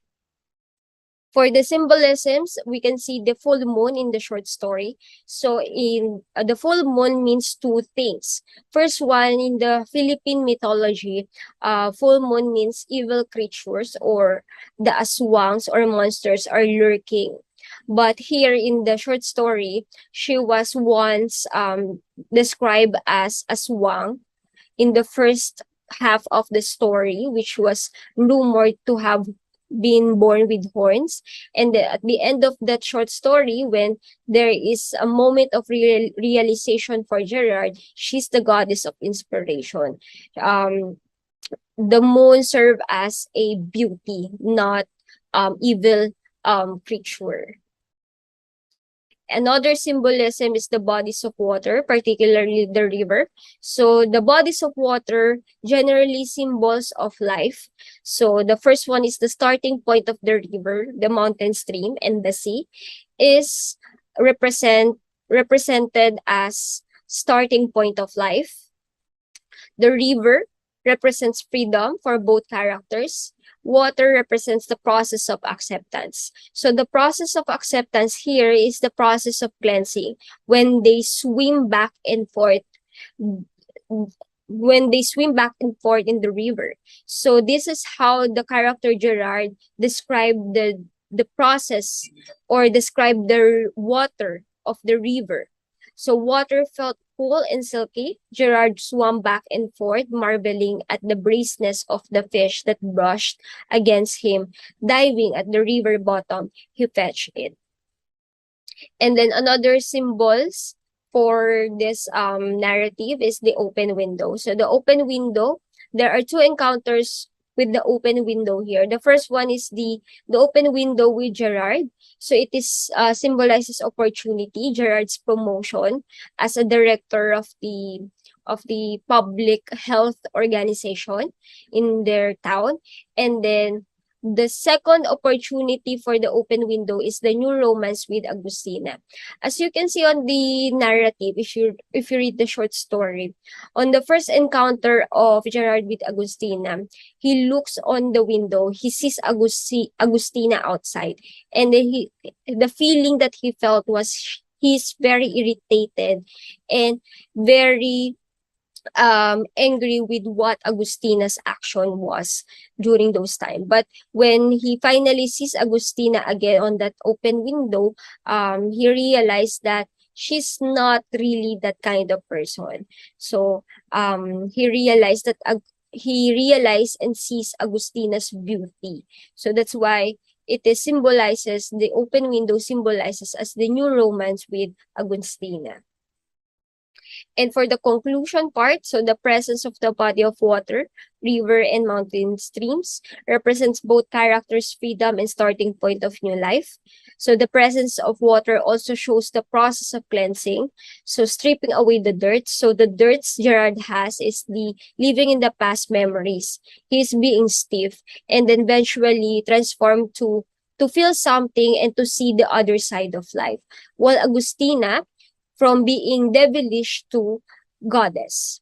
So another is the image of Agustina is imagined as devilish, as portrayed by the Ubecans, which is also influenced Gerard's view of her at the beginning of the story. However, when Gerard sees her, he realized that she's not monstrous. Hence, she taught him how to love and live again. Another conclusion is that the story showcased Philippine culture under the U.S. colonization. So these are the negative and positive influences of Americans. The white beauty, it is superior during those times, and then the Ubecan became dependent on the American doctor. It is also reflected in the Philippine reality that the Philippines became dependent exclusively on the U.S. continue to prosper economically. And another is the public health and welfare and gender stereotyping. So expectations from society on how a man and woman should act. And it is a story of colonialism and how colonialism influenced and controlled the people who live on the island. So in the public health and welfare, again, the reason why it is in the conclusion, because in history, in 1901, the Americans created the Bureau or the Board of Public Health, and which later on became a bureau, and its duties were to construct the people in hygiene and sanitation, and combat the people's ignorance and superstitions, which were the greatest enemies of medicine and public health. So that's the main goal of public health and welfare. So if you can see on the narrative, that's the representation of the character Dr. Gerard McAllister, because he's the director of the board of the public health there in that short story. So yeah, so these are my reference for this study, and thank you very much for listening.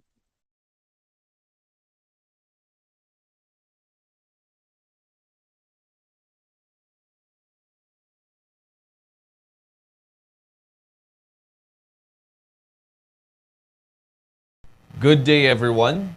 I would like to thank first all the organizers and everyone involved in Critical Island Studies Symposium 2022, Universitas Kristen, and Universitas Indonesia for this opportunity to present my paper. I'm Ray Francis Kilantang of the University of Santo Tomas Department of Literature. And for today, I'll be presenting my research titled Alamat ng Gubat and the Geography of Social Life. My abstract reads, Alamat ng Gubat, or Legend of the Jungle, is a short graphic story or book by Bob Ong, a popular Filipino author. It is a fable which may also be considered as a political satire, as it is framed against the backdrop of what ails contemporary society. It follows the adventure of Tong, the youngest son of the ailing Haring Talangka or King Shore Crab, in his quest to find the puso ng saging or banana blossom, or in literal translation, heart of banana, as the cure for his father. He left the comfort of the sea and set on land. As he finds himself venturing into the deep chaos of the jungle, he meets numerous creatures who voice their criticisms on how unfair the political system in the jungle is based on their class or species. In each of Tong's encounters with a group of animals, she is introduced to the power struggle in the jungle as one after the other claims to be its rightful king. Thematically, the sea becomes an allegory of the simple Filipino life in the countryside, while the city or the land becomes the site of struggle for survival between classes, where the materiality of geography becomes the reality of social life. Bob Ong's Alamat ng Gubat, or Legend of the Jungle, tells a story of the journey of a young crab, son of a king crab, to find an elixir that will cure his father's ailment. In his travels, he met various creatures that would be instrumental in his quest to find the elixir and mold his consciousness of socio-political realities of the jungle. As a fable, the book uses animals as its characters. These animals are familiar Filipino allegories which symbolizes ideologies of society. Filipinos are fond of using animals as similes for social characterization, and characters of the book can be assimilated into this.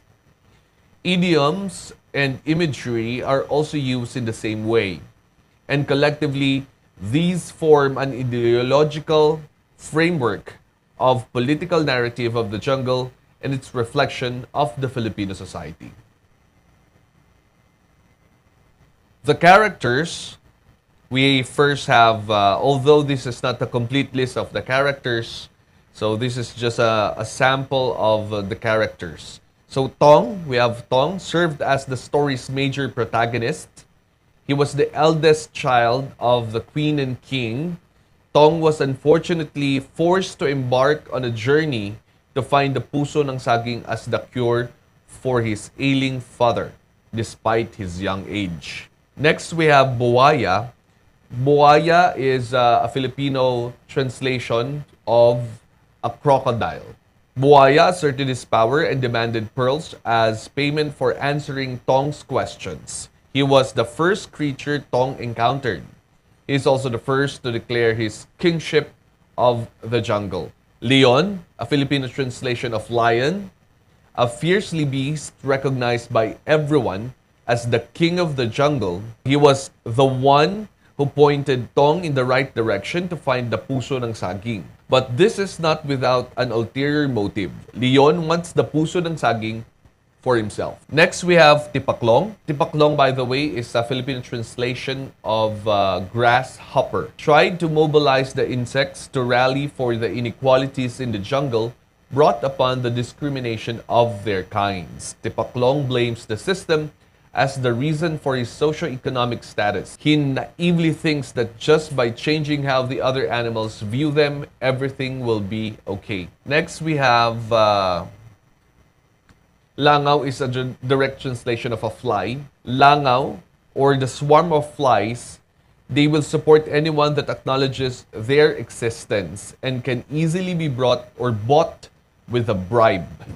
They were convinced of Tipaklong's message of species inequalities. But when push comes to shove, they sold their vote for a shit or feces that Conejo threw at them. Aso, a direct translation of dog, Tong's last hope in finding the puso ng saging. He agrees to help Tong in exchange for the wish contained inside the banana blossom. Conejo, a direct translation of rabbit, an opportunistic character who takes advantage of the situation to rise in popularity for politics. Matsing, a direct translation of a monkey, the wise man who opened the eyes of Tong in the political realities of the jungle. The setting, the deep sea, this is the home of Tong and his family, though only mentioned in the beginning of the story and was never mentioned again. The jungle, where the coveted puso ng saging is, the elixir, the place where all of the adventures of Tong occurred. This is also where all the animals reside, and this is where the chaos exists. For the framework, I used critical discourse analysis to extract the meaning of the language. Critical analysis on text and discourse is important in order to be able to explain the relationship between language, ideology, and identity. Verklew argues that critical study in text and discourse can help in uncovering the unseen agenda which may be hidden from people. It is further argued that critical analysis aims to investigate the hidden determinants in the social relationship system and the hidden effect which they may have. CDA also helps in explaining the geographical use of language and how it may affect its meaning. In this case, for example, the use of animal names and their metaphors in Filipino culture. As a tool, I'll be using Verklew's model of CDA. Have three important concepts, which are description, which deals with the linguistic property of the text. Next, we have the interpretation, deals with the relationship between the discursive process of production and interpretation and the text. Then explanation deals with the relationship between the process or the production and interpretation and the social conditioning. Characters as the text. The name of the characters, as based on the Filipino names of the animals themselves, reflects the societal similes and metaphors associated with them. The story takes advantage of the animals' natural tendencies to illustrate socio-political realities. Buwaya, a direct translation of crocodile, is also a Filipino moniker for a corrupt politician. More specifically, a congressman. It can also be described as a person with a big appetite. Aso, a direct translation of dog, he was illustrated in the story as eating his vomit as he vomited it again and ate it in an unending cycle. In Filipino idioms, people who eat their own vomit represents hypocrites, someone who doesn't have a principle and is susceptible to being swayed by others. Langaw, or the swarm of flies, as their number suggests, these represent the masses. Just like in the story, the masses support the populist. They are easily swayed by the flowery words of a politician who speaks of fighting for their plight. However, with a small bribe, their votes are just as easily bought. They are grateful for the person who will throw shit or feces at them. Matsing, a direct translation of monkey, in Filipino traditional fables and idioms, a monkey symbolizes wisdom. In an archetypal perspective, Matsing is the wise old man. He is the one who made Tong realize the true nature of the jungle and the animals in it. And of course, the main protagonist, Tong, though he's the only character whose name is not a direct Filipino translation of the embodied creature. His name can be traced to a popular nursery rhyme, Tong Tong Tong Pakitong Kitong. In Filipino pop culture and idioms, however, a crab is a metaphor for someone who is envious of their fellow and will try to grab and bring everyone below him just so he could climb up the socio-political landscape. This phenomenon is also popularly called crab mentality. But Tong is not like that. In contrast, while burdened in his quest to find the puso ng saging, he still manages to help the other animals in a mutualistic manner. Ironically, the other animals are the ones dragging him down and using him as an instrument to get what they want. He is a victim of the crab mentality. I've also analyzed objects as the text. The main object of the story is the puso ng saging or the banana blossom. It is the MacGuffin of the story. In film, the MacGuffin is the particular object often to be observed. While the hero and sometimes other characters may care about the MacGuffin, but the audience certainly does not. Through it reveals the character's greed, desire, failure, politics, and identity. Filipinos refer to the banana blossom as puso ng saging, as it resembles the human heart. In pop culture, this is also followed by an admiration for the plant, as it is the only tree with a heart. In folklore, the juice of a banana blossom is believed to have mystical powers as well. Settings as text. The jungle is the main setting of the story. It is a popular metaphor for the urban cities. The jungle metaphor evokes images of claustrophobia, noisy confusion, congestion, and the struggle, as according to Livingston and Harrison.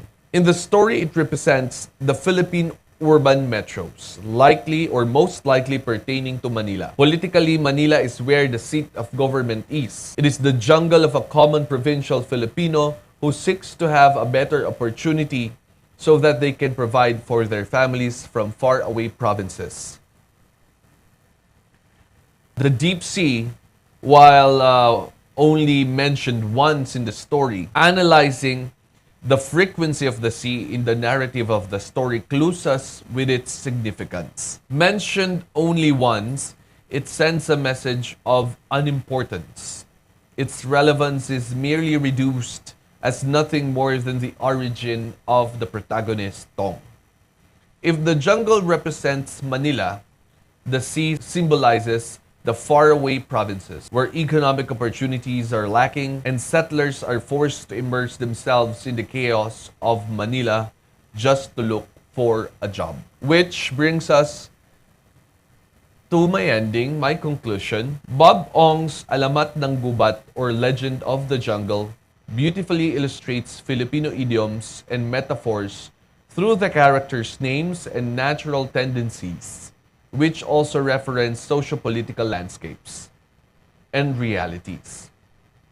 As Filipinos fondly refer to animals' characteristics and assign them to describe human tendencies, the book takes advantage of this and lays out a parallel description of the animals of the jungle and the Filipino socio-political life in the metros. The jungle doesn't just reflect the struggles of urban spaces, but also accompany how people act dependent on the geography. It is embellished with images and imagery of a young boy from an insignificant, distant province scouring urban Manila and was slapped by the realities of socio-political life while in search for a better opportunity so that he is able to provide medicine for his ailing father. And that concludes my presentation for today. Thank you, everyone.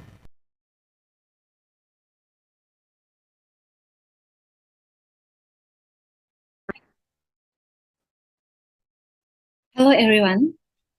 I am Philia from Department of Linguistics, Faculty of Humanities, Universitas Indonesia. Together with my colleagues, Nazaruddin and Bernadette Hushartanti, who are from the same department, we would like to present a part of our research about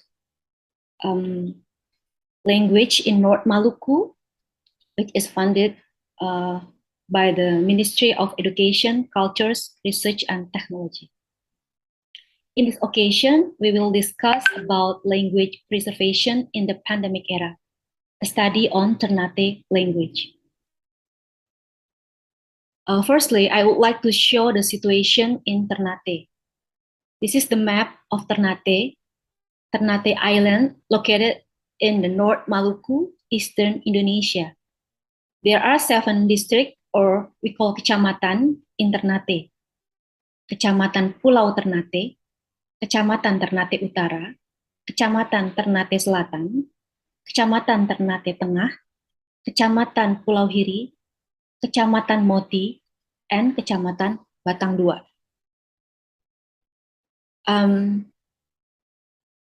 Ternate Island is spoken in the northern Moluccas, eastern Indonesia. Ternate language is spoken not only in Ternate, but also in Pulau Hiri, Talimau, and other small islands, and in many villages and towns on the west coast of North Halmahera. For example, Susupu, Ijailolo, and Gamici. It is also spoken by the Salters on Obi and Batchan.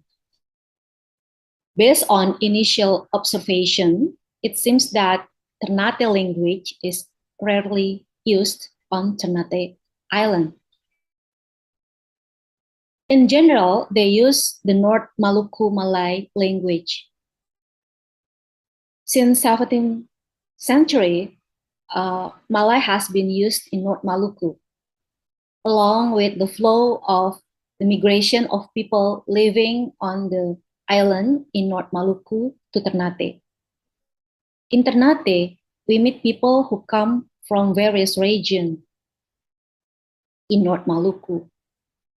Because of the interaction with various immigrants in Ternate, instead of using Ternate language, residents in Ternate use Malay as their lingua franca. The use of the Ternate language seems to be rarely used.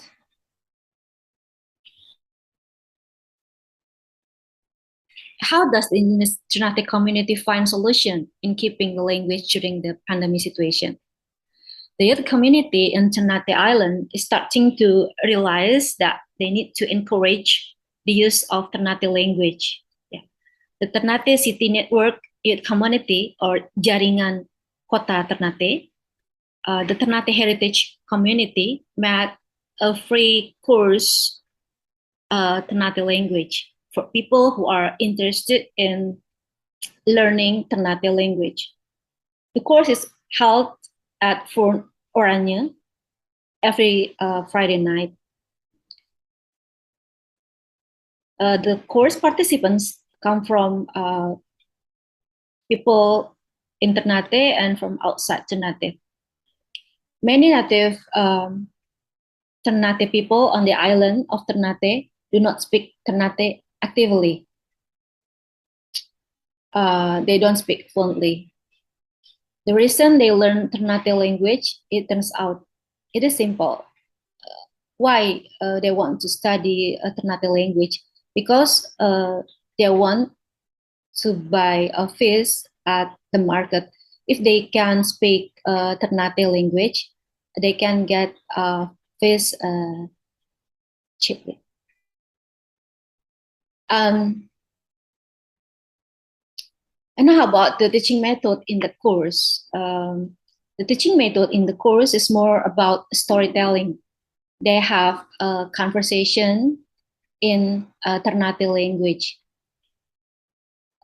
Usually, they talk about drama Korea, Korean drama in Ternate language. They are trying to make conversation while thinking. They use word for word Ternate language.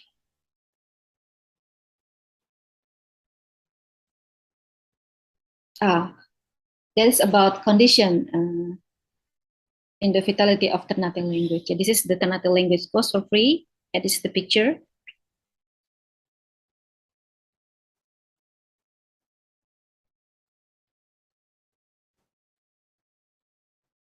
At the time before the pandemic, the course was carried out at the Fort Oranje, but now because of the pandemic, there is a ban on gathering.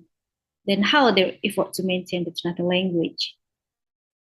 Yeah, this is the methodology, yeah. Observation, interview, and focus group discussion.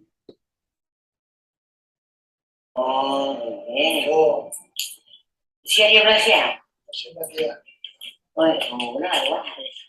Perihnya berapa? Barang ini kan mau sari tagi adi. Dia tuh mah kome mah. Di beliau kara. Jadi Yeah, this is the operation at Cal Residence. This is operation at the market.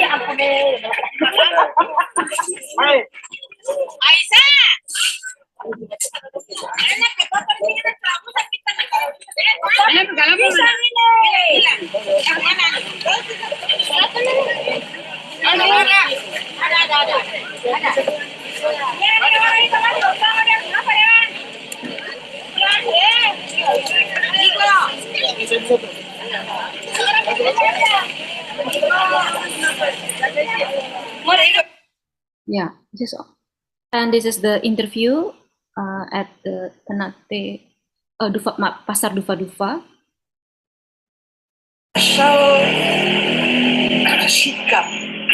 sikap seluruh masyarakat Interview bahasa local informant in Ternate. Pertama, kita hidupkan kebanggaan. Yang kedua, kalau menurut saya harus kita edukasi bahwa bahasa daerah itu penting karena memuat sesuatu yang tidak bisa dia akan sebutnya dipadani oleh kosakata atau bahasa yang lain selain itu. Misalnya bahasa Sula, manusia itu bahasa Sulanya mata pia. Itu tidak ada padanannya dengan bahasa lain. Pada bahasa lain menggunakan kata mata pia. Mata pia itu terdiri dari mata pia. Mata artinya meninggal, wafat, mati. Pia itu hidup lagi. Jadi mata pia manusia itu memang meninggal kemudian nanti hidup lagi. Waktu zaman saya kecil itu begitu. SD itu? Ya, SD. Dendanya berapa kalau boleh tahu? Tergantung dari guru yang Gurunya. dengar itu. Kamu denda sekian, kalau pakai bahasa Ternate. Bayarnya ke siapa? Bayarnya ke guru itu.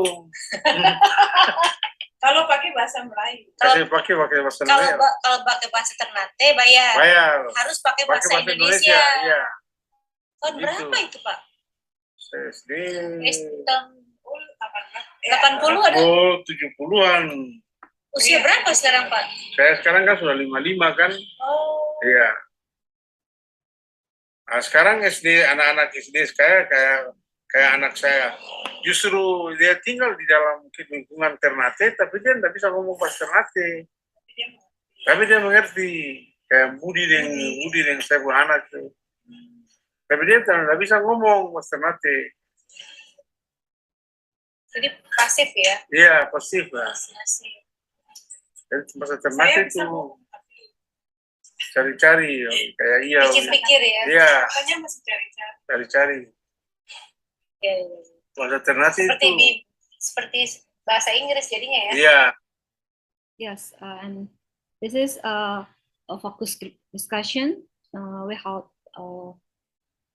discussion with Ternate community.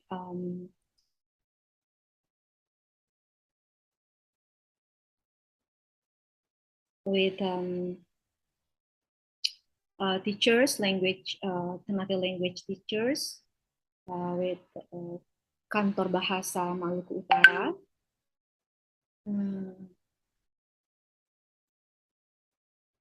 Okay. With Ternate Heritage Community, Ternate komunitas jaringan. Ada kalanya pakai bahasa Ternate. Ada discussion Pulau Hiri. Bahasa Melayu itu pada saat apa ya, Pak? Pada saat ngomongin apa?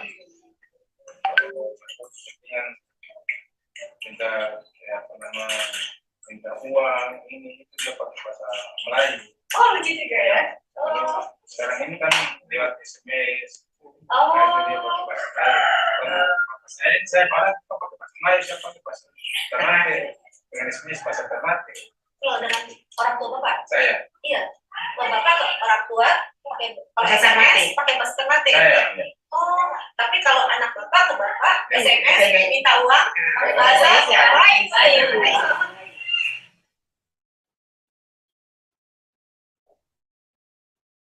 Based on the latest research by there are 6 themes of social media posts concerning indigenous language revitalization and the pandemic. There is a first, language promotion, and number 2, using indigenous language to talk about COVID-19. Number 3, training to support language revitalization. Number 4, language education. Number 5, creating and sharing language resource. And number 6, information about indigenous language revitalization and COVID-19. This is community-based revitalization movement in social media. Ternate people are quite active in social media. Some of them start to post a lot of different content in social media, especially related to the use of Ternate language. One of the example are the Ternate Heritage Society, jaringan komunitas Ternate, bahas Ternate. Each of the community has different purposes. However, all of those communities share similar vision, which to preserve and promote the culture and language of Ternate. Yeah, this is from Instagram at Bahasa Ternate. Tiniru PE pup jima, tapi si diniru ngorini nga alpha. It means that you can play PlayStation and PUBG, but don't play with my heart. And this is from Instagram too. Tohodu makusidika, tohodu ninga gogola. It means I don't want us to be separated, but I don't want my heart hurt. Okay, and the next about corona at Instagram. Penyakit corona atau falabato di rumah aja. Yeah. Stay at home only.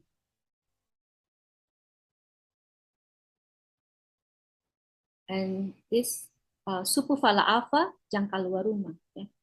There is a mix between Malay, Maluku Malay and Ternate language in Instagram. As a conclusion, the revitalization of the Ternate language is carried out on bottom-up basis to achieve maximum results. But by conducting observation and interviews, there are obstacles in language revitalization, such as human resources. Human resources in the form of the Ternate language teachers are rare. Even if there are people who are good in Ternate language, he is not confident in teaching Ternate language. The current revitalization effort is a free Ternate language course conducted by the community. The continuity of the course is carried out by conducting training for Ternate language teachers with teaching strategies that promote originality. The originality relates to the teaching learning method. For example, we can call teacher as we can call teacher. To teach Ternate language. For example, teacher is sellers in the market, fish market. I usually use at the fish market. The sellers usually use Ternate language, so they can speak Ternate. They are invited to a course to tell stories in Ternate and converse with course participant in Ternate. And Adukun on Hiri Island, Ternate, who understand traditional Ternate medicine, maybe we can invite in the course to talk about medicine, traditional medicine in Ternate language. In addition, learning can be done outside at the classroom. Field trips to the forest with Ternate Dukun shaman, For example, there's a course participant, Trinity language course participant or learners of the Trinity language can experience and practice Trinity language course participant or learners of the Trinity language can experience Trinity language.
Test.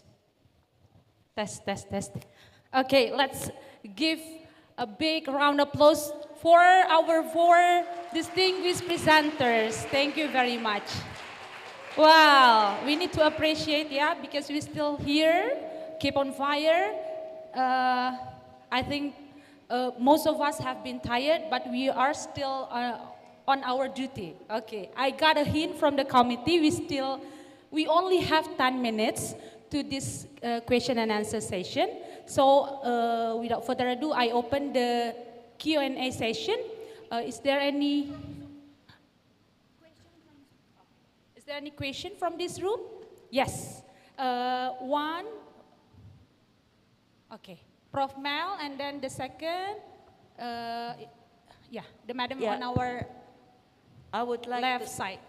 Please, ma'am. I would like to ask four of you to highlight your paper in relations to our theme, which is the maritime across discipline. So how are the stories of POC, the stories of the archetypes and the fables and the Ternate language, the revitalization of the Ternate language connected to the issue of maritime or Icelandic perspective? Thank you. Thank you. I think we still collect all the questions. The second question, please.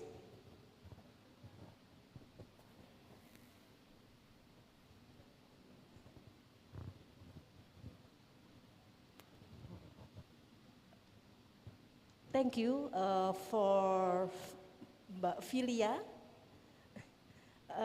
What the difference language vitality before pandemic and pandemic era, and how do you measure the vitality language vitality?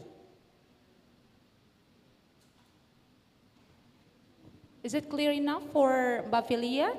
Do you get the point? You're still muted, Mbak. Hello, Mbak Filia, you're still muted? Yes. Would you like to repeat the question? Oh, could you please repeat the question? What the difference between, language vitality before pandemic and pandemic era? What the difference? Before and after Pandemic era. Okay. Okay, and the last question coming from the Zoom. This also addressed to Ibu Filia. Could you clarify more? Why did you choose the pandemic era and a certain period for your research? I think those three questions are enough for this panel. Thank you. You may, I think, Sudibyo will start first and then continue to the second, third, and then the fourth speaker to answer Prof. Melanie's question. Thank you. Thank you for the question. I will little bit talk about VOC literary work. There is a trend to in Ampar decades, young writers write about VOC themes, and actually she experienced not in the period of colonialism. The main theme, for example, in Banda Neira, Rahasia Mede, and Kalabaka, talk about, I think, about New Order era, regime, New Order regime. It is personification of the second president of Indonesia, Suharto, always compare with Governor General VOC, Gubernur Jenderal VOC. Suharto is Jan Pieter Soenkoen, for example.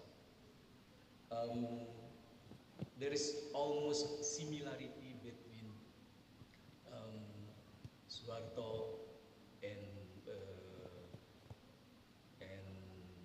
Jan Pieter Soenkoen in the government. Suharto and Jan Pieter Soenkoen use iron fist, yeah. It's the iron fist system. That give an inspiration to the young writer to write about the VOC era. Thank you. Thank you. We can continue to the second speaker. Good afternoon, everyone. So the connection of the theme to my studies, I used archetypal criticism, and archetypes could reflect also culture. And actually, archetypes set or acts as a template that reflects the type of people that comprise society and tells you how people are expected to act and think and what beliefs are important. So the reason why I use archetypal criticism is because I would like to emphasize the culture that the Americans brought to us in the Philippines, since the Philippines is composed of different islands. It's an archipelago. So we have different influences by the Americans. Like, for example, from the story Women with Horns, they introduced to us the public health welfare. So they tried their best to give us an idea on the proper hygiene and sanitation to combat the superstitious beliefs of the ancient Filipino people or practices. And that's the reason why they tried their best to combat those kinds of practices, because that's the enemies of the medicine and public welfare administrations. They want science to emerge in our culture as well, not just only the beliefs.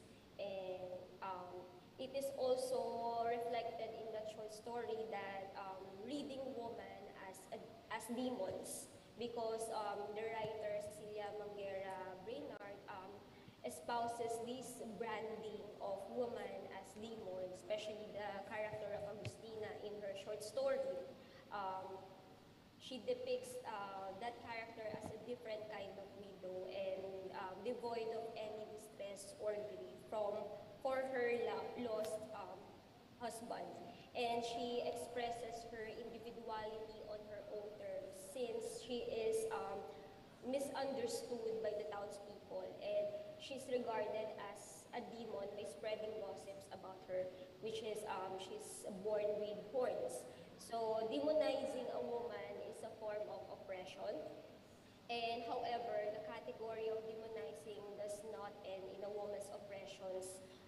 Agustina becomes, on that story, becomes solely instrumental in transforming the life of a grief-stricken American doctor towards the end of the story. She breaks free from the normative rules that constrains her capabilities and uses her own subjectivity to articulate her desires. Hence, this symbolizes her authentic beauty, and something can be demonic. In other words, the essence of this, the characters reading woman as a demon, something can be demonic not because it really is, but because we are afraid to see it from what it is. So that's the connection. Okay, thank you. Thank you, Ms. Nicole. I'm sorry, again, the committee said that we ran out of time, so we directly please Mbak Filia to answer 2 questions, only in 2 minutes, so we do hope you can use your time well. Thank you. Okay, this is a question from Trani. Could you clarify more why did you choose the pandemic era as certain period for your research? Okay, actually, we did not expect that we will face the pandemic. However, it turns to be a challenge. Before the pandemic era, alternative people can learn alternative language at the front oranye, but in the pandemic era, they cannot learn alternative language. They cannot get together. They cannot meet each other with band. We cannot at the time. So I think this is why we choose the pandemic era.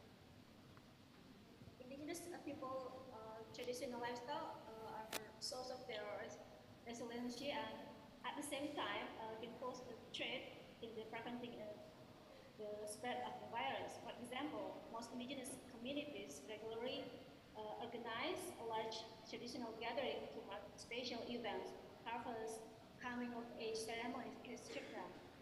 The Ternate community faces the same threat during the pandemic because of Indonesian government lockdown policy.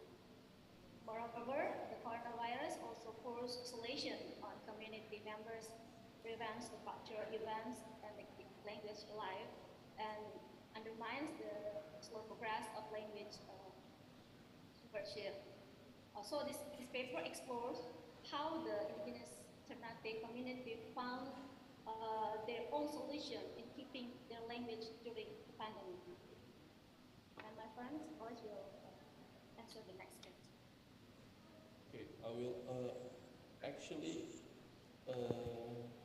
Vidya has mentioned about the answer for the second question, because like before the pandemic, they have more access to spread their languages. However, after the pandemic, the access was shut. Also, but interestingly, they opened their own access through the social media and by using the internet. So it means that the people on the island already have more awareness in using the technology and spreading their own languages there. Yeah. So that's what we found from our fieldwork. Thank you. Okay, thank you again, because we have to the time limit. So give one more big applause to all our presenters. We do hope you are doing great there. and see you in another occasion. Hope we can see you in next Cultural Island Studies. Thank you. So I think that's all. Thank you. I give it back to Master of Ceremonies. God bless.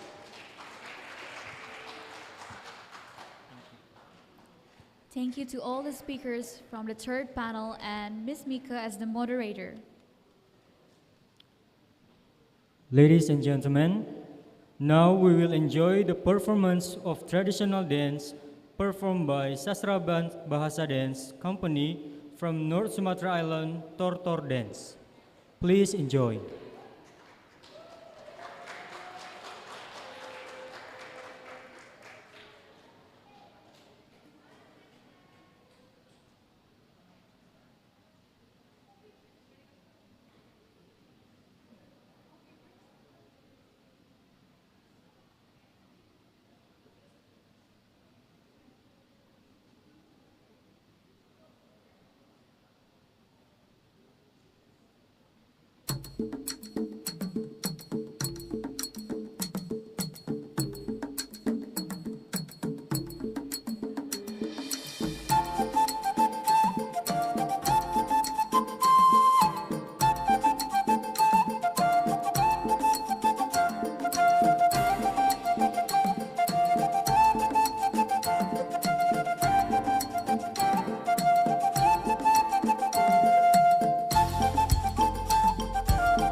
Thank you for the amazing performance.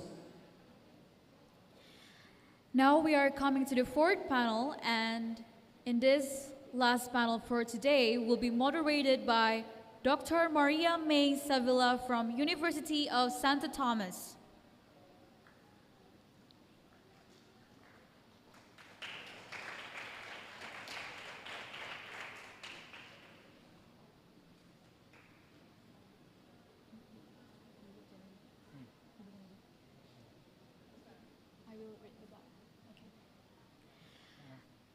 Assistant Professor Ma Eloisa D. Sevilla Perez, or more known as May Sevilla, is a full-time faculty of the Department of Literature, Faculty of Arts and Letters, and assistant editor of Unitas, a double-refereed, multidisciplinary, open-access online journal on literature, humanities, and cultural studies of the University of Santo Thomas, Manila, Philippines.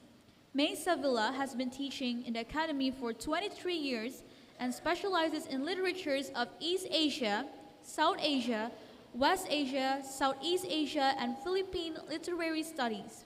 Her research interests focus on post-colonial studies and trauma studies in Asia. She is also a candidate for the degree PhD Comparative Literature at the University of the Philippines, Diliman.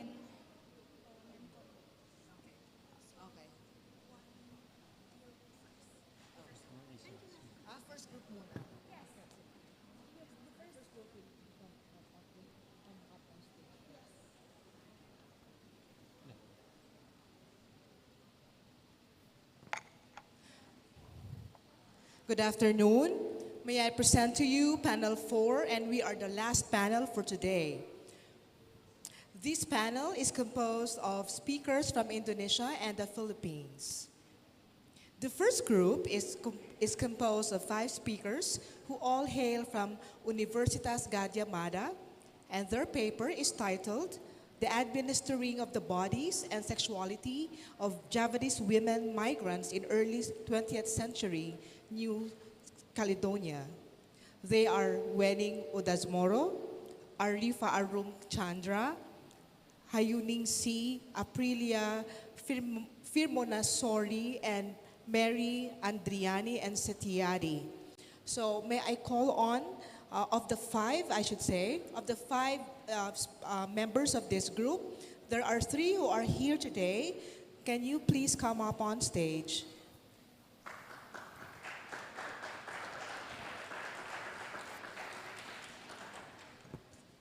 Arifa Arum Chandra Hayuningsi is a lecturer at the French Literature Study Program, Faculty of Cultural Sciences, Gadjah Mada University. She is a PhD candidate at the Department of Anthropology at the Amsterdam Institute for Social Science, University of Amsterdam, with a doctoral research on the Javanese diaspora in New Caledonia. Her expertise is on the study of diaspora, literature, and Francophone culture. And then, beside her are Aprilia Firmonasari and Mary Andriani.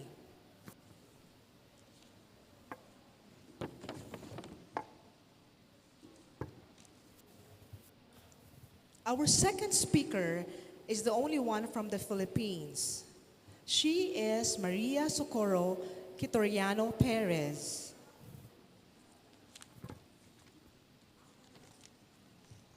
She is a retired associate professor of Ateneo de Manila University, where she taught with the English department for 20 years. She held the position of associate editor of the monograph series of Critica Cultura, Ateneo de Manila, from 2012 until her recent retirement.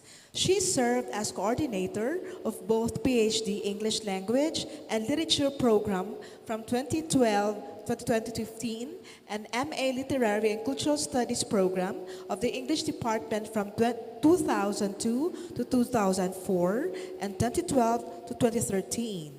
Her research interests include diaspora, transnationalism, mobility, and Filipino-American cultures, and now critical island studies. Some of her essays are published with Critica Cultura and Mobility Humanities Journal.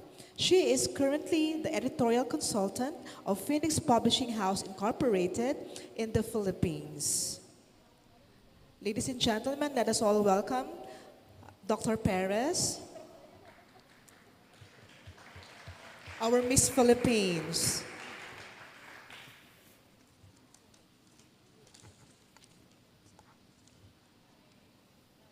By the way, she will talk on the Bagobo Epic Tuaang, a synthesis of archipelagicity.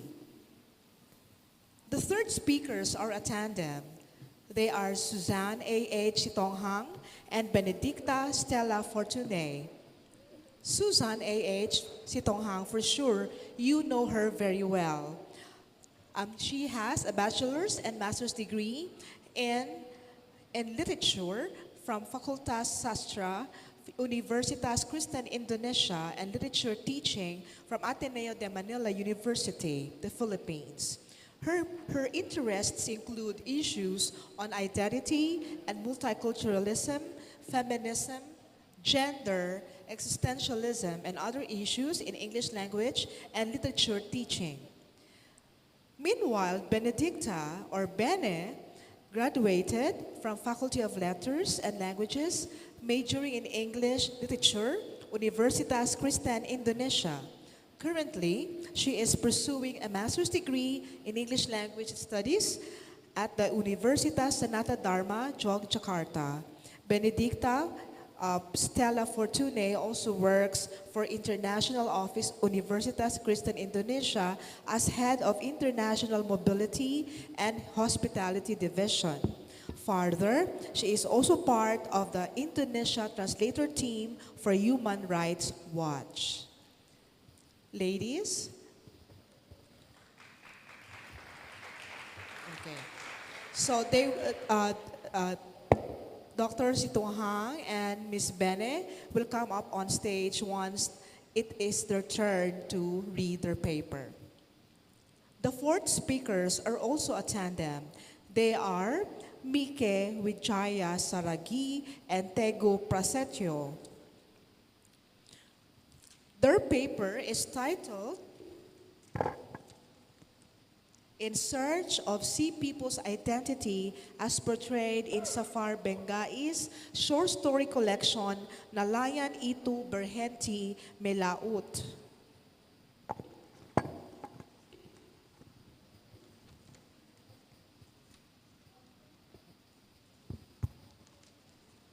Mike is the one who moderated for panel 3. She graduated from English Literature Department at the Faculty of Arts and Letters, Universitas Kristen, Indonesia. She got her Master of Humanities in Literature from Universitas Indonesia.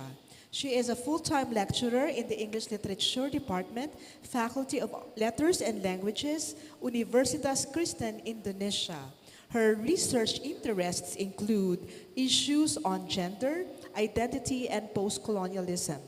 And then Pa Tego Prasetyo was born in Kebumen, and he completed his undergraduate studies at the Indonesian Literature Study Program at FIB Universitas Indonesia and continued his postgraduate studies at the same campus, Department of Literature. He is currently a non-permanent lecturer at Universitas Kristen, Indonesia, and he is also active in writing articles in the fields of literature, language, and culture. Now he lives in Depot and can be contacted via his Gmail address. So, ladies and gentlemen, let us all listen to these speakers. Thank you very much.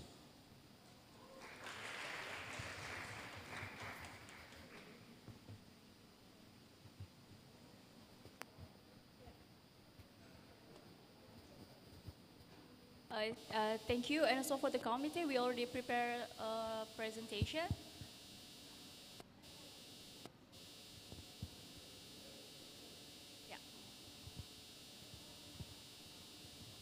Good afternoon, everyone.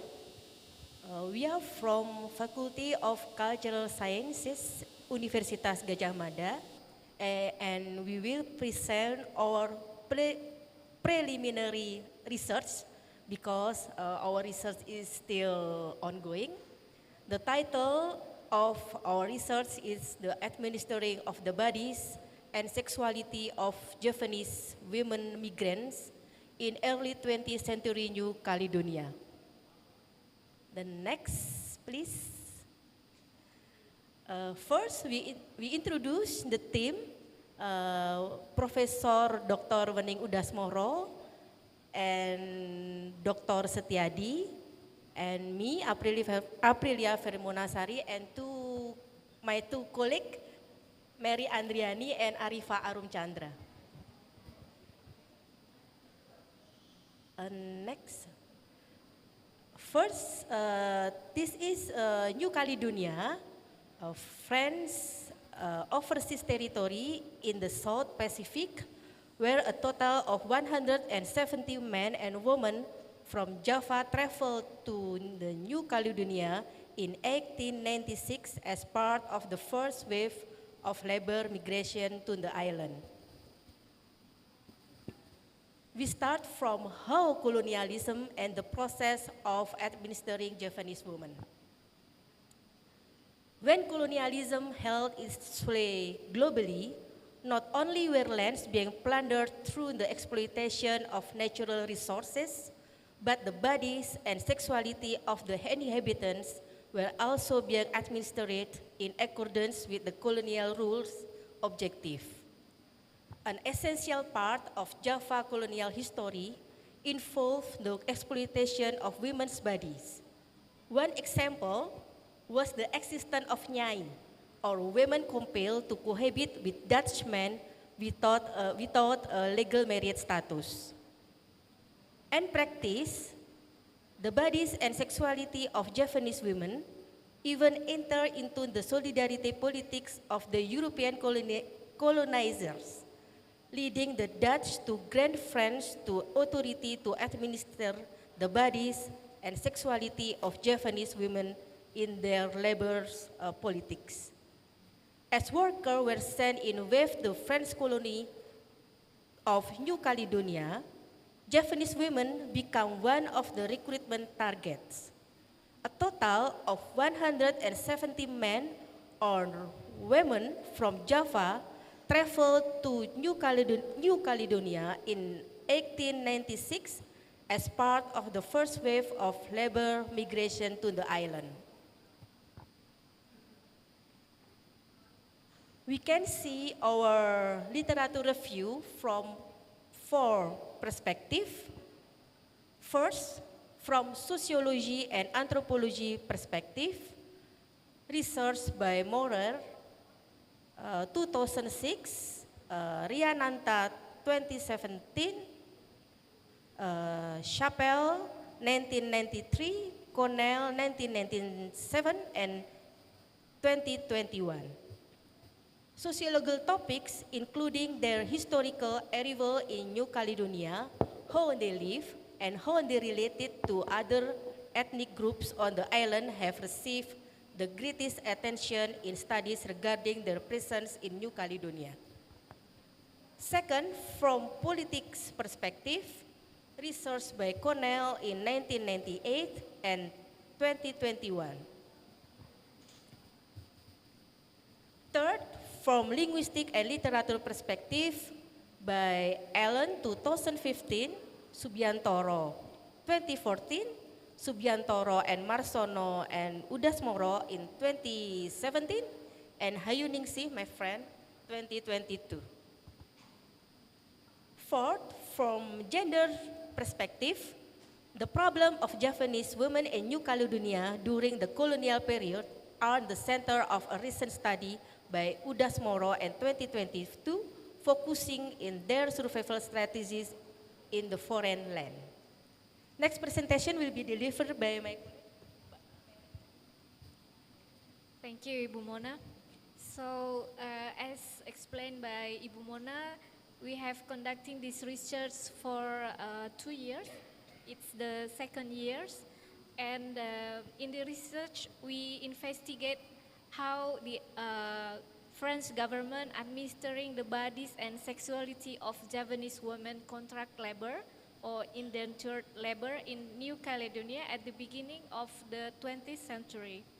Administer in this context refers to the French colonial government system and mechanism in regulating Javanese migrant women to conform administratively with their rules in order to paint a more complete image of how the Javanese migrant woman had to carry out the process of not only observing the laws, but also negotiating this norm as a means of survival. Two separate literary genres, namely a work of autobiography and a historical narrative text, have been textually combined in this research. In this piece, the battle for the private and public will be also examined. Next, please. And to conduct this research, we have method in two different texts, namely literary text and historical narrative text.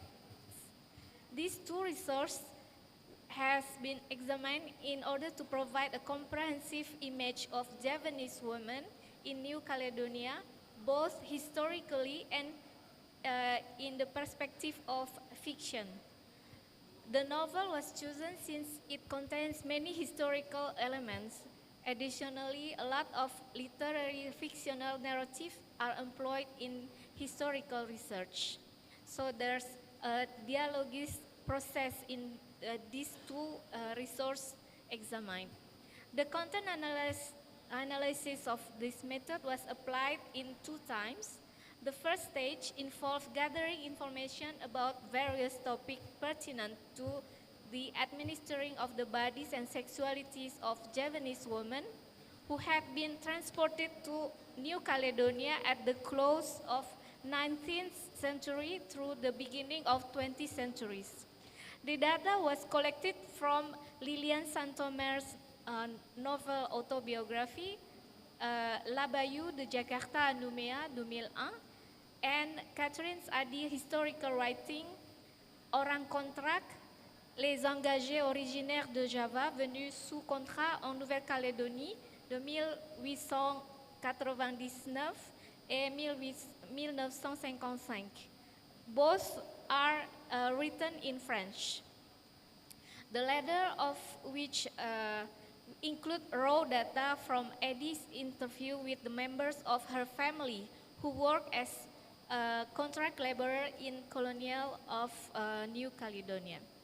And the second stage of the method involves choosing more specific data to show patterns in how the women's bodies and sexualities were administered. In this third stage, the data was integrated with the gender perspective on positionality, which is often found in instances where women's bodies and sexuality are being administered. As for the theory, next, please.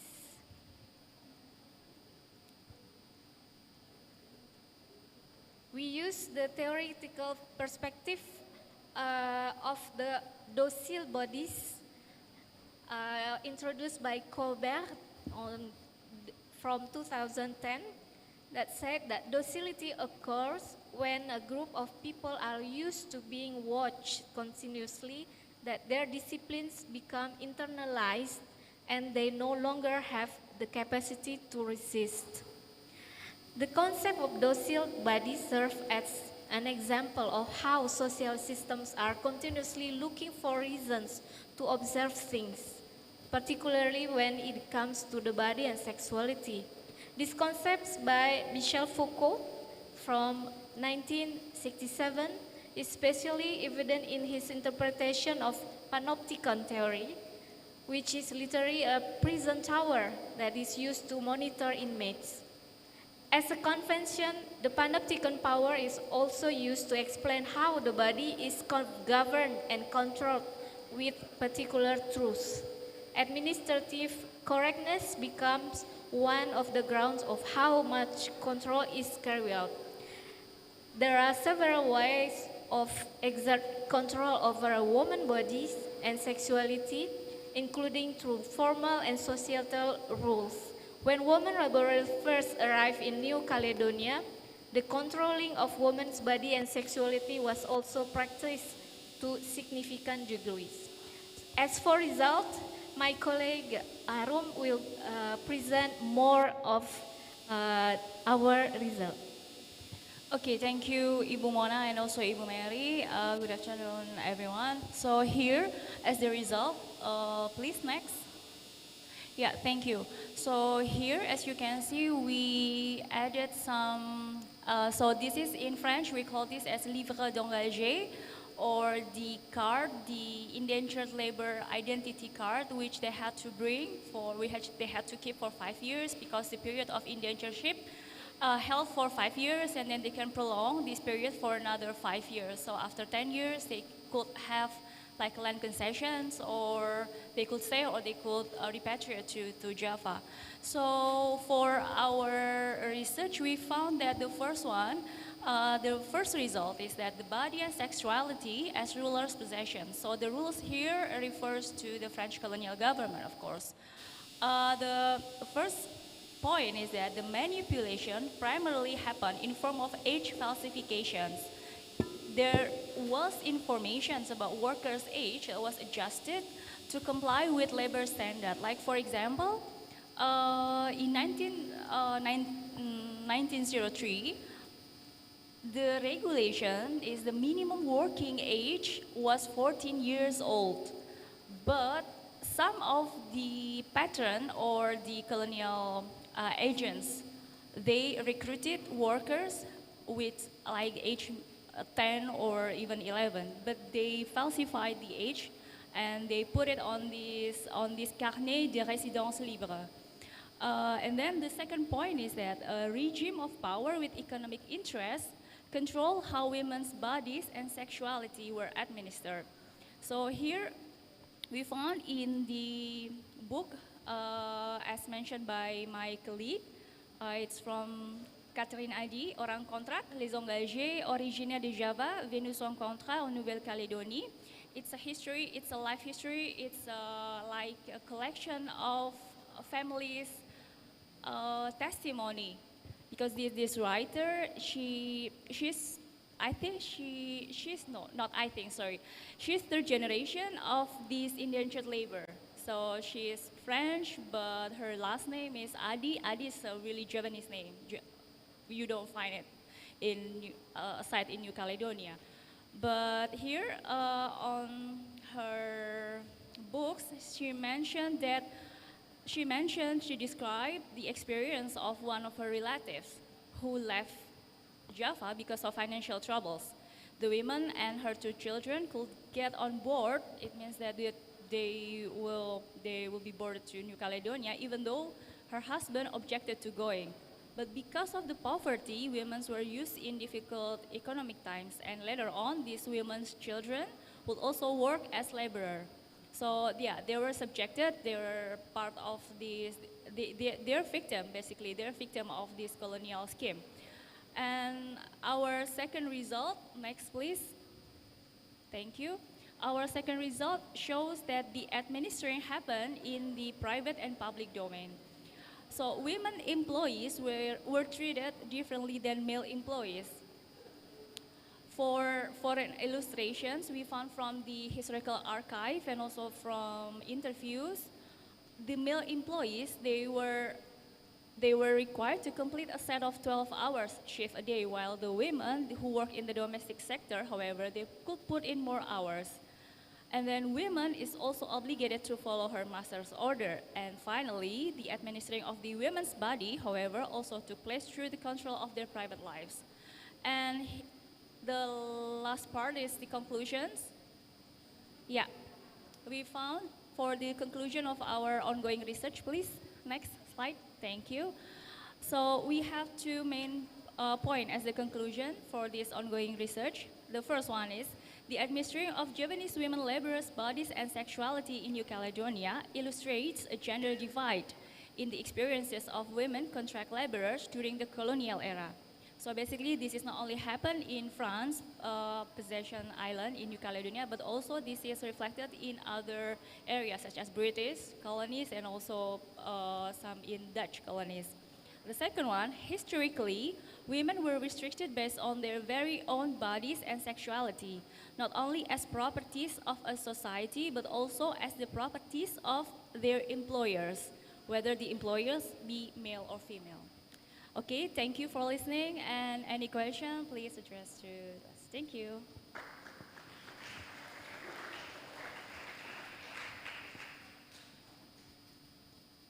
I think it's my turn.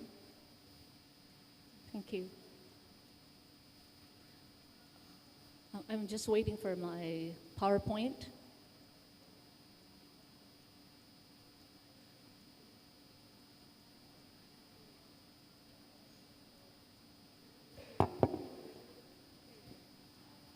Yes. Okay. I'd like to begin by painting a picture or the kind of optics. Okay. I believe I imagine the kind of optics during the Maritime Southeast Asia in reference to my paper on the Bagobo epic, Tuaang. Viewing the seas and waterways as amorphous and permeable, yielding a limitless configurations of networks and possibilities is mind-blowing. Imagine ancient mariners and seafarers jumping anytime into their seagoing boats or jongs and hitting the sea highways, littorals, and straits to get from one coastline to the other, from one interregion and interregion port and shore to the next and beyond. And owing to the permeability and liquidity of movement in the sea, or in the seas, one is yielded a brisk, vibrant, and bustling seaport, trading centers, carrying different goods, merchandise, raw materials, exotica, and whatnots, and hearing a bright and dizzying cacophony of different languages and sounds as ancient peoples and traders buy, market, and peddle their wares. One is yielded a bustling pot of boats, catamarans, caracoa, junks, cargoes, and traders coming in and out of harbors and navigating the maritime. The paper draws from Caroline Gaynor's notion of maritime Southeast Asia to tease out the nuances and agencies of the category and to render a historiographic reading and understanding of the epic cycle Tuaang of the Philippine Bagobo tribe and its sources of inspiration influences. While Southeast Asia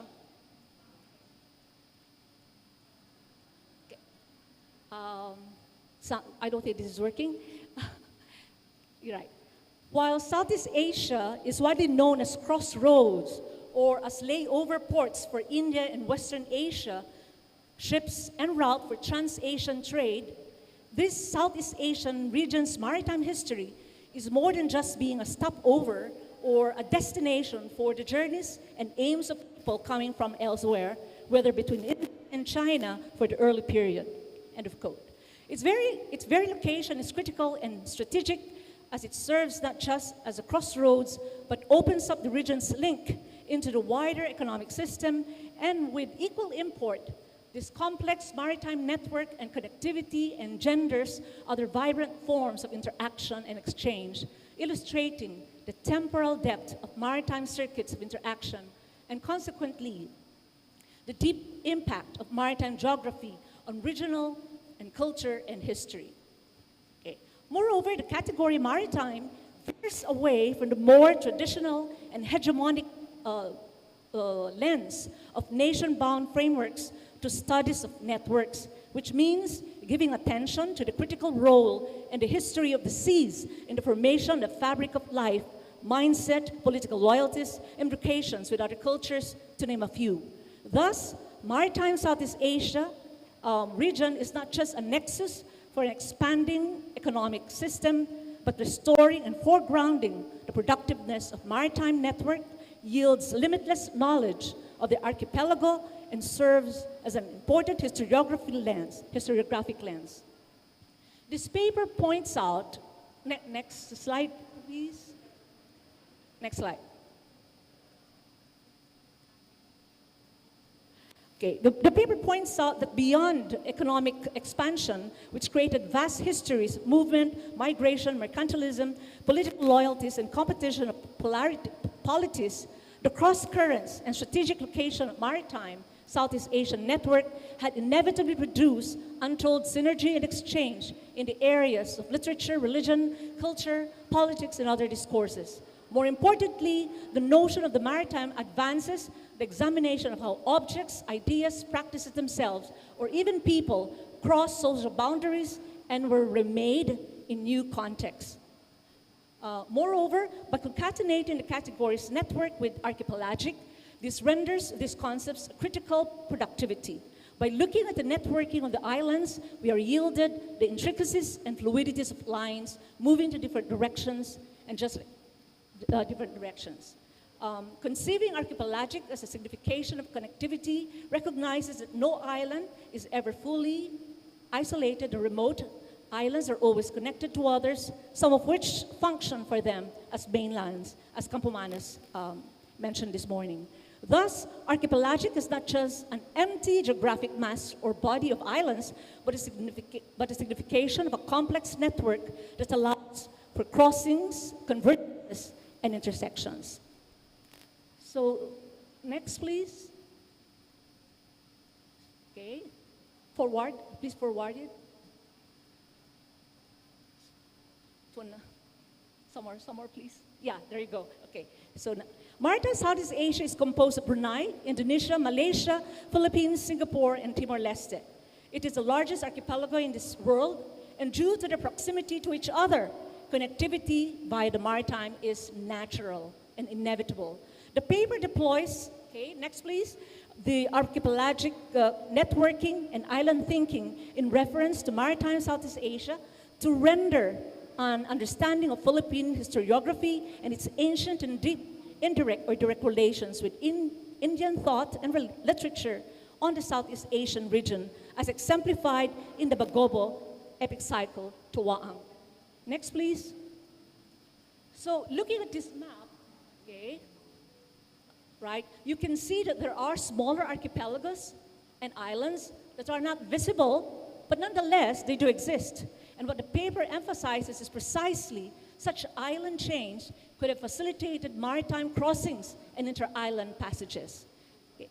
In these maritime crossings, inevitably people of the region created networks and relations and engaged in exchanges through their own interregional as well as inter-regional mobility. Next, please. Looking at the map here, okay, you can see the maritime and archipelagic spatial network that ancient Southeast Asian peoples orbited and move around in. So you can see there, okay, the Philippines in reference to the other regions like Malaysia, Indonesia, the Sunda Island, the Flores, okay, etc. And of course, India as the center of trade then. Okay, next please. Moreover, if you try to look at this map, okay, we are also yielded the vast sea route that India crossed in the trade networks with the Southeast Asian region like Java, Sumatra, the Malay Peninsula, through the Malacca Strait, moving on to Thailand, Champa, now called Vietnam, to China and Taiwan. The trans-Asiatic route is massive. On the other hand, the secondary route, which is in blue color, the secondary route, okay, in turn spans the entire maritime Southeast Asia, such as Borneo, Sulawesi, Sulu, Mindoro, Mindanao, Visayas, Palawan, Luzon. This interregional and interregional movement is made possible through the seas, the straits, and the littorals. These include the Sunda Strait, Java Sea, Banda Sea, Sulawesi Sea, Molucca Sea, Makassar Strait, Sulu Sea, Mindanao Strait, Luzon Strait, and the bigger South China Sea for international water crossings. The extent of the reach of this island to each other is fluid, and the movement of Southeast Asians across major bodies of water, in particular economic, political, and social networks that stretch well beyond the region itself, practically inverts the image of it as crossroads. That is, the notion of Southeast Asia is passive layovers, is deconstructed as the latter actively move around the trade, for trade, building networks in turn, whether through inter-regional circuits. Hence, the liquidity and intense mobility of the maritime Southeast Asian people can only bring about fusion, the influx, ingress, and egress of ideas, influences, and cultures. The transnational movement along the borderless seas and the littorals engenders modernity, knowledge, sophistication, and formation and accretion of cultures and civilization. In particular, it has produced possibilities in linguistic, cultural heterogeneity, and from strategic parochialism to alternative cosmopolitanism. No, please. I cannot. Okay? I'm now moving to, next please, my epic. It's called Tuaang. I'm talking about two epic cycles. Tuaang attends a wedding and the Maiden of Buhong Sky. This was first heard from the Bagobo tribe of Upper Davao. Okay? Davao. Okay? So let me just give you a summary of Tuaang, this epic. So Tuaang, who is also the hero of this epic, okay, hears a whisper. He says, coming from the passing wind, okay, that there's this lady, this maiden of Buhong Sky who needs help, okay, because there was this man, the man from Pangunahon, who is chasing her. As the woman rejected her, the lady rejects her, okay, and he didn't want to get married with him. And so because of that, he was punishing her and chasing her around. And anywhere she tried to hide, but she was able to find her and attacking even the place and even setting fire onto the places where the Maiden of Buhong Sky hid and took refuge in. And so Tuaang comes in and he goes to the place where the maiden was hiding. And so there was a fight, there was this battle. It was a mortal combat, difficult battle, but in the end, Tuaang wins and they all go up to the land of Tuaang. And later on, he decides to bring them to the land of the sky, or the land of Katuuzan, a land without death. He brings them to Katuuzan on a sinalimba or airboat. Okay? So what I'm trying to say is that there are similarities in the epic Tuaang and the epic Ramayana, But because we are short of time and in the interest of just this presentation, I can only show you one aspect of the similarity, which is the vehicle or the ride that they rode in. Okay? Okay, so can you please, let's move on. So this is Tuaang. Next. Okay. Next. Okay. So, next please. Next. Okay. So I'm talking about the vehicle. It's called the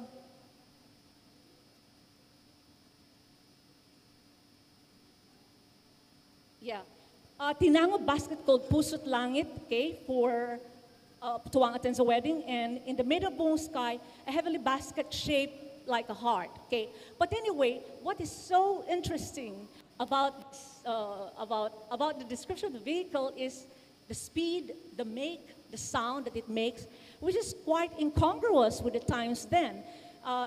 This was supposed to be an epic, right? An ancient. It was setting in ancient time, but we're talking here about the modernity, okay, and of the ride of Tuaang. So, for example, in the lights and the speed, incessant flashing of lightning that can take the rider in a lightning flash to ride up the skies. The speed is described as swift darting lightning that whisks by. Okay, you have here a flower of gold being buoyed up in the air, like a flower of gold coming from the doorway of the sky. Okay, so you can hear even the sound, okay, is quite logical to the modern flying machines in today's time. Okay, then you could hear him up in the open space, the pleasant sound from afar. I'm supposed to be, right, quoting, eh? The pleasant sound from afar emitted by his ringing bells, one could imagine yet the sailing flower of gold. So in other words, there's supposed to be a lot of this one, the droning sound, even the movement of the shoulder of tuwaang, for example, is, and this is the end of my presentation.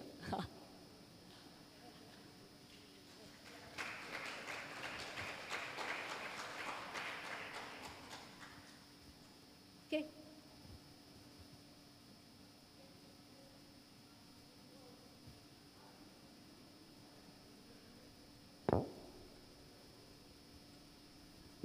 All right.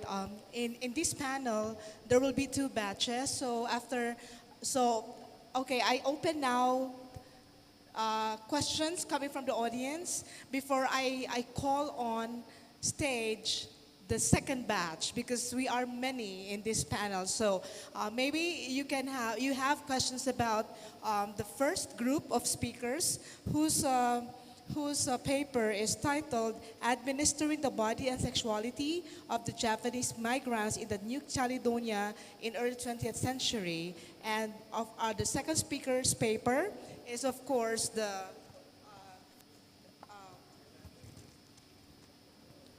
Bagobo epic, Tuwaang, a synthesis of archipelagicity. So any question coming from the audience? You may raise your hand and then kindly introduce yourself.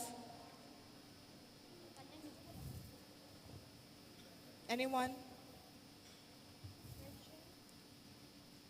Okay, so I think Vince has a question. Oh, Vince Vince Serrano from Ateneo de Manila University.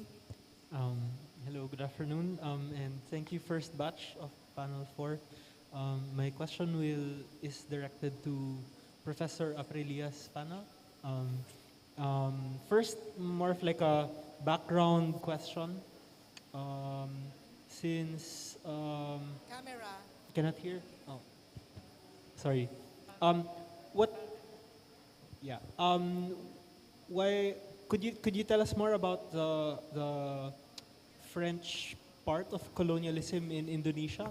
Because I think it was the Dutch that colonized Indonesia. So why are you interested in French-style colonization? My second question is, in terms of examples, you were talking about how bodies were in this sense very restricted. Could you give examples of how of some of these restrictions? Yeah. Okay, so perhaps I could clarify his question for you. His first question is about how would you describe colonialism that happened in New Caledonia? Number 2 question is how did the French colonials administratively regulate or control the bodies and sexualities of these women, and in what ways? What are these forms of economic and sexual violence? Okay, yeah, thank you. I will try to respond this in a quick answer. So New Caledonia came into the picture after the French colonial. So first, as a broader picture, that New Caledonia, the French government in New Caledonia first tried to adapt the penal colony regulation as the British had in Australia. So after the penal colony it failed because this regulation tried to civilize the convict labor, and then after they finished with their service, they could get the concise land concession, but then it failed. And this is quite ridiculous, but it's based on the archive and the historical studies. So the failure mostly happened because of the temperature and the season. As you know that, yeah, this is true. So that's why then the French colonial government, they tried to find like a really cheap labor from the same area, or at least from the same area who have like not 4 seasons, like only 2 seasons. Like in Indonesia, not Indonesia, but Java at that time, it's a perfect place. And then they sent a letter to the governor of in Hindia Belanda or in Batavia at that time. Like, I would say that the Dutch colonial government act as a broker here. So yeah, they're brokering this labor as like an object, and they get most of the profit from this. I would say this is kind of like the the first human trafficking in Indonesia, in the colonial Indonesia. So that's, I mean, I hope that it answers your first question. And then for the second one, yeah, there's a lot of example from the story. Like for example, where this female employee, they were forced to live in the same house with a lot of male, and then at the end of the day, she had to choose one of like the colonial government, or their patron. Their patron has a right to choose like whom will get married to who. So female employee, they're like, yeah, they're just seen from their, I'm sorry, this is quite messy, but like they're just like rejected the value of this female employee just to like for their reproductions functions. So to produce more laborers in the future. So I hope it answers the question. So that is really terrible. Now, a follow-up question would be, why was there no resistance among the Javanese? Would you say that they were complicit to their own exploitation? Okay, thank you. So this is also based, I will answer this based on the historical archive. Before the Javanese came into the picture, the French colonial government tried to recruit the Vietnam and Chinese labor, but then they rebel. And some of these Chinese workers, they even open up a store, and it interrupted the flow of this colonial cycle. And the Javanese, of course, they never, they were known as docile stereotype. That's why the French and the Dutch colonial government, they prefer this Japanese worker, because like there's this stereotype of how submissive and docile, and like they're a good worker, perfect for the colonial scheme, I think. All right, thank you very much. Now, anyway, we are given 10 minutes for the open forum, so may I call in Professor Melanie Badianta from Universitas Indonesia. It's a pity you have not finished your presentation. Can you wrap up how these two tales reflects archipelagic perspective or islandic perspective, maritime perspective? The two stories that you mentioned, right? How does it reveal the archipelagic perspective? Yes. Hello? Yes. Thank you very much, Melanie. They're very, very similar in terms of the vehicle. As I was telling you, the vehicle. But the point of interest is why the similarity in vehicles, right? Considering the distance between India and the Philippines, okay, even the culture in the Philippines. But looking at it, what I'd like to point out in foreground is that Ramayana, the version of Ramayana came to the Philippines, okay, by Java, Sumatra, right? Because Sumatra was the earliest Hindu, okay, was Hinduized or Indianized in the ancient times, probably during the Srivijaya period and even during the Majapahit. And the islands in the Philippines that are very, very much part of the center of this emporia, the Emporia Srivijaya, from the 7th to the 11th century, and after its decline, we have the Majapahit. The centers are in the south. Okay, and this, and I would like also to point out that we have versions of Ramayana in Indonesia, Thailand, and Malaysia, and it's the version that came over to the Philippines because they were all part of the trading system, but with differences now because of because they've been localized and they've been indigenized already by the Bagoba tribe. Right. That's indeed that is true. No, if we know, in Indonesia they have the epic exactly coming from Ramayana and then Mahabharata, and the title is the same. Now in terms of Thailand, they also got the influence of their epic called Ramakien, and then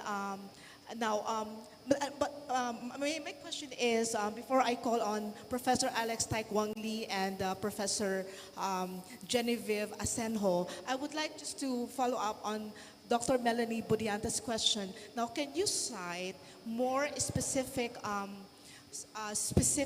specific syncretic and modern outlook found in the rendering of the Bagobo epic in terms of, say, elements, say, the hero, the journey, or, The idea of the vehicle, it's a flying machine. Yeah, it's actually a Vimana. It's a Vimana.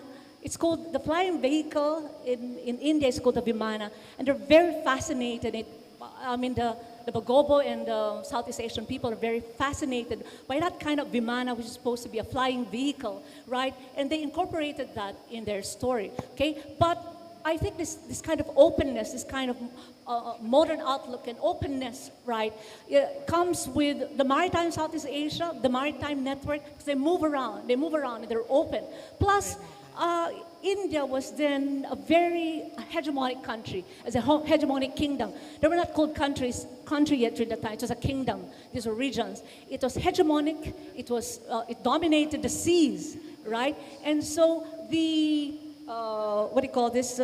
Southeast Asian people, the rulers, the elite, implicitly believe in this universal principle. The principle, I think, of good and evil, which is actually found in the story Ramayana and in the story Tuaang. Whether it's supposed to be fighting for the wrong done to an individual or the wrong done to a collective nation, then they're there. The magnanimity of heart is driven by this passion to help out people. Well said, Dr. Cory Perez. You're so strict. Okay, we have can I get two more questions, just a bit, no? Dr. Alex Tagwang Lee, and then. Do you have time? Do you have time? Yes. Okay, so. I give you 2 minutes. My question to Cory, I think partly solved by actually Melody's question, but anyway, just which actually part of India, actually that epic, show that the exchange is which part of India, south or north, or which part of India, Indian connection. Oh, which part of India? The south of India. I believe. The question to Cory. It's Ma'am Cory being asked. Alex, I didn't quite hear your question. Which part? I think the south of India was closest to Mindanao, to the Southeast Asia. Borneo, Java, Sumatra. I mean, these are really brisk and bustling entrepots, right? There was movement, during that time. All right. Contrary to our knowledge that it was primitive.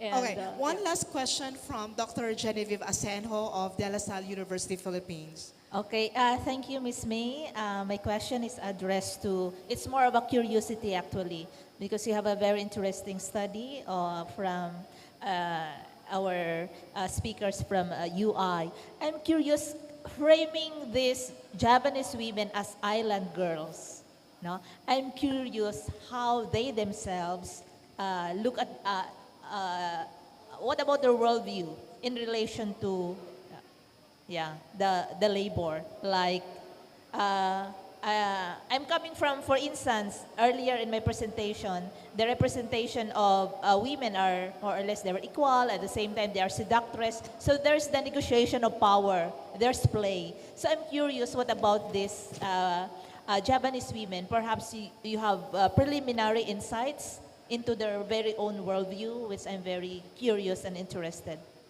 The indigenous, like an indigenous worldview. No? Okay, the continuous worldview, how they perceive themselves as, so this is quite interesting also because most of these Indian child labor, they already back to Java, but some of them, they're renewing their contract. And after nowadays, they're already like 6-7 generations. And some of them, they identify themselves not, in their name, their name is already French. They think with the Western thinking, but they live as a Japanese. Their culture even, we're not practicing that kind of culture anymore in Indonesia or even in Java. They're like still giving offering like every once in a while, like they still have like this ritual, every kind of ritual that now it's I mean, it's probably, yeah, they're not practicing anymore in, in Indonesia or in Java. So I think their worldview is like they're still trapped in the old nostalgic of how this Javanese memory, how this Javanese value, but also it also linked with how Alida Asman said about forgetting and remembering. It's part of their identity value as the in-betweeners. Like it's basically the same issue with all diaspora everywhere in the whole world. So yeah, that's to close. We can always discuss more after this session. Yes, that Yeah, now thank that you. is clear, no? So, but because you, of thank time constraints, we now thank you, ladies, for a very engaging conversation. Thank you, Arifa Arum Chandra, Afrila, and Mary from Indonesia, and Cory Perez from the Philippines. Okay, may I call on stage, no? Please come up on stage, the second batch of speakers.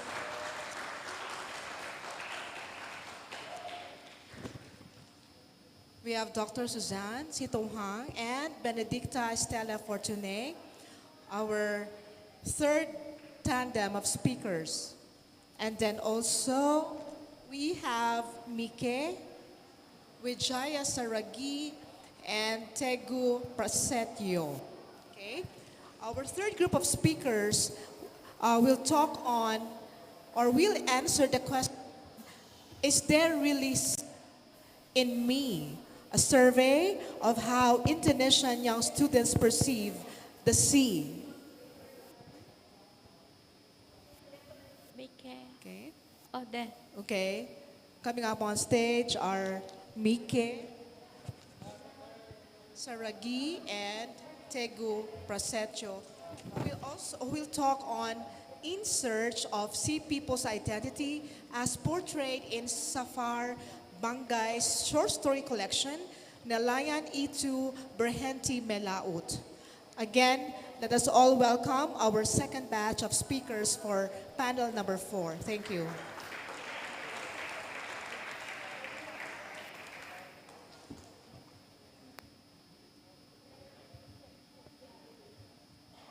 Okay, good morning, everyone. Let's pretend it's morning. Okay, slide, thank you.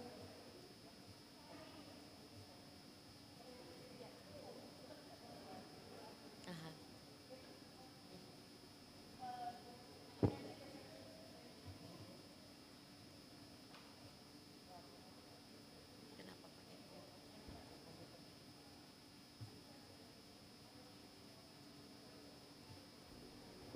Soundnya ada?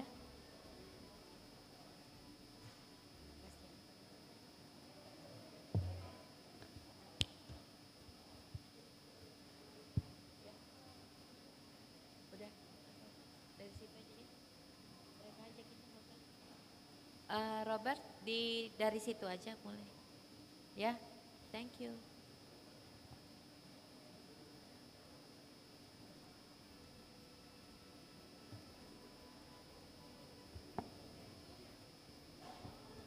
Boleh diulang? Thank you. Technology.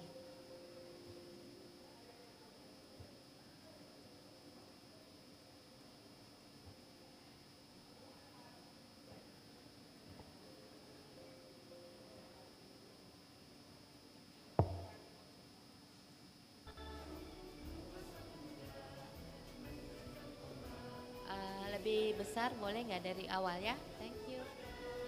Dari awal, Robert.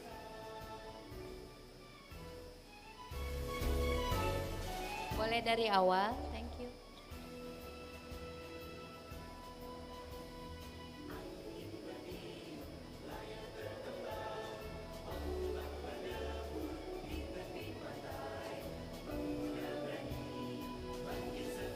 Kalau bisa nyanyi, silakan menyanyi.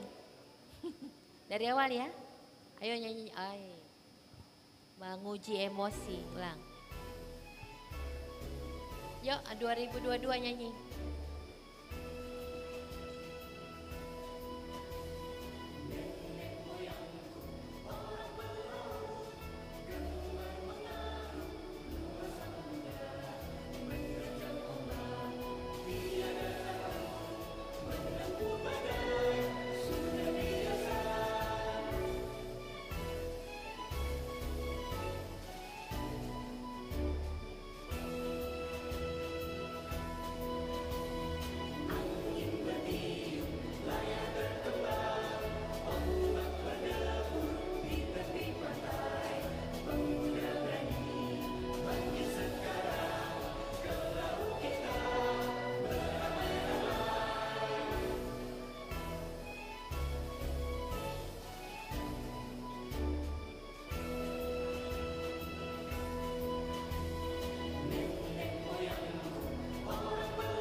Thank you. So there is a sea in them, at least the song they know. So that was the song. Nenek moyangku orang pelaut, gemar, they like to sail the oceans. Yeah, okay. This is a famous song for children, Indonesian children. Okay, from the song, one can conclude that there is a strong connection between Indonesians and the sea. Because from the song we find out, we know that our ancestors, Indonesians, they were brave seafarers, and the young people of Indonesia at that time are brave youths who rise up now into the sea. However, there is a question. Does the situation still persist? Because now we are living in the era of globalization, because we don't really see that much anymore. So that is the question that we have, and there are some assumptions that initiate this preliminary research. So yet one still needs to ask whether the campaign that our President Jokowi started during when he got elected about going back to the sea, returning to the sea, does that really reach the younger generation of Indonesia? Okay. Okay, so, sorry, thank you. Now, this is the research. We want to find out the relevance of the sea to the youths of Indonesia. Next, yeah, whether or not there is sea as in laut. A sea is laut in Bahasa Indonesia within the young people of Indonesia. Does the sea or laut still hold any importance to young Indonesian? And what does that mean to the identity formation of the millennials of Indonesia? So we use a questionnaire. You have to remember this is still, we are still at the really beginning phase of the research. So we gave a questionnaire to 98 students of UKI. We asked questions about the meaning of the sea for them and whether the sea still plays important role for them. Okay, so during this presentation, we will put forth the results of the questionnaire and the assumptions that we can make from that very beginning stage of the research. Thank you. So we came with the title, Is There Really Sea in Me? A survey of Indonesian young students in perceiving the sea. So the slide-nya bisa dinaikkan? The problems, ya. Terus lagi. Again. Yeah. So there are 4 questions we try to answer. What does the sea mean to Indonesian young generation, and to what extent does the sea play a role in the lives of Indonesia's young generation? And then we connect that to forms of artistic expressions related to the sea that this young generation still remember. And then we ask whether the sea still play an important role in their lives and why. So this is what next slide-nya boleh diikutin ya. Thank you. Jokowi administration and the agenda to bring back sea into the lives of Indonesian. So this is a photo shoot of a newspaper article on the internet. This is about the National Maritime Day. Our president states that we need to change the way we see the sea. Okay, next slide. Next slide, yes. And then next, our president says that we have to protect the sea for today's generation and the future generation. Next. And then Jokowi also states that real work will make the Indonesian identity as the people of Maritime. It will strengthen the identity. So these are just some of the newspaper excerpts or photo shoots that link Jokowi to that agenda of bringing back the sea as the power of the nation. Next. Okay, I will give Benedicta the time to explain the questionnaire and the results. Thank you. All right. Thank you, Ma'am Suzanne. Okay, so everyone, yes, no, please go back. Yes, so these are the details of our questionnaire, our preliminary questionnaire. So number one is our respondents are actually the 98 students of Universitas Kristen Indonesia. They represent 6 faculties, Faculty of Letters and Languages, Teacher Training and Education, Economy and Business, Vocational Studies, Law and Engineering faculties. And they're also coming from various cohorts, starting from 2018 until 2022. Because back to our title is we really want to see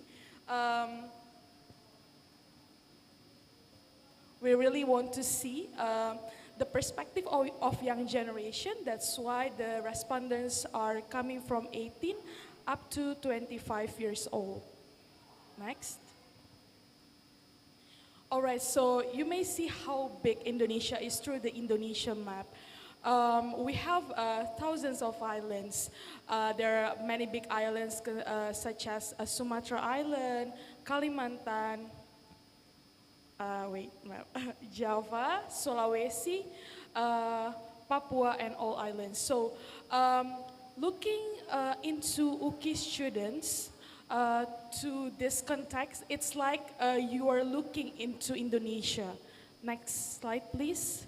So here are the results of where the students are from.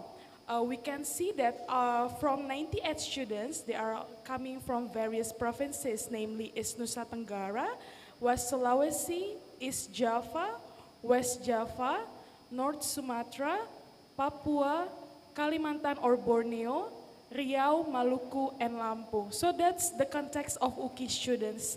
We can also say that looking into UKI students is like looking into the miniature of Indonesia, because you may also find various provinces here, ma'am, starting from west to east Indonesia. Since we were kids, we are also exposed to the jargon of Bhinneka Tunggal Ika. It means unity in diversity. So being diverse, being multicultural, actually it's also a part of our daily lives. That's why it is more interesting to take a questionnaire to see the perspective of young generation of Indonesia, representing by UKI students coming from various provinces in Indonesia. Next, please. Okay, so actually for this preliminary questionnaire, we come into 11 questions. Number one is we ask whether they're about the place of whether their place of origin close to the sea. Wow. Okay. 2, describe the place of residence. Number 3, what do you know about the sea? Do you like the sea? How often do you visit the sea? And on. Because again, we really want to answer, we really want to see the identity of the sea in young generation of Indonesia.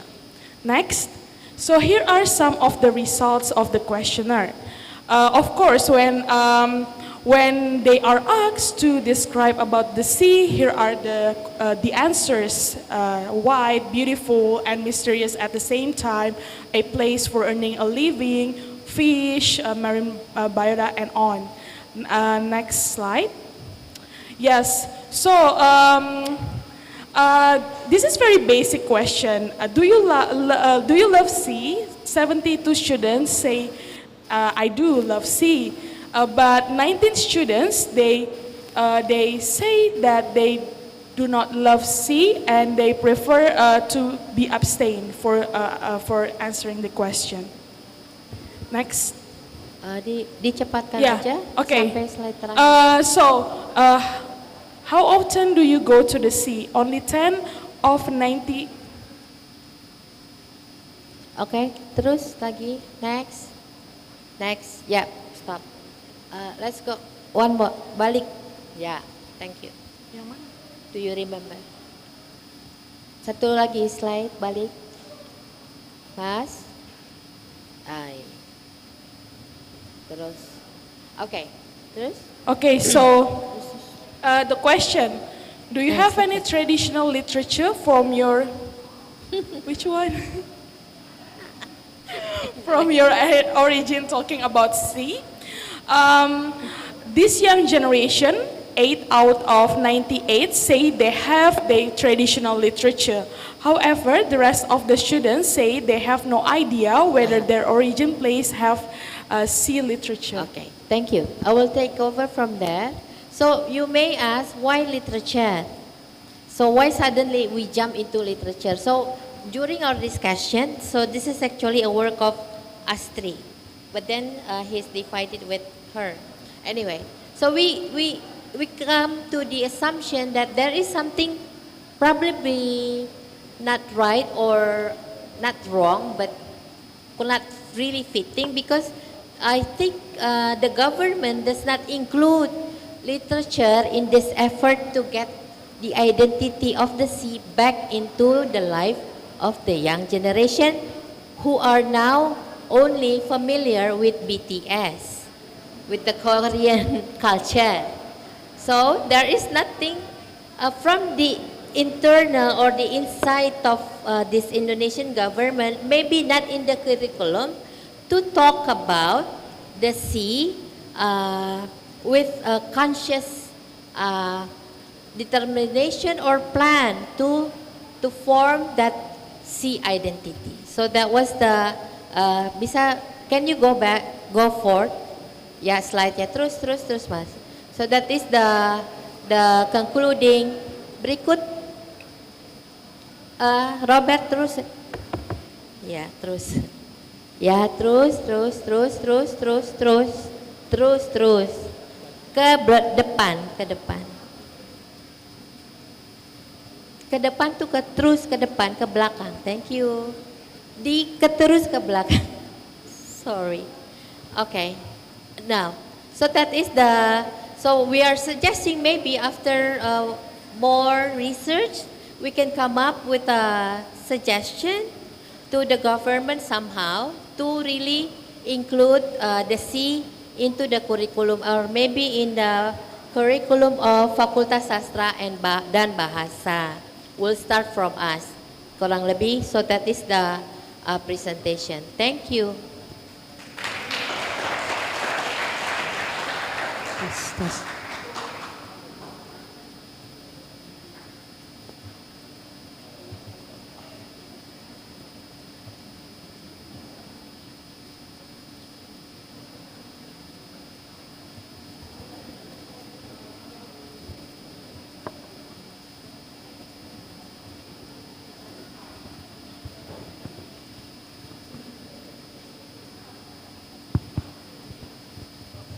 Okay.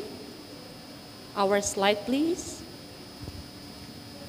Well, again, let me greet everybody in this room. I hope everybody here is still on fire and being patient, waiting for the last panel in this day. Committee, can you please? Yeah, thank you for the opportunities given to us. So we are going to share our paper entitled In Search of Sea People's Identity as portrayed in Zafar Bangai's short story collection, Nelayan Itu Berhenti Melaut, or if we can translate directly in English, it becomes The Fisherman Stops Going to Sea. Next slide, can you please make the full version? Robert? Full slides.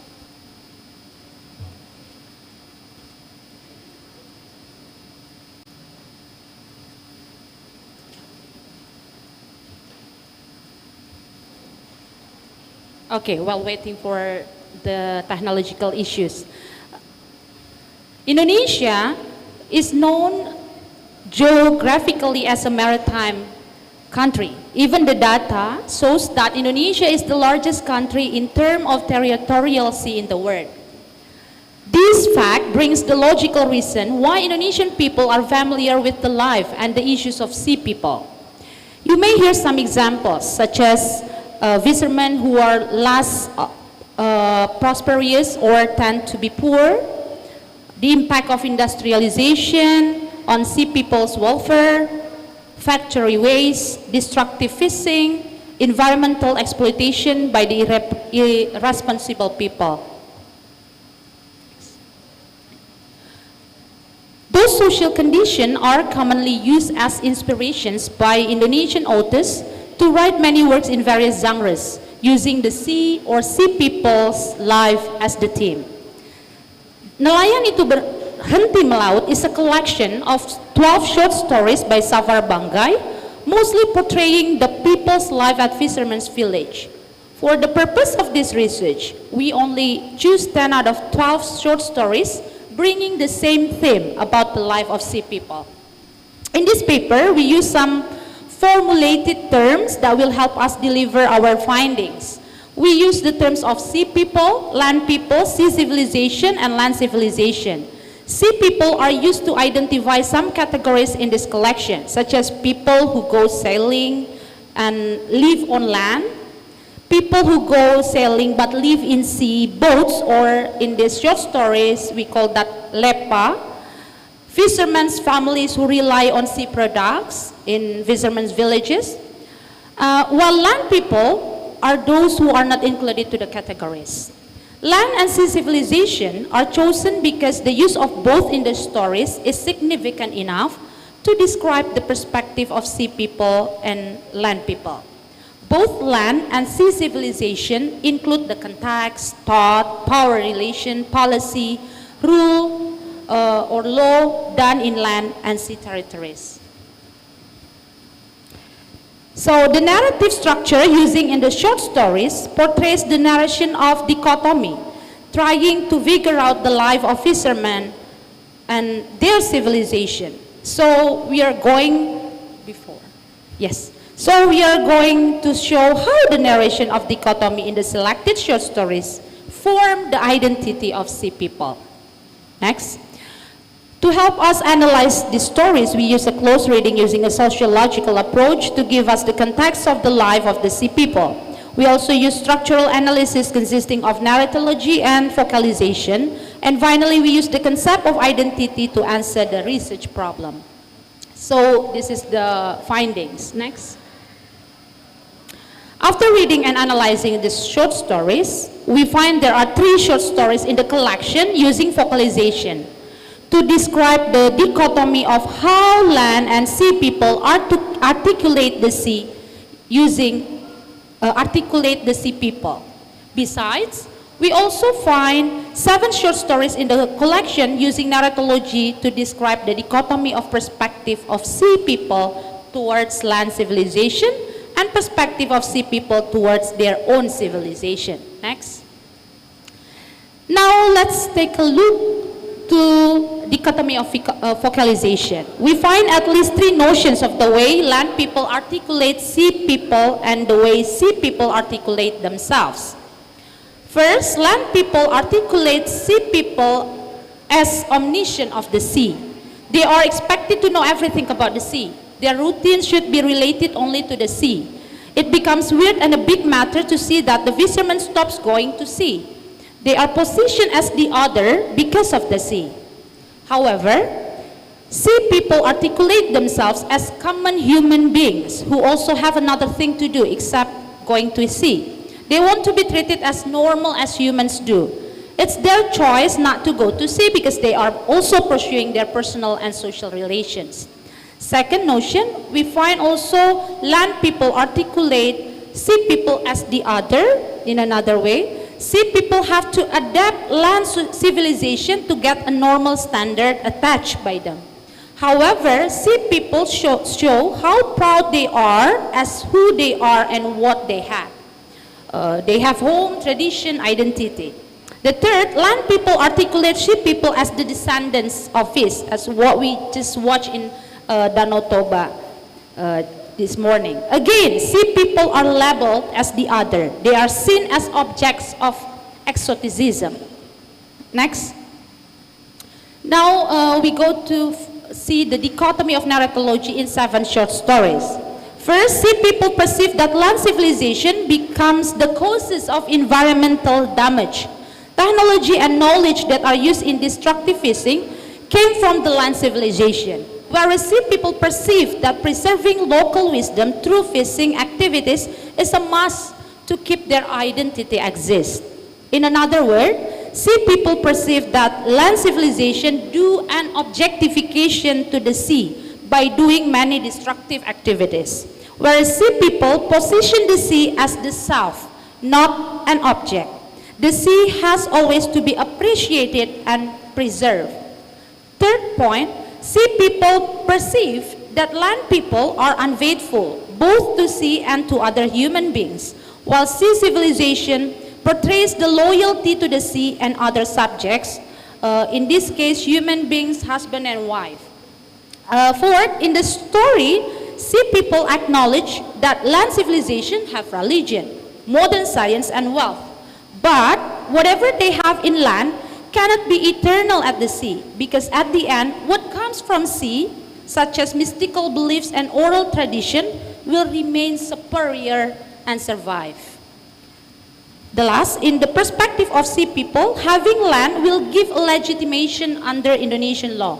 It gives the land people more privileges. However, from the story, the sea people also state that their identity won't be trapped by land or territory rules. Some of sea people are nomads. They keep wandering from one place to another place wherever they want. They live in lepa, a sea boat. Their yard is the wide sea. Next. Here are some citations from the short stories to show and to prove there are narration of dichotomy. Land versus sea people's perspective. From the perspective of land people othering sea people, we can easily find that the text says that sea people have to live in land. Sea people are descendants of fish. Besides, sea people always try to strengthen the identity of the sea. We can read from the citation, our ancestors existed before this country became independent. They helped fight for independence by sea, not on land. So there is a pride from sea people to form this identity, their identity. Next, to prove technology coming from land civilization can cause sea damage or objectification of sea, we found that the issues of homemade bombs to catch more fish. So again, it could be like that. Okay, so if we can conclude, from the focalization in 3 short stories and articulation dichotomy, the conclusion please, is found that land people always position sea people as the other, while sea people consider themselves as the self or intact subjects who are free from any kind of land interest. Meanwhile, from the narratology in 7 short stories, it is found that the perspective of sea people towards their civilization is not subordinate compared to the land civilization because they have their own intact values and identity. From the narratives and articulation shown dichotomously about land and sea civilization, it can be seen that the identity of the sea people is becoming an identity that continues to be formed or fluid. In order to perceive clearly the sea civilization in Indonesia, we have to consider the articulation forms from the perspective of the sea people, not only from the land people, having done exploitation of the sea. Because again, sea civilization cannot be justified only from the perspective of the land civilization. Thank you, that's all from us.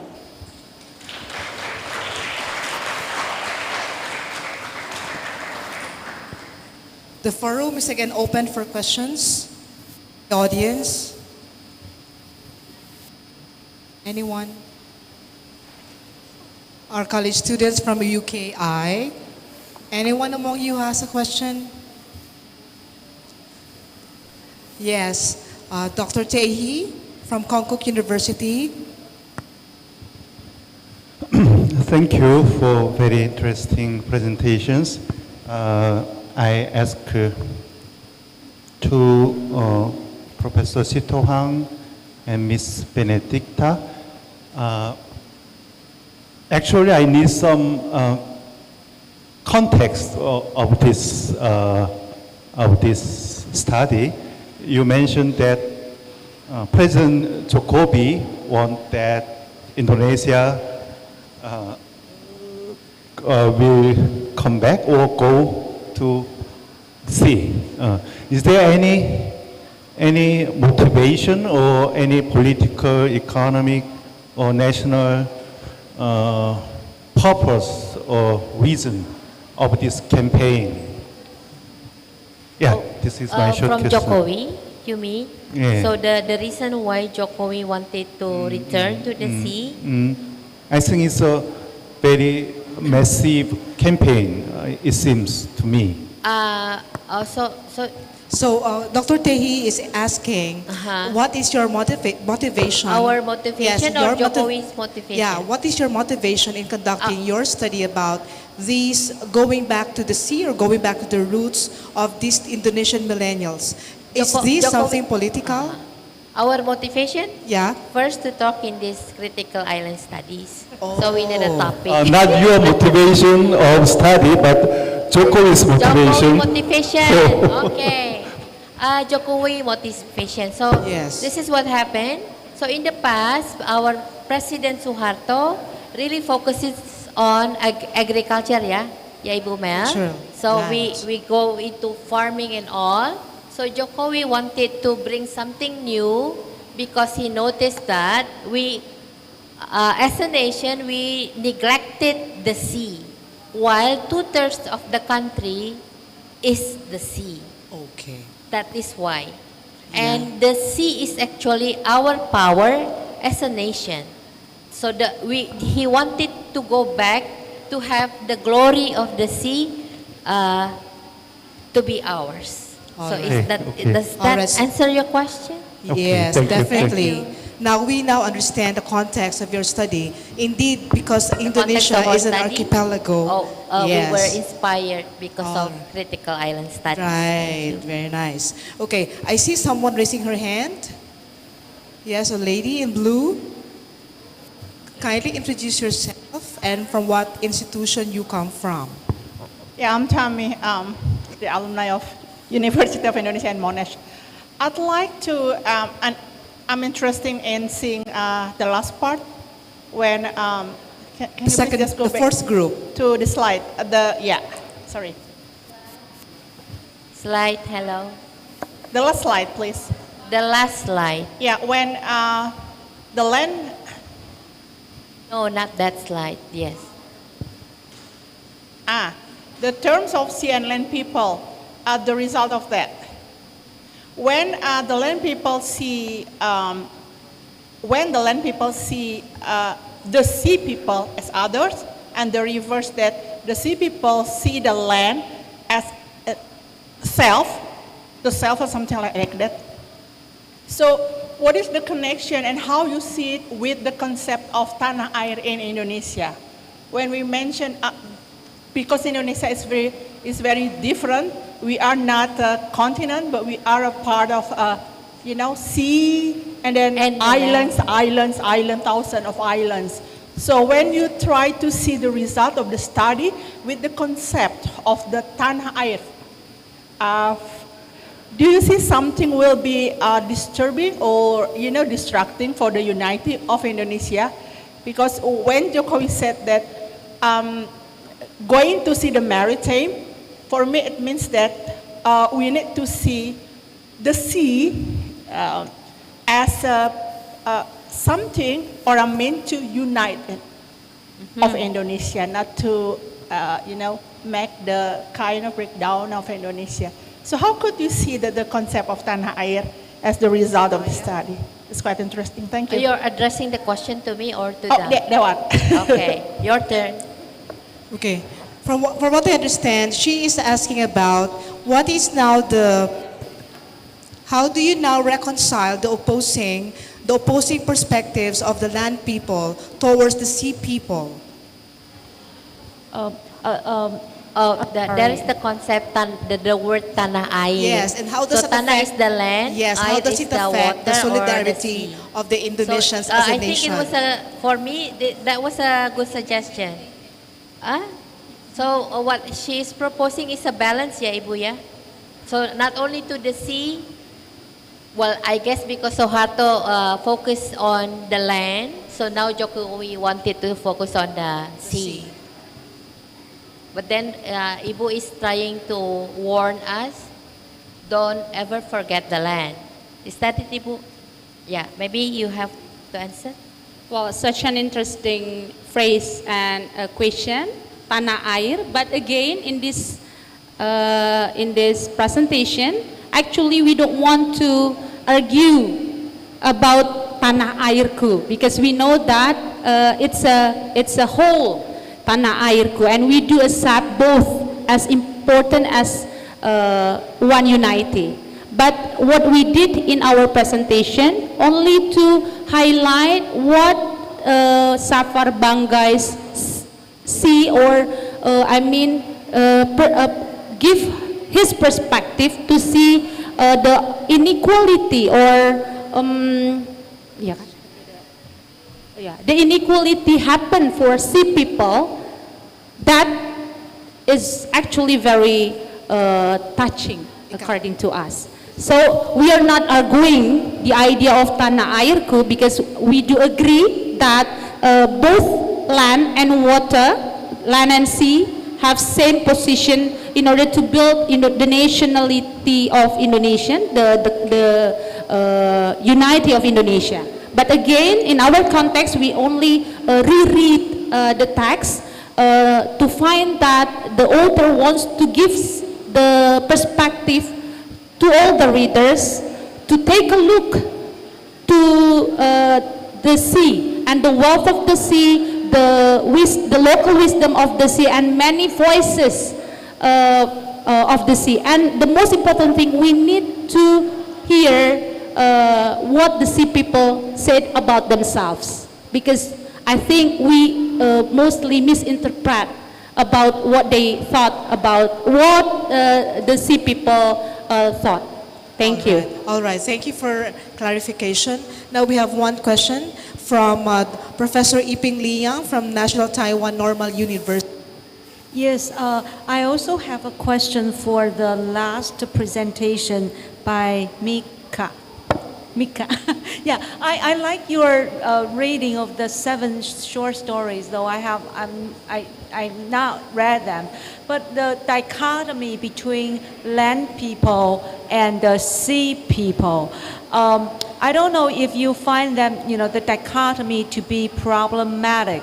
I don't know if you can consider the sea people as being more mobile, that they have to juggle across land and the ocean. Now, can you hear me? Yeah, whereas it seems to me that the land people seems to be deeply rooted, that it's not so possible for them to be mobile in a sense, to go across the oceans, which has always been considered as a place of danger and the risk. So. Dr. Iping Liang is actually saying her reflection that she likes your reading of the collection of short stories, and for her, it seems that the sea people are more mobile compared to the land people who are more rooted to their land, of course. Given that the sea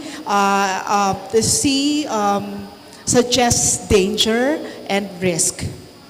Is that your Yeah, okay, so that is what she wanted to say. Now we go to, of course, Dr. Genevieve Asenjo from De La Salle University, Philippines. Thank you. This is addressed to everyone in the panel. This is also a curiosity. This is beyond the scope of your study, but I'm very interested if in the course of your study you've also encountered about, especially the historical data, you've encountered about the narratives of piracy, the sea marauding, the tradition of piracy, no, and in relation to oral tradition, oral literature, let's say crocodiles, golden boat appearing in seas. I'm very curious because these things are very prominent in the oral literature of Philippines when we speak about the maritime environment. There's always the golden boat appearing there. And again, there's a lot of stories about crocodiles being the keepers of the sea, especially the sea world. So they are prominent characters. So I'm very curious if you have also that in your oral literature. Of the sea. Snakes, crocodiles, and again, there's always the golden boat. Like the Loch Ness. Loch Ness. Do we? Paulus, do we have a story about the sea, the guardian or the dragon or? Yeah. Dr. Aseno is saying that since both the Philippines and Indonesia are part of maritime Southeast Asia, do you find in your literature or in your oral tradition characters such as these sea creatures? Okay, so this is one crocodiles. Proof that we are not really the sea anymore because we don't remember, but we will look for answer for that. So this is what we miss. So this is the portrayal of the sea in Indonesian literary works in the past. So we have Pram there, Pramudia Anantatur. Can you go next? Bisa berikutnya. There, next. So this is what is going on in the popular culture now. So we don't have the sea anymore in the popular culture. So that was also one suggestion or one concern from us because the government does not consciously bring the sea into the pop culture because we think the way to get into the students or the young people is through the popular culture. So because they are now more familiar with Korean culture. And they know about Jeju Islands, by the way. More than probably Bali. Probably. Okay. Any more? Ada lagi? Yeah. Next, berikutnya. So the sea is only picture or the what do you call that? TV shows. And the sea is only the place to go to have healing process, to go vacationing, so nothing philosophical or something like that. I see. So there's a suggestion that. Oh, katanya ada lagi. Next. There Stories. so the algorithm, if you look for the sea, none, something like that. So that is one concern. Thank you. All right. Oh, ada lagi. Recommendation. Okay. So this is the recommendation. Start from education and popular culture. Put the sea back into the curriculum, just like the one Mika has shown us. Maybe Mika, you should use the stories in your class as a start. Very Thank nice. Okay, so time is up. Thank you for staying with us, even if it's already beyond 5 o'clock, and even if we are the last panel for today. So thank you for your engagement and for your participation. Good afternoon. Thank you very much, Dr. May, and thank you to all the speakers of the last panel for today.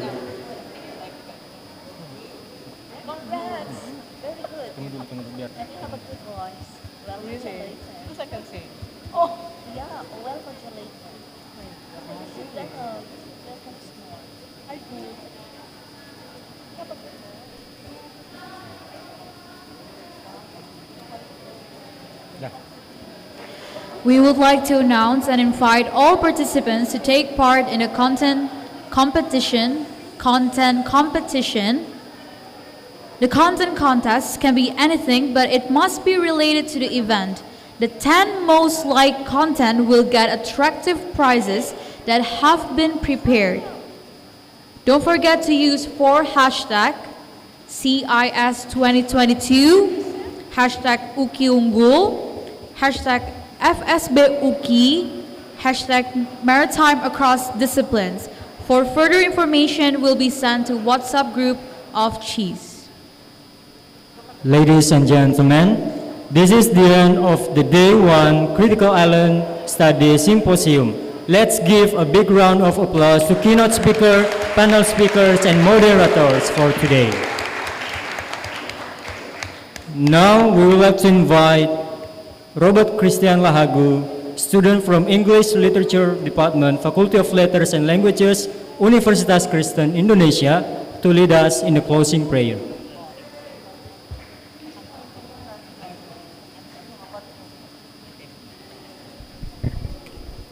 Okay, everyone, before we close today's event, let's we pray together. Dear Lord, thank you for today. Thank you for the food. Thank you for the speakers and the knowledge we have received. Now we have come to the end of our event for today. We ask that you still bless us with your protection and love. We pray for the second day tomorrow. We have for your blessing still. And dear Lord, thank you in Jesus' name, hallelujah, amen.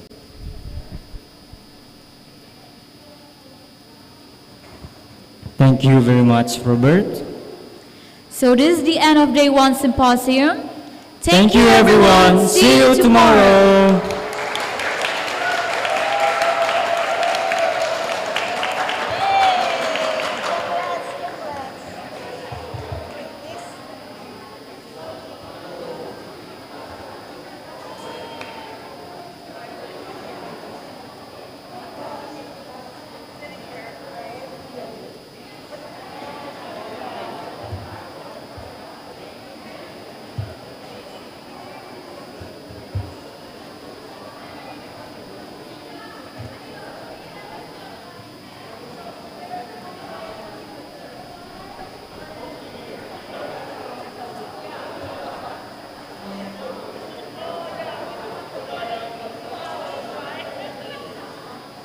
Recording stopped.